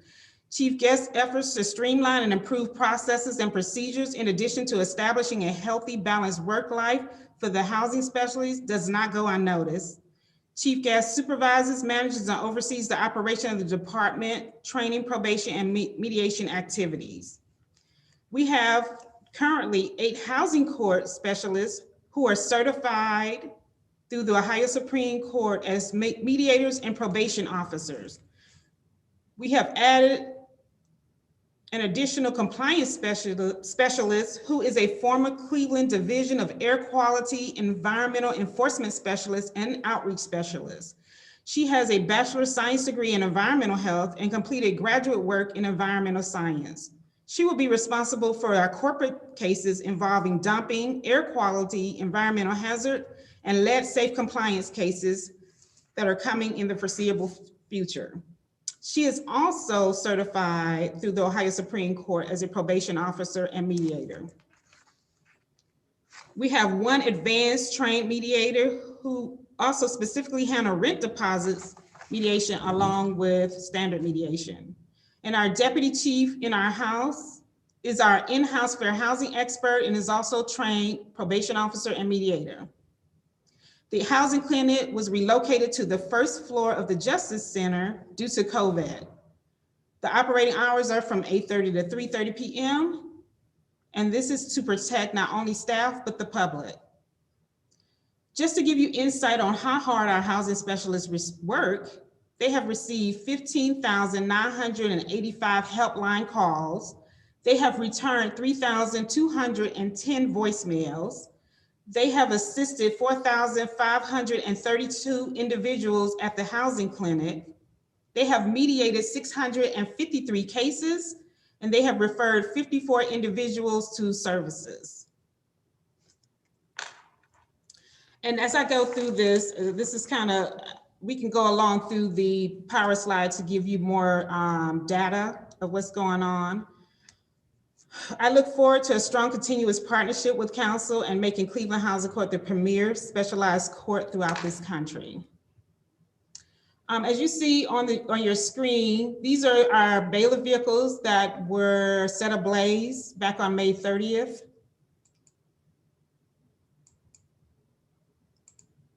Give you some kind of idea, we had a total of 6,925 filings. 2,445 of them were criminal, 4,480 are civil. As we go through these PowerPoint, I just want everyone to be reminded that Cleveland Housing Court was once again closed for 90 days, and we did not accept any new filings for criminal or civil. Our bailiff department works extremely hard in ensuring that everyone is put on notice that they have cases pending before a housing court. As you can see, they served 1,400 in-person summons to the parties on cases, and 635 of those summons were civil.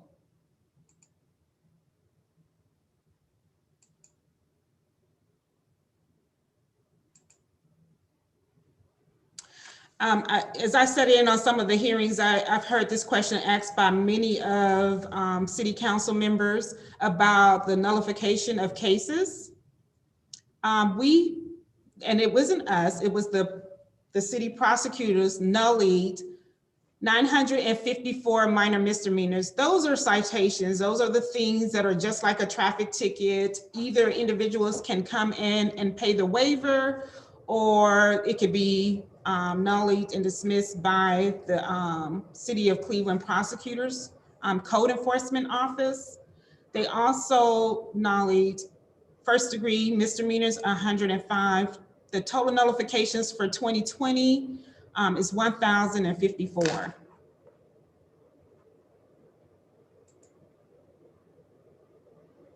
We had 155 warrant recalls where individuals showed to court.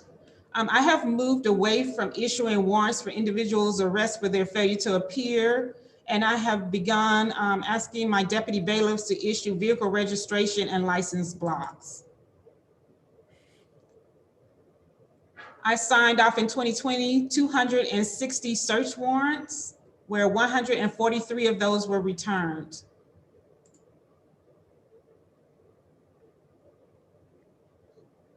I'm a firm believer in community control sanctions, especially making those much needed repairs to properties. As of 2020, we had 245 active cases with 929 properties under housing court's jurisdiction. 44 of those were closed, with 160 properties being removed from housing court's jurisdiction. Community service hours ordered, we referred 7. There were 2,999.75 hours, 1,965.25 were completed. I have to let you know that I shied away from issuing community service hours during the pandemic because a majority of our defendants that came before this court were minority or they were older. And I did not want to jeopardize their health by making them do community service hours. We had 2 cleanups.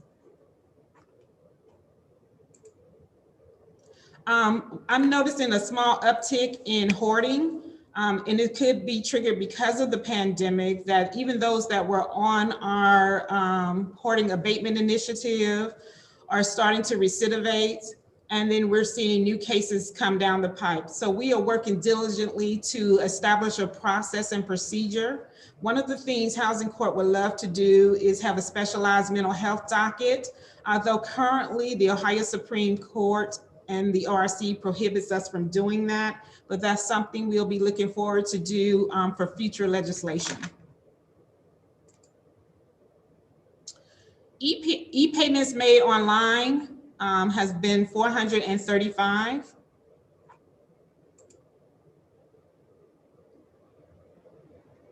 And this is just insight on our housing court initiatives regarding the criminal docket. Civil cases. We had 4,480 civil cases filed, and those civil cases include forcible entry and detainers, evictions, nuisance abatements, collections, TROs, money-only claims, and small claim.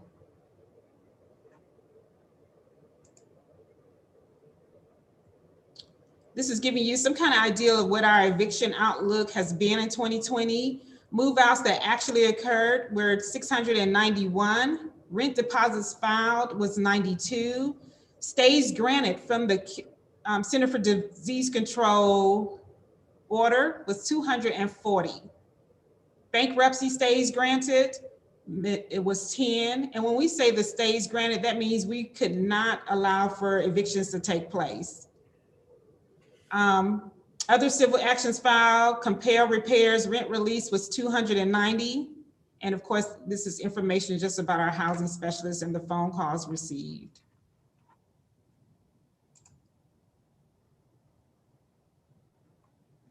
We referred 25 people that were not captured by Legal Aid Society of Cleveland for the right to counsel. This is things that came across my desk and I felt like we may need to refer them over to them so that they can get in contact with each other. We made 25 of those referrals, and once again, there were 240 stays granted from September 1st to December 31st. And these stays are ongoing. with a set expiration date of March 31st, 2021. Hopefully they will extend this a little bit further out. This is just information with our evictions over the years. As you can see, the numbers have steeply declined in 2020 due to the pandemic. Mediation. We went at length to ensure that all of our housing court specialists became certified in mediation, as there is a strong push by me to encourage people to go into mediation and not follow through on an outright eviction. So we had 718 successful mediations regarding evictions. Second cause, which is the damage hearings, we had 5. Rent deposits, we had 60 successful mediations, and our ADR specialist, Attorney Witt, completed 99 successful mediations, and those are ones I specifically ordered into mediation to go with our ADR specialists. We had a total of 54 social service referral programs. We are totally revamping that department, and it is currently in search of a social worker to work with Housing Court. We have been approved as an emergency hire for that. We're still searching for applicants. Once again, the visits to our housing clinic on the first floor where people receive forms, insight, and guidance was 4,532. And it should be noted that we updated our local rule amendments, and with the emphasis of recognizing the 2 Cleveland codified ordinances, that being right to counsel and also lead safe law.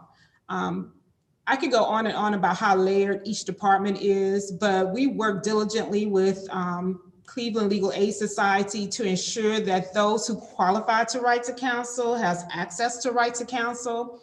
That being the case, we created a process and procedure. When I say we, it's myself and my chief and deputy chief magistrates that will allow the magistrates to answer basic questions in the beginning.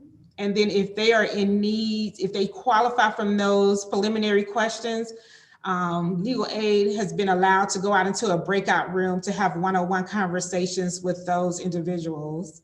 We know that lead safe law goes into effect March 1st. I have been in communications with Director O'Donnell regarding the how can Housing Court better assist building and housing and ensuring that landlords are actually getting their property assessed.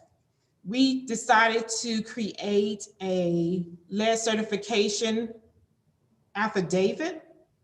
You're either not yet required to do your lead assessment, you are required to do it and you're in the process of having it done, or you are waived from that procedure, will now be required. This certification affidavit must now be attached to complaints for evictions going forward.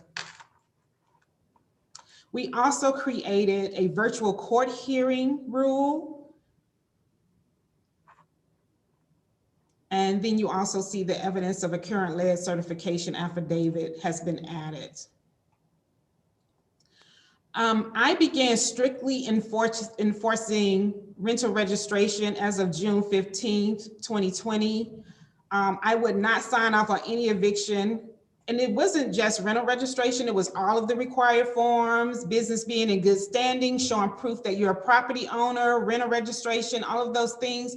I would not proceed with signing off on the eviction if those documents were not properly attached to the complaint. My magistrates were informed that they should not entertain a hearing if those documents are not attached properly to the complaint.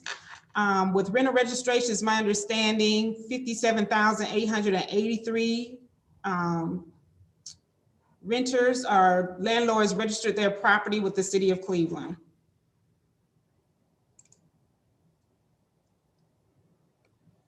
We know that the motion to seal eviction records was created January 1st, 2019, and it was modified February 1st, 2020, in that it is now requesting proper documentation to show where the individual is regarding whether or not they qualified for the motion to seal eviction.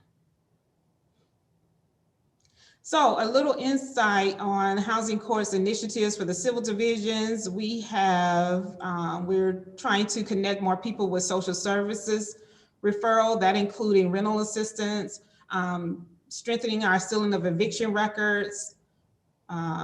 They have really been staying on top of granting orders prohibiting re-rental for property that is not healthy or safe. We are enforcing our clean hands doctrine with the eviction docket, meaning that if an LLC has an outstanding case on the criminal docket that they have not addressed, they will be prohibited from any of their properties going before our eviction docket. I'm sorry. We also created, once again, the lead assessment certification affidavit, but we also, in a conjunction with the CARES Act and the moratorium, created a federal mortgage affidavit to be attached also to the individual's complaints, landlord's complaints. I just got to keep you abreast of Housing Court initiatives, community engagement. As you can see, we have increased our activity on Facebook, Twitter, Instagram. We are beginning to roll out our quarterly Housing Court newsletters. We have done website improvement, but hope to do an overhaul of our entire website so that it becomes more user-friendly. We expanded online resources where you can receive documents such as a complaint to file an eviction, e-payments, Blake forms, and motions. And especially our Housing Court virtual kiosk in the Justice Center. One of the things that we are currently in the throes of is establishing Cleveland Housing Court offsite remote locations, as you can see, charcoal, throughout the community. We're currently meeting with WebEx, CBTS, and also Digital C to see about getting a kiosk in certain buildings, the Cleveland Recreation Centers, and hopefully Cleveland Public Libraries in the not so distant future. That is a desire of mine so that people can have access to justice. Cleveland Housing Court has done several community engagement. We kicked off our first one, which was May, about the pandemic and just making people aware. We have had 1.4 thousand Facebook views so far. 720 individuals was reached with regards to that. And if I'm not mistaken, Councilman Bashir Jones was our moderator on that one. We also had a CDC eviction moratorium discussion about what that looks like. And we also had what every landlord should know. So that discussed all of the requirements for filing and also how to access the virtual court. And as of Saturday, we had our first virtual tenant information clinic, which we had 193 individuals registered. It was nicely attended. It was great questions asked, and all of these videos are available on our Facebook page. We also have a virtual landlord clinic tomorrow, 5:30 to 7:30, regarding the lead safe law in conjunction with building and housing. So once again, I thank you, City Council members, and I'll entertain any questions. Great, thank you, Your Honor. I just want to take a moment to commend you in the court for the eviction moratorium and how quickly you pivoted with all the challenges that COVID presented to you. It was very, these were difficult times for all of us.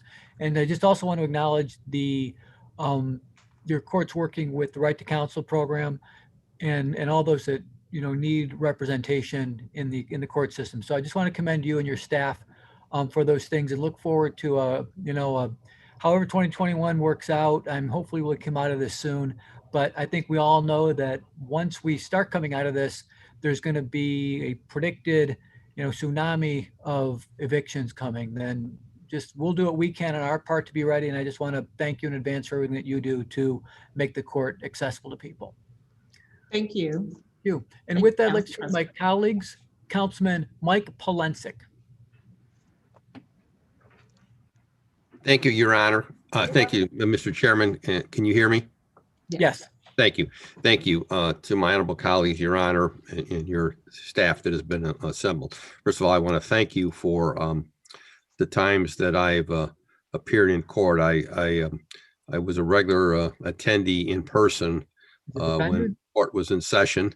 And now I'm going on the Zoom hearings, which I'd rather, quite frankly, be in person, but nonetheless, I want to continue to monitor the properties in my community.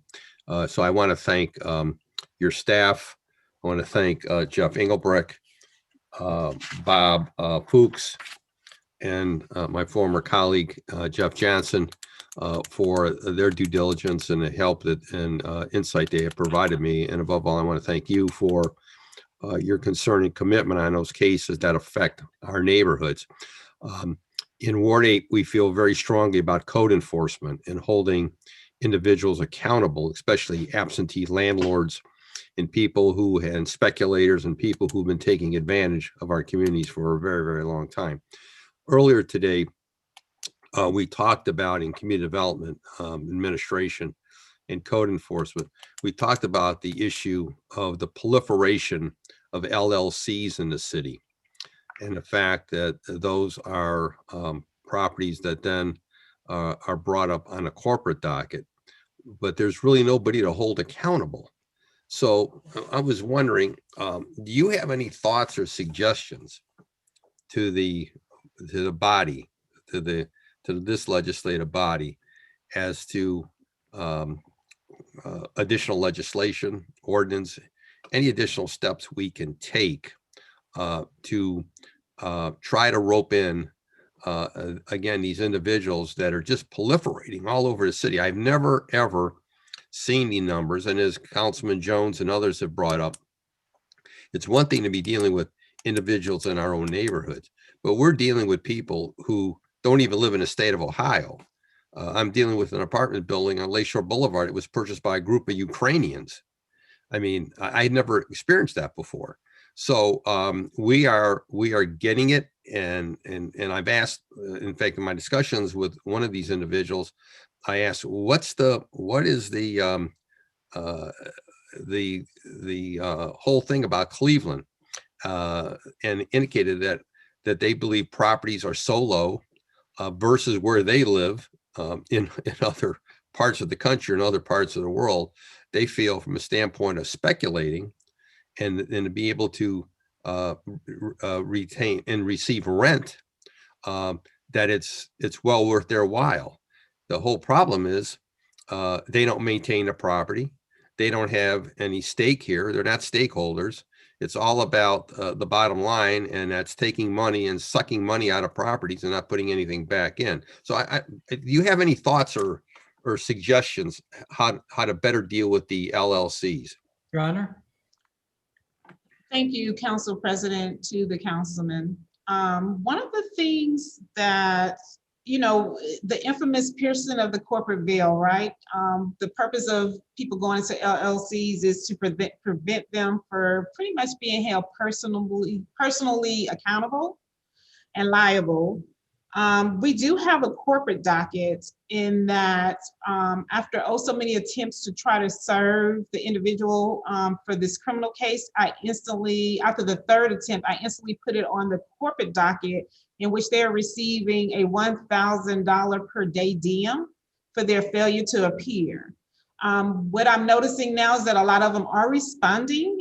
Some of them is their failure to update their active license or statutory agent. But if we go that route, we can put like a lien on the property that will prevent them from transferring or selling the property. And of course, they come into court trying to figure out how to get this lien off so they can proceed in the process of selling their property. We're going to assess that option a little bit better and how to tighten that rule and capture those LLCs, because our docket is overwhelmed with cases of people failing to appear, whether in their individual capacity or their LLC capacity. One thing we talked about prior to COVID hitting, and we were in discussion with Councilman Bashir Jones, was possibly getting council members trained and interested in receiverships. And therefore they step in and take over that property. And if there's funds to rehab it or turn it into affordable housing, you can go that route. We started that initially in 2020, along with my chief magistrate, Tracy Gonzalez. But because COVID hit, we pretty much put a pin in that and plan to recircle back around on that in 2021. Okay. How to hold them accountable? You know, that's the question of the decade. You know, I research cases. I have staff attorneys looking at cases to see have anything come down where we can hold them accountable through the state Supreme Court or the United States Supreme Court. And piercing the corporate veil pretty much is what it is. No one can pretty much pierce it. Okay. Well, and again, I would look, you know, I'm willing to participate in any way possible. The problem has been with receivership in the past is that the city, as you know, can undertake receivership, but the city would never do it. That's part of our challenge. And then again, our community development corporations are somewhat limited with the funds that they have available to do the actual improvement, or at least to secure the property. So that ties in again, if we could get a bank or financial institution that would step up to the plate to help us. But as we learned again during the block grant hearings, that 70% of the deposits in the city of Cleveland are going elsewhere, are going outside of the city. So we're confronted with redlining. We're confronted with banks not willing to make loans. And then the city, who could institute receivership, has been unwilling to do so over the years. And so we're confronted where we're seeing properties, especially, let me tie into where we have abandoned properties. We're having abandoned properties that could have been put back in a productive use and to become tax-paying properties once again. We see them just sitting there rotting away until the point they get on a demolition list. And at the same part of that equation, Cuyahoga County has the worst record for tax collection. So they don't go after these properties that are tax delinquent, which again, if they would go through sheriff's sale, where they could be put back into productive use. I'm dealing with a situation on 185th Street now where, you know, it's going to be demolition by neglect on a commercial building that could have been saved, but is severely tax delinquent. The county didn't move on it, and it's an LLC. So there's the challenge that we have. So it's a multi-faceted problem, but at the end of the day, it's creating blight, disinvestment, and a lack of revenue coming into the city and ultimately the county as well. So I'm willing to sit down with you in any type of roundtable. If there's some way we can get the CDCs on board to do receiverships. But again, I know the question that's going to be put to me, Councilman, where are we going to get the money to secure the property, to bring it up to code if they can't secure financing out of a bank or financial institution? I want to pose that to you as something we need to think about in the course of this. But at the end of the day, again, I want to thank you for the time you have allotted me in court to speak. I appreciate your approach, and I look forward to continue to working with your team on dealing with the worst of the worst, because there are people who have just for decades have come to the realization that they don't have to do anything in Cleveland. You know, they have this attitude. It's in Cleveland, who cares? They can do whatever they want, but yet right across the border in many of our inner ring suburbs, they wouldn't be allowed to get away with it. There would be aggressive prosecution and action.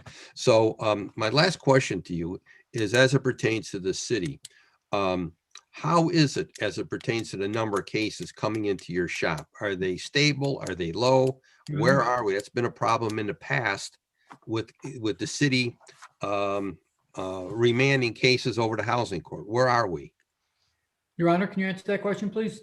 When you say where are we, are you saying since the pandemic, have the numbers dropped, or? We know the numbers have dropped, but are we seeing any light at the end of the tunnel? No. Okay. You know, Yeah. I say housing is just like a body, it ages.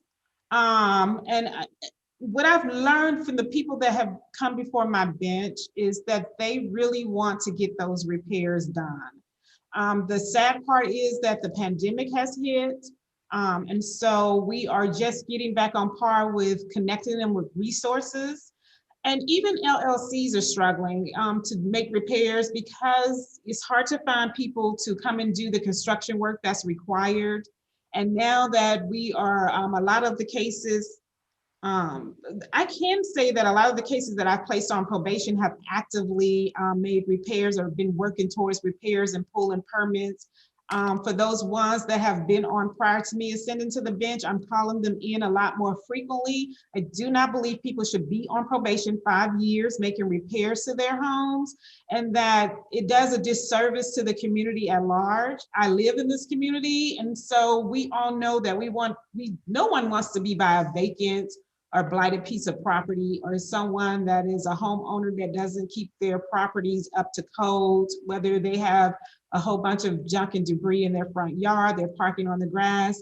I'm using an eagle eye with those cases, so much so that I have started questioning the prosecutors about their motions to dismiss cases. You know, why is it coming across as a dismissal? Because when I look at these cases, I see what neighborhoods they're in. I know when I see something out of my ward in which I live, or Kinsman, or Mount Pleasant, some of these areas that, you know, it really needs to be more aggressive code enforcement. Okay, and I would concur with that. The city needs to be far more aggressive, especially in middle neighborhoods or edge neighborhoods where they have not been. They have ignored them to a great extent over the years, and we've paid a terrible price for it. But again, I want to thank you and your team for your aggressiveness and your willing to listen and to be fair with individuals who do need help. Thank you, Mr. Chairman. Thank you, Councilman. Councilman Brian Casey on the Cleveland Municipal Court Housing Division budget. Thank you, Mr. Chairman. Just as Councilman Palencic, it's good to see a former colleague and court administrator, but also my good old dear friend, your Chief Magistrate Tracy Gonzalez, who I've known for many, many years. But Mr. Chairman, to the judge, on the budget, I've noticed, and this has become a recurring theme throughout these whole budget hearings, is that you're down 5 employees, but your salaries and wages are up by almost 600,000. And I know that in the past, or other departments have indicated that there was an increase because of some contractual or some union wages that have gone up. But not only to the judge, but if we could also, from Mr. Gorsuch, I see the $200,000 set aside for longevity. Mr. Chairman, to Mr. Gorsuch, can we get the payout for longevity for employees in the city of Cleveland, however long or however many years, and what the city pays out? Who's your question to, Councilman? That's to Mr. Gorsuch or Cordick, I'm sorry. Oh, okay, yeah. Okay. Through the chair to the councilman, how long are you looking to go back for separation? So just whatever for longevity, right? So whatever we're paying out, the city's paying out for longevity. Can you just get that to the council? You don't have to tell us now, but just if you could get us so that we can know how much we pay out in longevity for years of service. Sure, Mr. Chairman to the councilman, there is a schedule for longevity. Okay. And then if I could also go back to your former point. Sure. So what happened during 2020 for this division is it had a pretty considerable amount of turnover during the first and second quarter. And until recently, they started to restore the positions that have been lost. That's also indicative when you take a look at the separation payment of $195,000. So that's why you see such a dramatic shift going from 2020 to 2021. Which was my concern, because if we had that much in separation payments, I don't know how we could have that much in longevity for the upcoming year. So can I just say something also to through the chair to Councilman Casey. When we took over, when I took over this position, I reviewed everything, even down to the point that it was a long-held tradition to allow a heavy rollover of vacation time. And I have my deputy court administrator, Neida Miller, on with me. I believe individuals in housing court were allowed to roll over 380 hours of vacation time each year, in addition to their vacation time that they would receive that current year. And so we had to go back and revamp that policy, because if someone was to leave and they have thousands of hours in vacation time, that's a heavy hit on the city of Cleveland for payout. And so we had long-term staff that left that had been here for 10, 15, 20 years, that no one considered that impact whenever they decided to leave, whether it was because I ascended to the bench or they decided to retire. That's an astronomical amount of money to be paid out. So we are now only allowing housing court staff to roll over. I can't remember how much it was, Neida, if you could tell them. Your Honor, it's 160 hours that we allow staff members to roll over each year. Okay. All right. Thank you very much for that explanation. And then, Mr. Chairman, to the judge, under your contractual services, professional services, there's 111,000. Is any of that money geared toward your case management system that you're working with Cleveland Clerk of Court and Municipal Court on getting that up and running? I'm not sure what that money is allocated for, if Deputy Chief Miller knows. I'm not sure if that's for licensing and training. Mr. Chairman, to the councilman, that 111,000 is used for LexisNexis skip tracing, GPS monitoring, law books, property research, and court community service. Okay, Mr. Chairman, to Mr. Cordick or Your Honor, with the case management system that municipal court and the clerk's office is doing, you guys are going to be tied into that as well, correct? It's going to become basically one case management system at the Justice Center. Yes. Okay. That's All correct. right. And then one last thing, Mr. Chairman, was, Your Honor, we worked about 2 years ago with the bailiff's department to get our bailiff communications so that we as council members know when a set out or an eviction is going to happen, so that we can work with our waste management department so that we don't have set outs sitting out for weeks at a time. So I want to thank you for continuing that practice with Cleveland City Council. Thank you, Mr. Chairman. Thank you very much, Councilman Casey. Councilman Blaine Griffin. Thank you so much, Mr. Chair. And before I go, and I don't have many questions, but I did want to publicly thank Judge Scott and her entire staff for really, she mentioned about community control. And I really think that she really set the standard with a major case on 130th and Buckeye. So I want to thank her and her entire staff, including our former colleague, Jeff Johnson, who whenever we need to take care of something, these guys are always responsive. So appreciate you, Judge, and appreciate your entire team. Thank you. Thank you, Councilman. Thank you. The one thing I am trying to keep track of, and I want to just, I know that this is a passion of yours and also former Councilman Johnson's as well, is how many more positions, and I know that you talked about it earlier, but how many more positions did you add to address the upcoming lead certification law that we have? I think you mentioned it earlier, but how many staff positions will be dedicated to that now? Well, it was always a dedicated compliance specialist, housing court specialist. And so we filled that position with someone that was wholeheartedly qualified. As you heard me say, she has a Bachelor of Science degree in environmental studies and then also graduate work in environmental science. So she's familiar heavily with EPA and all of their requirements, especially on a federal level. And so we kind of use that as a kind of bargaining ability to not only hold individuals that's before the court, corporations liable because of their failure to properly do things with the city of Cleveland as far as certificate of occupancy. But we know that with her experience, she can check to see what their standing is regarding their federal licenses with EPA. And so sometimes that kind of shakes those LLCs to the core and prompts them to do what they are required and should be doing when they're functioning in the city of Cleveland.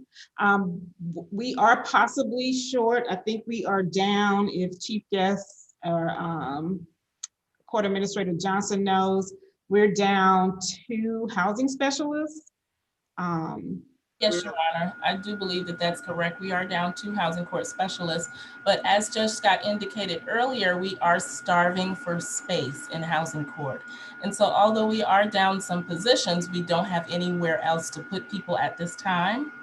And to your comment to the chair and to the council person concerning the staff members who would be working on the lead initiative, we do have the 1 compliance specialist, but we have also been in the process of creating a team of individuals that will also work with her. So we're in the process of doing that now, and hopefully early March, we'll be able to have a list of the team members available to council. Thank you.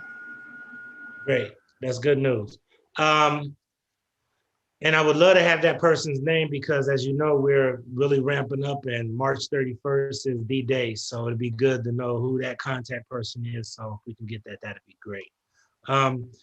Judge, I do see that, well, before I go there, I'm getting a lot of these private LLCs that are buying some of these buildings that, even though they're not HUD subsidized or CMHA subsidized, there are a lot of seniors living in them.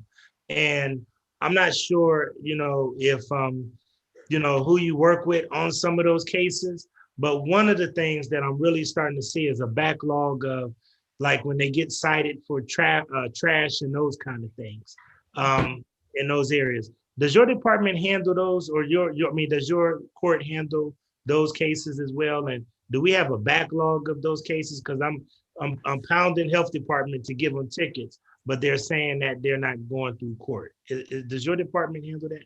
So we are not responsible. We touch every case that is presented before the bench through the prosecutor's office. Anything with regards to what's being backlogged and ushering those tickets through and those citations through will probably come. If it's a minor misdemeanor, that is coming from building and housing. And I believe they just have to come and file their citations, those minor misdemeanor tickets, with the clerk's office.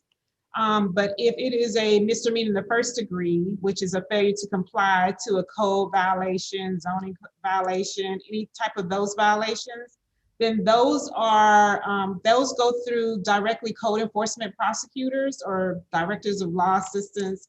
It goes through them, and then they bring it before the bench.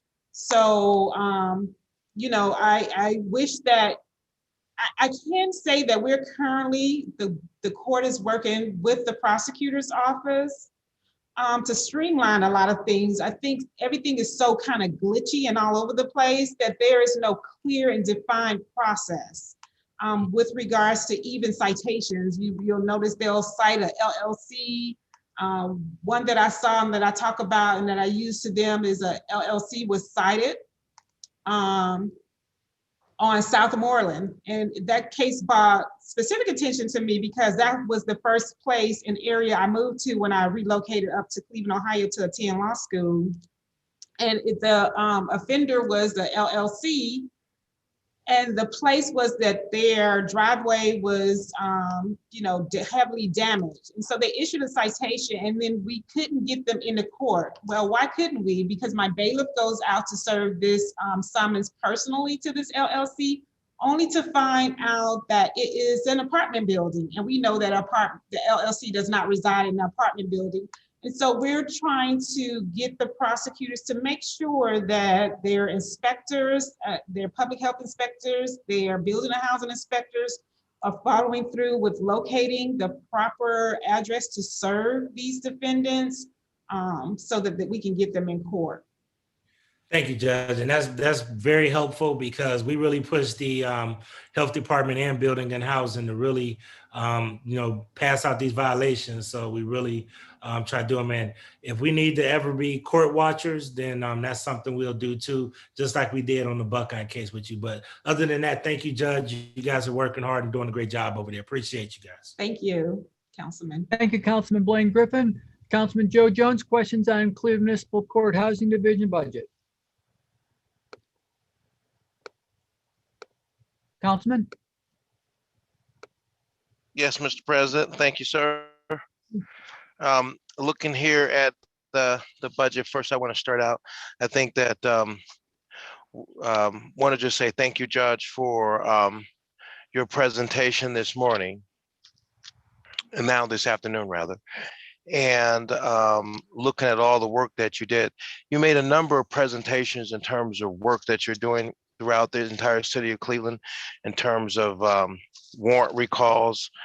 You also talked about search warrants and housing court project cleanups. Is there a possibility, Mr. Chairman, to the judge that we could get this a breakdown in terms of what wards that is actually happening in this work?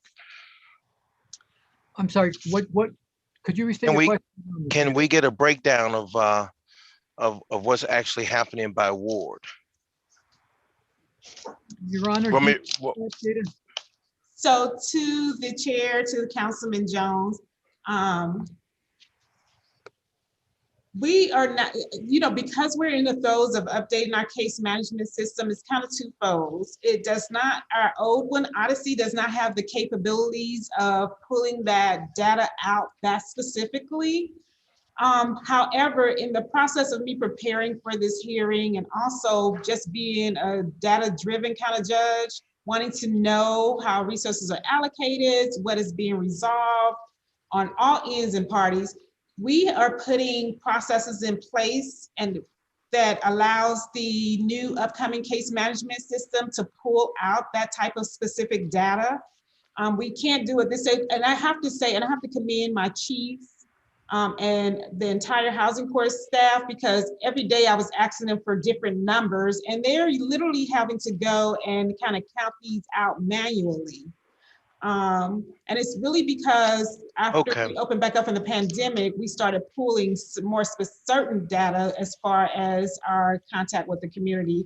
So a short question is, hopefully when this new case management system roll out, we can go into each particular ward. And then when we report in 2022, we can give you more specific information. Okay, thank you, Mr. Chairman, to the judge. One of the things, and I think some of my colleagues kind of like touched on it a little bit, but I really want to bring home some of the issues that we're having. And I don't know if you have a person that could work with us over here in our neighborhood, but when it comes to code enforcement in our community, we have a code enforcement team. And we have been really trying to stay on top of two departments, one building and housing, and the other one is the health department. And one of the things that as we were going through this budget process, we talked about the differences between a number of aspects. One of them is code enforcement in our area. And, as you are, our neighborhood really well, that it's a neighborhood that has traditionally kept code enforcement up. That's been like one of our top areas of concern. And we know that if we're not getting the kind of investment, clearly we're not, as other communities in the city of Cleveland, and throughout this whole entire discussion of the budget hearings, we talked about middle neighborhoods and the lack of failure in those middle neighborhoods, Ward 1 being one of them. And in that project, in that discussion about middle neighborhoods, we also saw that there was a lack of investment by our 5 largest banks in the city of Cleveland, where we have 73% it would be good if the newspaper would cover this. 73% of the deposits are coming from Clevelanders, but there's being no investments in our communities in the city of Cleveland by these 5 large institutions who have 73% of their deposits made by the Clevelanders. So with that being said, we have tickets that have been written and have been thrown out. So if you could kind of give me a understanding, an idea, why tickets will be thrown out or nullied. And I don't know if it's just on the prosecutor side of it, or is there a connection with the courts? Because it sounds like my side of it, like the city side of it, and we asked the legal department, why would they be throwing these tickets out? It's egregious. Some of the offenses that we're looking at, I could get out of my truck right now and take you to some site locations so you can see the backgrounds on my backdrop. But it's too cold out here for me to do it right now. But here in the meantime, that's just how bad it is. And so now the question is, can you add some light to that for me, please? Why this practice is?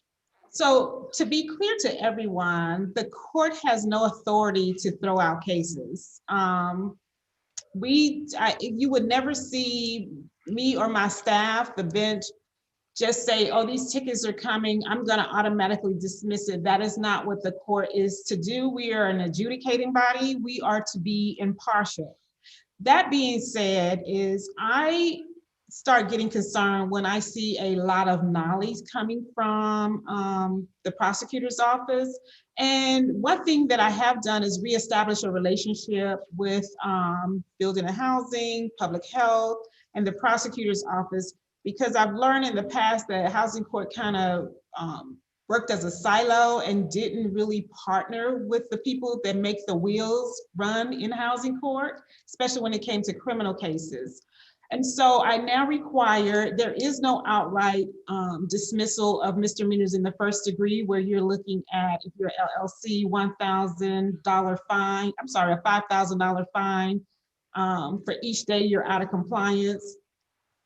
That they're now being required to file a motion to dismiss, and then they must also submit evidence on why that motion should be dismissed. So if they say they want to dismiss something because they are now in compliance, it doesn't mean that they weren't in compliance on the day they were cited.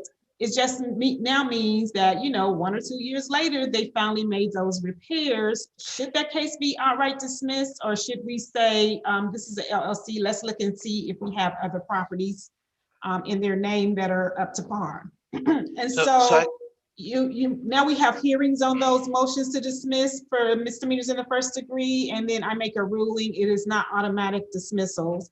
I've also been in discussion with them with dismissing these tickets because it impacts the quality of life in our community. I've noticed they dismiss tickets for people parking on the grass. Well, I had someone across the street from me that made it a point to park right on the grass in front of their house. And so I don't particularly appreciate those outright being dismissed because it does impact all of Cleveland residents' quality of life. We do have discussions with people maintaining their grass, the high grass levels. I noticed originally when I took the bench, it was mostly single moms coming in here. And then it was also landlords trying to get the tickets switched out of their LLC into their residence thing. And I wouldn't allow that because that's not fair. And, so I have those discussions with landlords about implementing grass cutting into their lease. Because if they're a single mom with young kids, I seriously doubt women have that much time to go out there and cut their grass.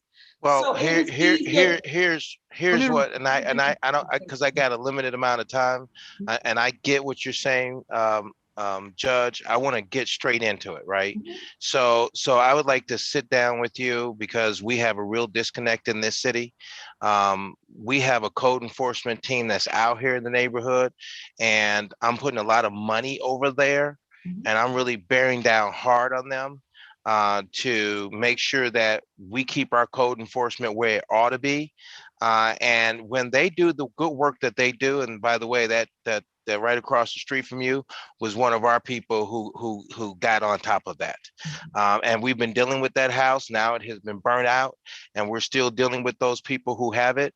And so the issue is that we need to have a certain standard that's established in our city.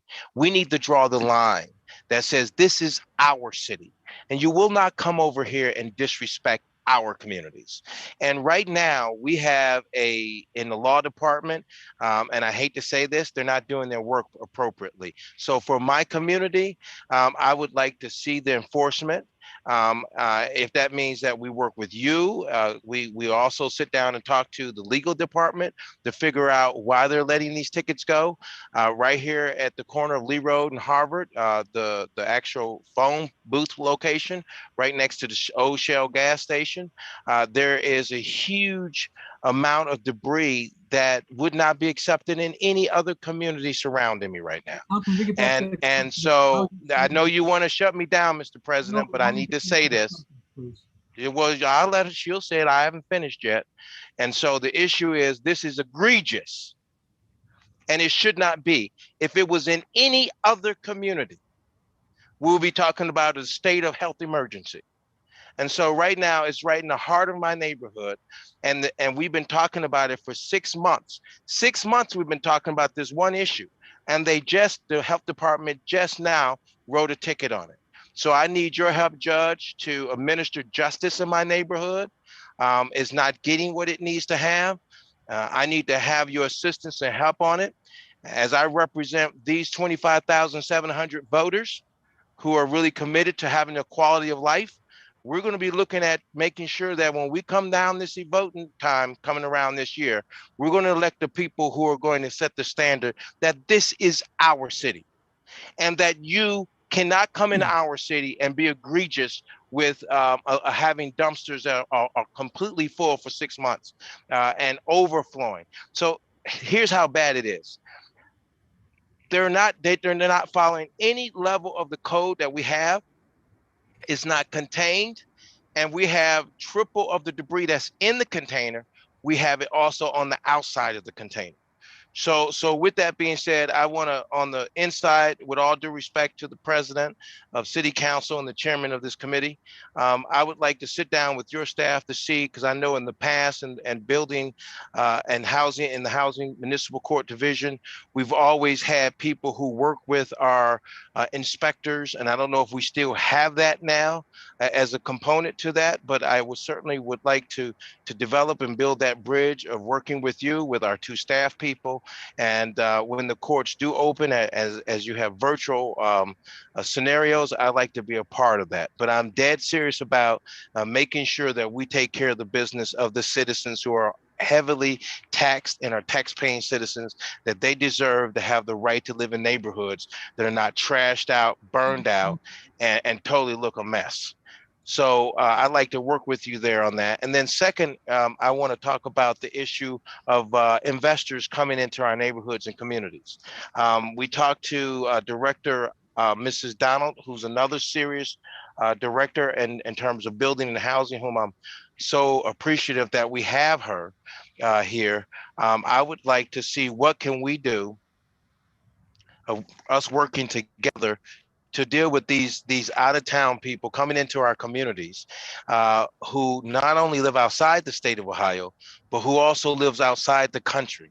How do we can put together something, new rules, new regulations, new laws in our books to hold them accountable? Would you like to speak upon a little bit of that, Mr. Chairman, to the judge?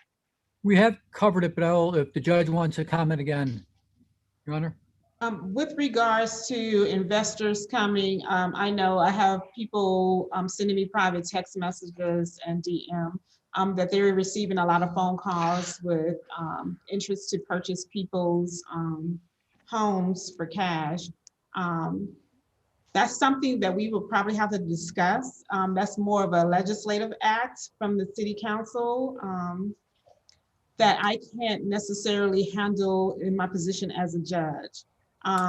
This is a capitalist society in the United States. And so one of the biggest things in the Constitution next to, our First First Amendment right to speech and also to handle, to own a gun.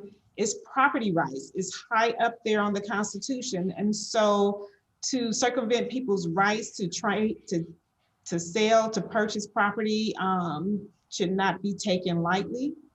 But we do need to come up with a way, and you can look at some of the touching suburbs such as Shaker Heights about selling property and how to go about doing those point of inspection sales. And so Right. it is just something that the city has to tackle as a whole aggressively to deal with that issue. And I think that it really basically boils, that's the reason why I asked you. I know maybe you personally, we're not talking about hurting the market space. We're talking about accountability. So when those properties go down, we need to develop the kind of teeth and give you the kind of teeth you need to have to hold these companies, corporations accountable. So that's what it would more or less be about. When they go down, how do we deal with it versus it becoming an eyesore, a quality of life issue for residents, and bringing down the value of the neighborhood and the city as a whole. So in that respect is what I would like to work with your department in some respects. And then, Mr. Chairman, now I can come back and if you want me to come back on the list again. You're last on the list, but. Okay, so now I want to talk to her now. Okay, but you need. So now I'm just telling you now, let me wind it up and you'll get it now. Come on, let's get there. Let us get there. Can you please? I got one more time. I got one. I can come back again if you want me to. Councilman, you need to respect the rules.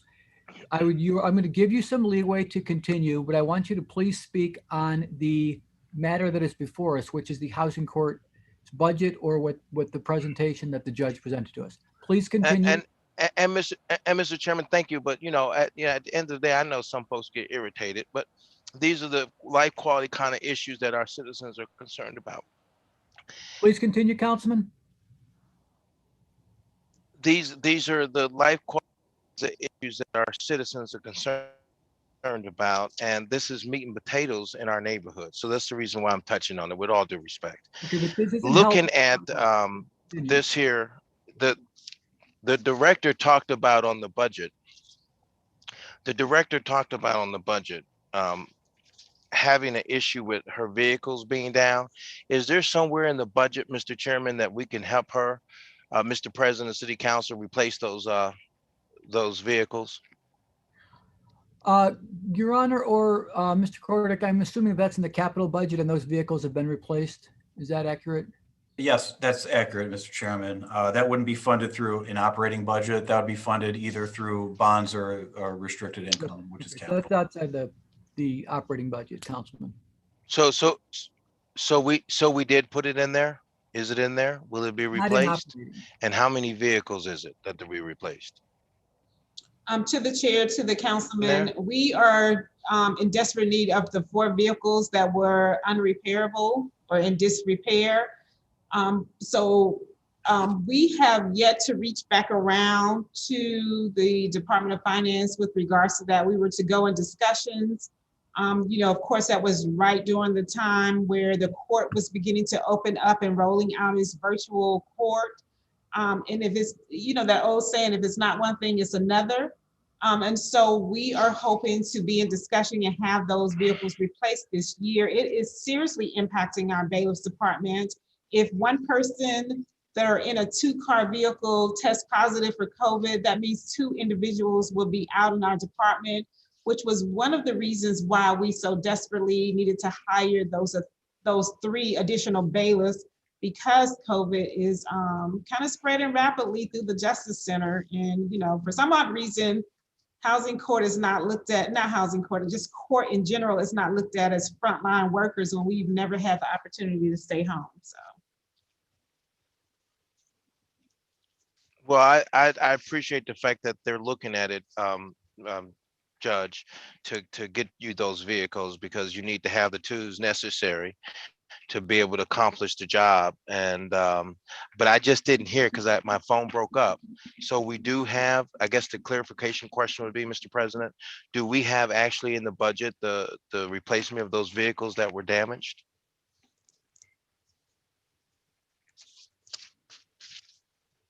Once again, it's not in the operating budget. It will come out of the capital budget. Okay, great. Thank you, Mr. President. Thank you, Judge, for doing such a great job and representing our neighborhood and to us, so that we can work to take care of our community. I appreciate the patience of the President of City Council We're losing you, Councilman. with working with that needs to be done, because this middle neighborhood is if we don't give it the kind of investment is needed, we'll be on life support in no time after 14, 15, 16 some years with lack of investment. So with that being said, thank you so much, Mr. President. Thank Councilman Jones. I want to thank the judge, and I want to thank your staff for what you do. And again, I can't really overstate the ability to work during these COVID times, the moratorium on evictions, working with right to counsel and legal aid. And like I say, I believe we have a tsunami coming once these eviction moratoriums are lifted. So we will be in very close contact with you. So thank you very much. You're welcome. Thank you for allowing us to speak. Absolutely. Have a great rest of the day. You too. Thank you, council members. Okay. At this point, we are going to pivot to our Finance Committee. This is Finance Committee, but we're going to pivot to Joint Finance DPS Committee. Is Chairman Brancatelli with us? Yes, I am. Okay, so we're going to begin with Joint Development Planning, Sustainability, Finance. Then we're going to Finance, and then we're going to go to Council meeting. If time allows, we're going to then revert back to the schedule, and Councilman Brian Casey will pick up with Public Utilities. So with that, Madam Clerk, I would like to call the roll for the Joint Finance DPS Committee. Kelly. Here. Cleveland. Bishop. Here. Brancatelli. Present. Conwell. Griffin. Here. Casey. Present. McCormick. Present. Mooney. Here. Hairston. Present. Bashir Jones. Slife. Present. Mr. Chairman, you have a quorum. Thank you very much. I'm going to begin with, excuse me, the Joint DPS Finance, which is ordinance number 7, 2021. Councilor McCormick, by departmental request, an emergency ordinance designating the Consolidated Fruit Auction Company building as a Cleveland landmark. Director, would anybody like to speak on ordinance number 7, 2021?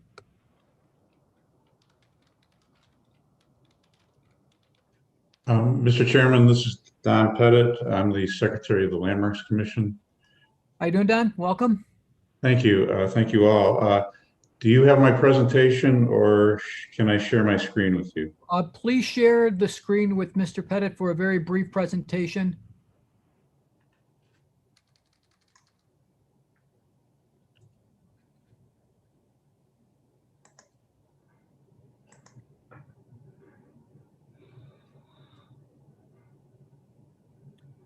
If we could make Mr. Pettit a host, please.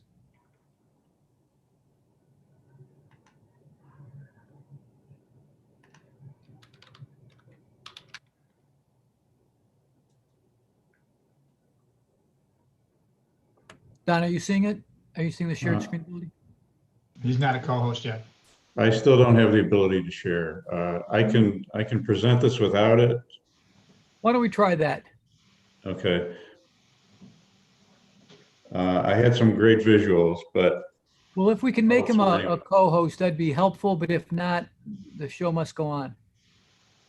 Mr. Chairman, do we have the presentation in our Dropbox? Councilman, we're working Yes. on that. Thank you. Yes, we do. We do have the presentation. It was sent to all of us. All right, Mr. Pettit, why don't you please continue while we're working this out? If it comes up, then please Sure. share. Sure, I'm happy to. We're proposing the Consolidated Fruit Auction Company as a Cleveland landmark. It's located at 601 Stones Levee in the Flats. It's located on an 80-acre site that was platted as early as 1856.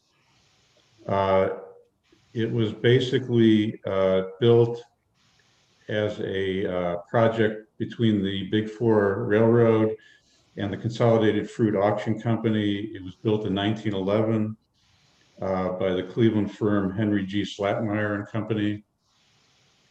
There it is. Oh, okay.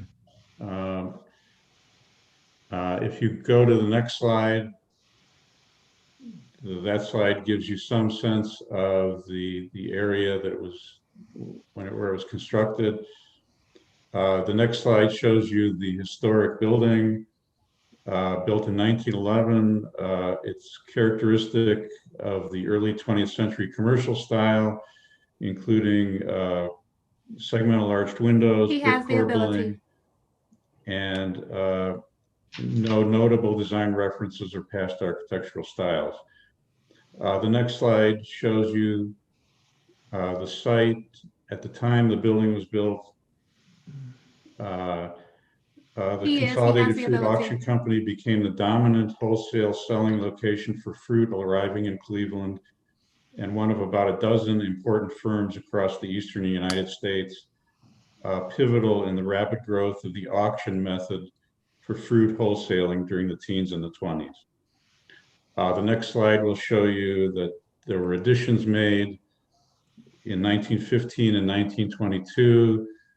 The next slide shows you the building in the site at the time that the Lorraine Carnegie Bridge was being built. The wholesale district was superseded in 1929 with the opening of the Northern Ohio Food Terminal, 2 miles south of the earlier district. If you go to the next slide, you can see some images of the current building. Consolidated Fruit Auction Company remained here until 1929 when it relocated to the Northern Ohio Food Terminal. The next slide are some other images of the exterior. They give you some sense of the size and scale of the building. The next slide shows other exterior photos of the building. You can just scroll through these. It maintains much of its historic integrity. There are some images of the interior. The developers of the project, you can see a historic image there of the fruit auction room. The developers of the project are the Cleveland Whiskey Company. Their plan is to put the building on the National Register, to apply for historic tax credits, and to expand their current facility into a 25,000 square foot restaurant, bar, and production facility for the production of whiskey.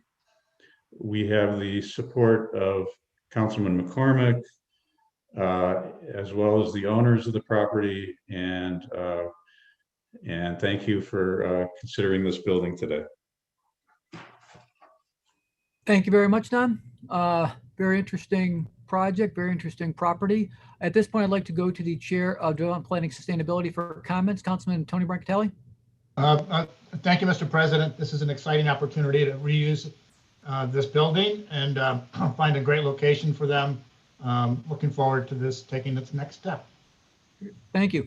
And the local councilman is Councilman Kerry McCormick. Thank you, Mr. President. Historic rehab and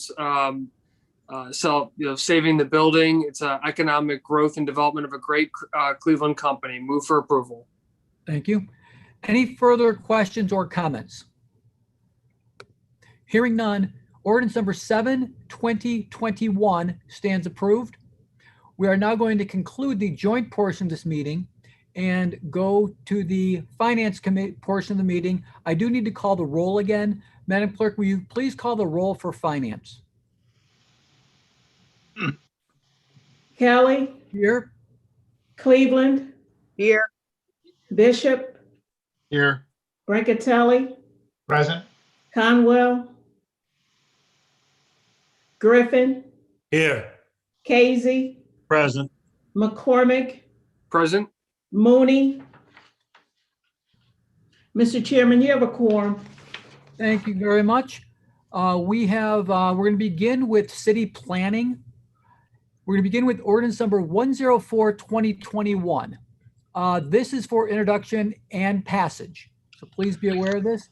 By Councilmembers McCormick, Bashir Jones, Brancatelli, and Kelly by departmental request. An emergency ordinance approving the report of the Assessment Equalization Board on objections concerning estimated assessments with respect to the continuation and expansion of the downtown Cleveland Improvement District and the new plan to provide public services for the district, determining to proceed with the plan, adopting and levying the assessments, and authorizing the city of Cleveland to enter into an agreement with the Downtown Cleveland Investment Corporation.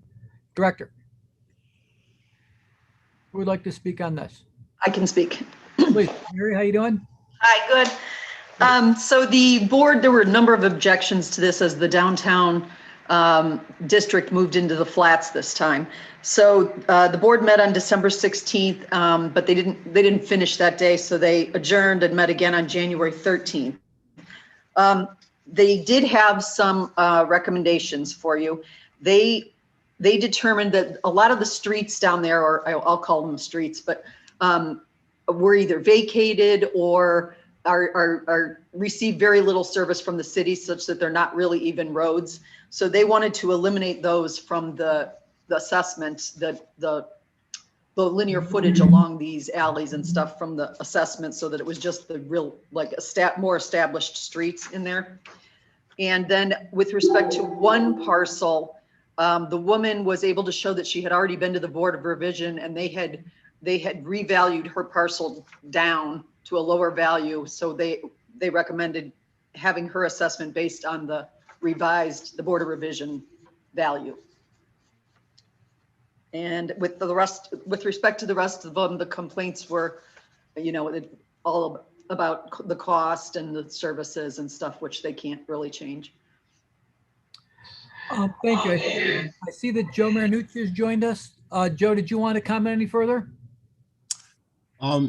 Council President and members of council, again, we participated and listened in on the deliberations of the Assessment Equalization Board and are comfortable with their recommendations going forward. Great, thank you. I now want to recognize the sponsors of this, and I'll begin with Councilwoman Cleveland. Thank you, Mr. Chairman. I fully support this step of the recertification process of the Downtown Improvement District. Thank you. Councilman Kerry McCormick. Thank you, Mr. President. I also support this step and the renewal of DCA. Mr. Chair, may I please have a moment of personal privilege? Certainly. Mr. Chairman, this is probably until we drag him in front of us to congratulate him, the last piece of legislation that Joe Marinucci, as head of DCA, is going to present in front of us. Joe is retiring. Well, he's moving on to different things. We won't say retiring, but I just wanted to publicly in this forum, as a part of this legislation, recognize and thank Joe for his years of service, of course, to the city, but most recently to the Downtown Cleveland Alliance and to our downtown neighborhood. There's no way that we would have come half as far as we have now without Joe's leadership and his support. He's stepping down in April, I believe, from DCA. So in this forum, we're going to have other forums where we heap praise on him, Mr. Chairman. But in this forum, I just wanted to congratulate Joe on this final piece, thank him for all of his hard work and, all of the work that he has done to make the downtown Cleveland neighborhood a vibrant neighborhood. And just really recognize him for this. Maybe we can rename this piece the Joe Marinucci resolution or something like that. I don't know, but just wanted to recognize him, Mr. Chairman, and fully support this piece of legislation. Thank you, Councilman. Appreciate your support and your words for Joe. If I'm not mistaken, he has been at DCA since its inception. Is that correct, Joe? That is correct, Mr. Council President. And thank you, Councilman McCormick. Great. Well, thank you. I greatly appreciate. Councilman Brancatelli, I should have gone to you as the chair of DPS first, but it's getting late. That's okay. I was still looking at the Whiskey River. So Now, thank you, and absolutely supportive, and absolutely want to acknowledge the great work of Joe Marinucci. Just an amazing asset, a wealth of wisdom, and a great mentor to give great advice. So thank you. Thank you. And is Councilman Bashir Jones on the call? He is also a sponsor. I don't see him, so I'm going to go to the list. Councilman Joe Jones. Mr. Chairman, I just want to say the same thing that my colleagues have said about the distinguished gentleman. We appreciate the work that he has done over the years and his impact that he's had on the downtown city of Cleveland area. I remember him over 25 some years ago when I first got on council, and his hard work with then Joe Simperman. So really appreciate the work you do, work you've done. And then now the question I would ask is to whomever would be able to answer. This is an extension to the geographical area in terms of what you will be a part of in terms of development and future development. Mary Jo, do you want to answer that? Joe's probably better, but yes, they're expanding down into the flats. And so with that expansion into the flats, is there some ideals and concepts on the way for new things happening in the flats? There's all kinds, but Joe, do you want to? Mr. Chairman, to the councilman, the geographic expansion includes the Old River Road portion of the flats south of Main Avenue Bridge and the Columbus Road Peninsula to the flats. And as you know, there are a couple significant investments there. One is Canal Basin Park, which would be the terminus of the towpath trail, which is smack dab in the middle of the Columbus Road Peninsula, as well as city planning's effort and their most recent work called Vision for the Valley, which really looks at the valley in its totality from the industrial part of the valley all the way to the lakefront. So there is, I think, again, investment on the horizon. And by the way, the goal is to keep this a mixed use environment where both commercial, industrial, residential, as well as recreational uses are part of the neighborhood. In particular that we could look forward to seeing that or is that somewhere off, maybe somewhere down the line this year? Mr. Chairman, to the distinguished gentleman. Mr. Chairman, to the councilman, I think Canal Basin Park, you're going to see some significant infrastructure investment over the next 12 months. So this summer, I think you'll see some construction there, as well as I think within that same time frame, completion of the towpath trail up into the Columbus Road Peninsula. Again, Mr. Chairman, to the distinguished gentleman, God bless you, Godspeed. Appreciate knowing you. I wish I had your expertise over in Lee Harbor Ward 1 area in terms of helping us develop. So with that, God bless you. Thank you. Thank you, Councilman. I appreciate the words. Thank you very much, Councilman. Councilman Cleveland, your hand is still up, but we already spoke. Do you have anything else? No? Okay, thank you. Thank you, Councilman. Councilman Kevin Conwell. Through the chair to Joe. Man, I hate to see you go, man. I mean, you'll be working and helping out in the community and helping out in the city. And I had some great times with you, man. And you and I talked about Little Italy the last time we talked. I'm going to miss you, Joe. You can still call me anytime, okay? Mr. Chairman, to the councilman, thank you. And by the way, I'm not going anywhere. I'm just going to maybe be available for different types of initiatives and activities. So I appreciate that. Look forward to talking to you in the future. Yeah, you're a man of honesty, credibility, and integrity. So I really, really love working with you, Joe. And you still have my phone number? I do. Thank you. Call me anytime. I told my wife you were leaving also, but you could call any one of us, okay? Take care. Thank you, Councilman. I will do that. All right, thank you, President. Thank you. This was starting to sound like a wake. Yeah.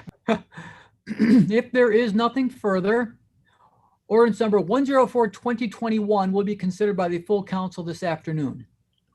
Thank you, Mr. Chairman. Thank you, Joe. Great to see you virtually. See you. Thank you. Moving to human resources, we have ordinance number 74-2021, by Councilmember Kelly by departmental request, an emergency ordinance approving an addendum to the 2019-2022 collective bargaining agreement with the International Brotherhood of Electrical Workers Local 39, and to amend sections 25 and 37 of ordinance number 32315 passed March 30th, 2015 as amended, relating to compensation for various classifications. Is Director West with us? Yes, Director, how are you? I'm well. How are you? Great. So we are adding one classification, Council President, to the collective bargaining agreement for IBEW Local 39. This is the Chief Electrical Transmission Operator. We have collectively bargained with this classification to be within this collective bargaining agreement and have the wage package and healthcare package that all other members have received, and it's the same as all the other units. Great. Thank you. Questions, comments, Councilman Joe Jones? Did you anything on this one, or is that your hand Yes. still up? Yes, Mr. Chairman, I'm on this one here. I heard the director say Local 39, and it's $100,000. Is that for it says on the actual, the legislation itself that we have in front of us is really ambiguous. So it really doesn't tell us a little bit more than that. So I presume that this is I guess what the legislation reads, it says to various consultants. So if you could clarify that, Mr. Chairman? Wait. Council, I'm not sure that this is that piece. This is for IBEW Local 39 to add a classification to the pay band. I think you're asking about another piece. Is this 77, 2021? Through the chair to the council. This is 74, 2021. No questions, Mr. Chairman. Thank you. If there are no further questions, ordinance number 74, 2021 stands approved. Ordinance number 77, 2021 by Councilmember Kelly by departmental request. An emergency ordinance authorizing Director of Human Resources to employ one or more consultants or one or more firms of consultants to provide professional services for various employment-related services for the Department of Human Resources for a one-year period, with two one-year options to renew, exercisable by the Director of Human Resources. Director? Thank you. So this is actually a professional service contract that we are going out for bid for again. This is to provide citywide recruitment services for various classifications throughout the city. Typically, Human Resources works with departmental directors or divisional commissioners to recruit for non-competitive positions, which are either hard to attract, who have specialized pay bands or duties, or we don't see the applicants at a higher volume than we're looking for. So this contract or this awarded vendor would provide those citywide recruitment, interviewing, selection skills to assist the city of Cleveland in those avenues. Great. Thank you. Questions on 77, 2021, Councilman Joe Jones. Mr. Chairman, the reason now the director really kind of went through that. So basically this contract is to augment what you already do in terms of your services right now, correct?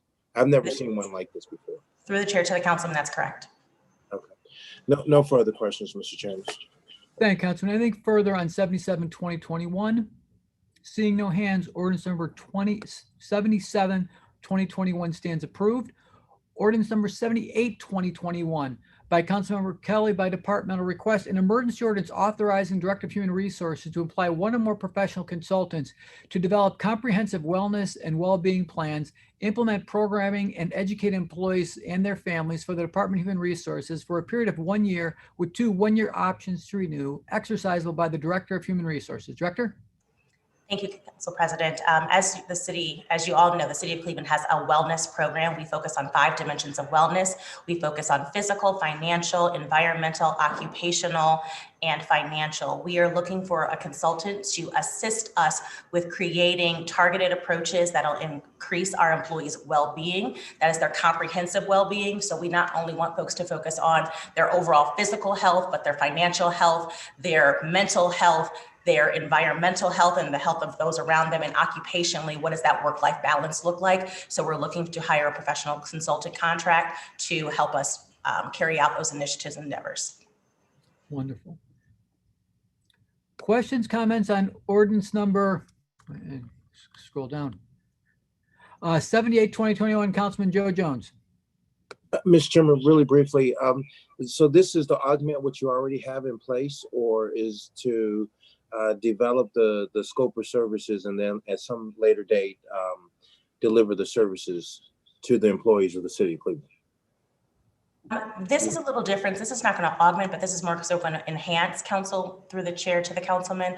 The city of Cleveland already currently provides these well-being services. What we're looking for a consultant to do is assist us with some endeavors that will be more targeted towards our employees' needs. We don't want to have generalities to assume that individuals have certain mental health challenges, or their family members have mental health challenges, or what their occupational desires are, or things like that. But we want a consultant to come in, help us survey our populations. Many of you may have seen the financial well-being survey that we did to help us increase wealth at the city of Cleveland. We're looking to carry out more of those things. So we're just looking for someone to help us with capacity in order to stretch ourselves a little bit more to get in touch with our city of Cleveland employees. Mr. Chairman, to the director, thank you very much. I really appreciate the in-depth and understanding of how you're looking to utilize these funds and the purpose of that. Thank you, Mr. Chairman. Thank you, Councilman Jones. Councilman Kevin Conwell. To the chair, to the Human Resource Director, did you say that we have been doing this for quite some time? For how long? We've been doing this at least since 2007 through the chair to the councilman. I mean, I like it. I like it. I like it. Can you show me some? Do you have a let's say a scope or a template or something? I mean, I just want to look at it to be nosy with it. I mean, I'm there for it because we need it. We need it. It saves us dollars and it builds up the morale of the workers. I get that. I understand that. I just want to see it. Through the chair, I would like to see it. Through the chair to the councilman. I just didn't hear what you were asking for. I apologize. Here we go with this redlining. I'll stop. I'll call you. It's not you. It's just crazy redlining. I'll call. Thank you, Mr. Chair. Thank you, Councilman. Okay. Thank you, Director. Do you have anything else, Director, on the agenda for Human Resources? No, I don't. Thank you. Thank you. That will conclude the agenda of the Finance Committee. The rest are council liquor objections. The only one I would just want to draw people's attention to is Resolution 105, 2021, which is a reappointment of Michael Graham to the Civilian Police Review Board. So I wanted to just make sure people are aware of that going in, and the rest are just the resolutions. So unless there's further questions or anything else for the good of the order, to our clerk and our staff, do we need a few minutes to get ready for the council meeting? Do we need 5 minutes to organize? No, I believe we're ready. From my colleagues, raise your hand if you need a 5-minute break. I have one. We'll take a break after the council meeting before utilities. Get out the Councilman Blunden? I said, get out the porta potties at the rate we're going. Okay. Well, let's take 5 minutes then. Okay, thanks. Thank you. 5 minutes. We'll start the council meeting at 3 o'clock. Thank you, Mr. President. Mr. President, really quickly, yes. So are we going to re-up on, or is that going to go through the mayor's appointments for Mr. Graham, or is that something that we're going to expedite here? That's just something we vote on. It's kind of it's based on the requirements of who is on. The commission is made up of one person from each district, and then there's an age requirement. So this is just re-upping him. So it wouldn't be something that would normally go through that committee? He's been through the committee already, and we just haven't taken this formal act. Okay, so you want to just do that on this particular person? Yeah. Okay. Thank you. Thank you. Okay, 3 o'clock, we'll reconvene and have the council meeting, and then we will go to, if time allows, we'll go to public utilities.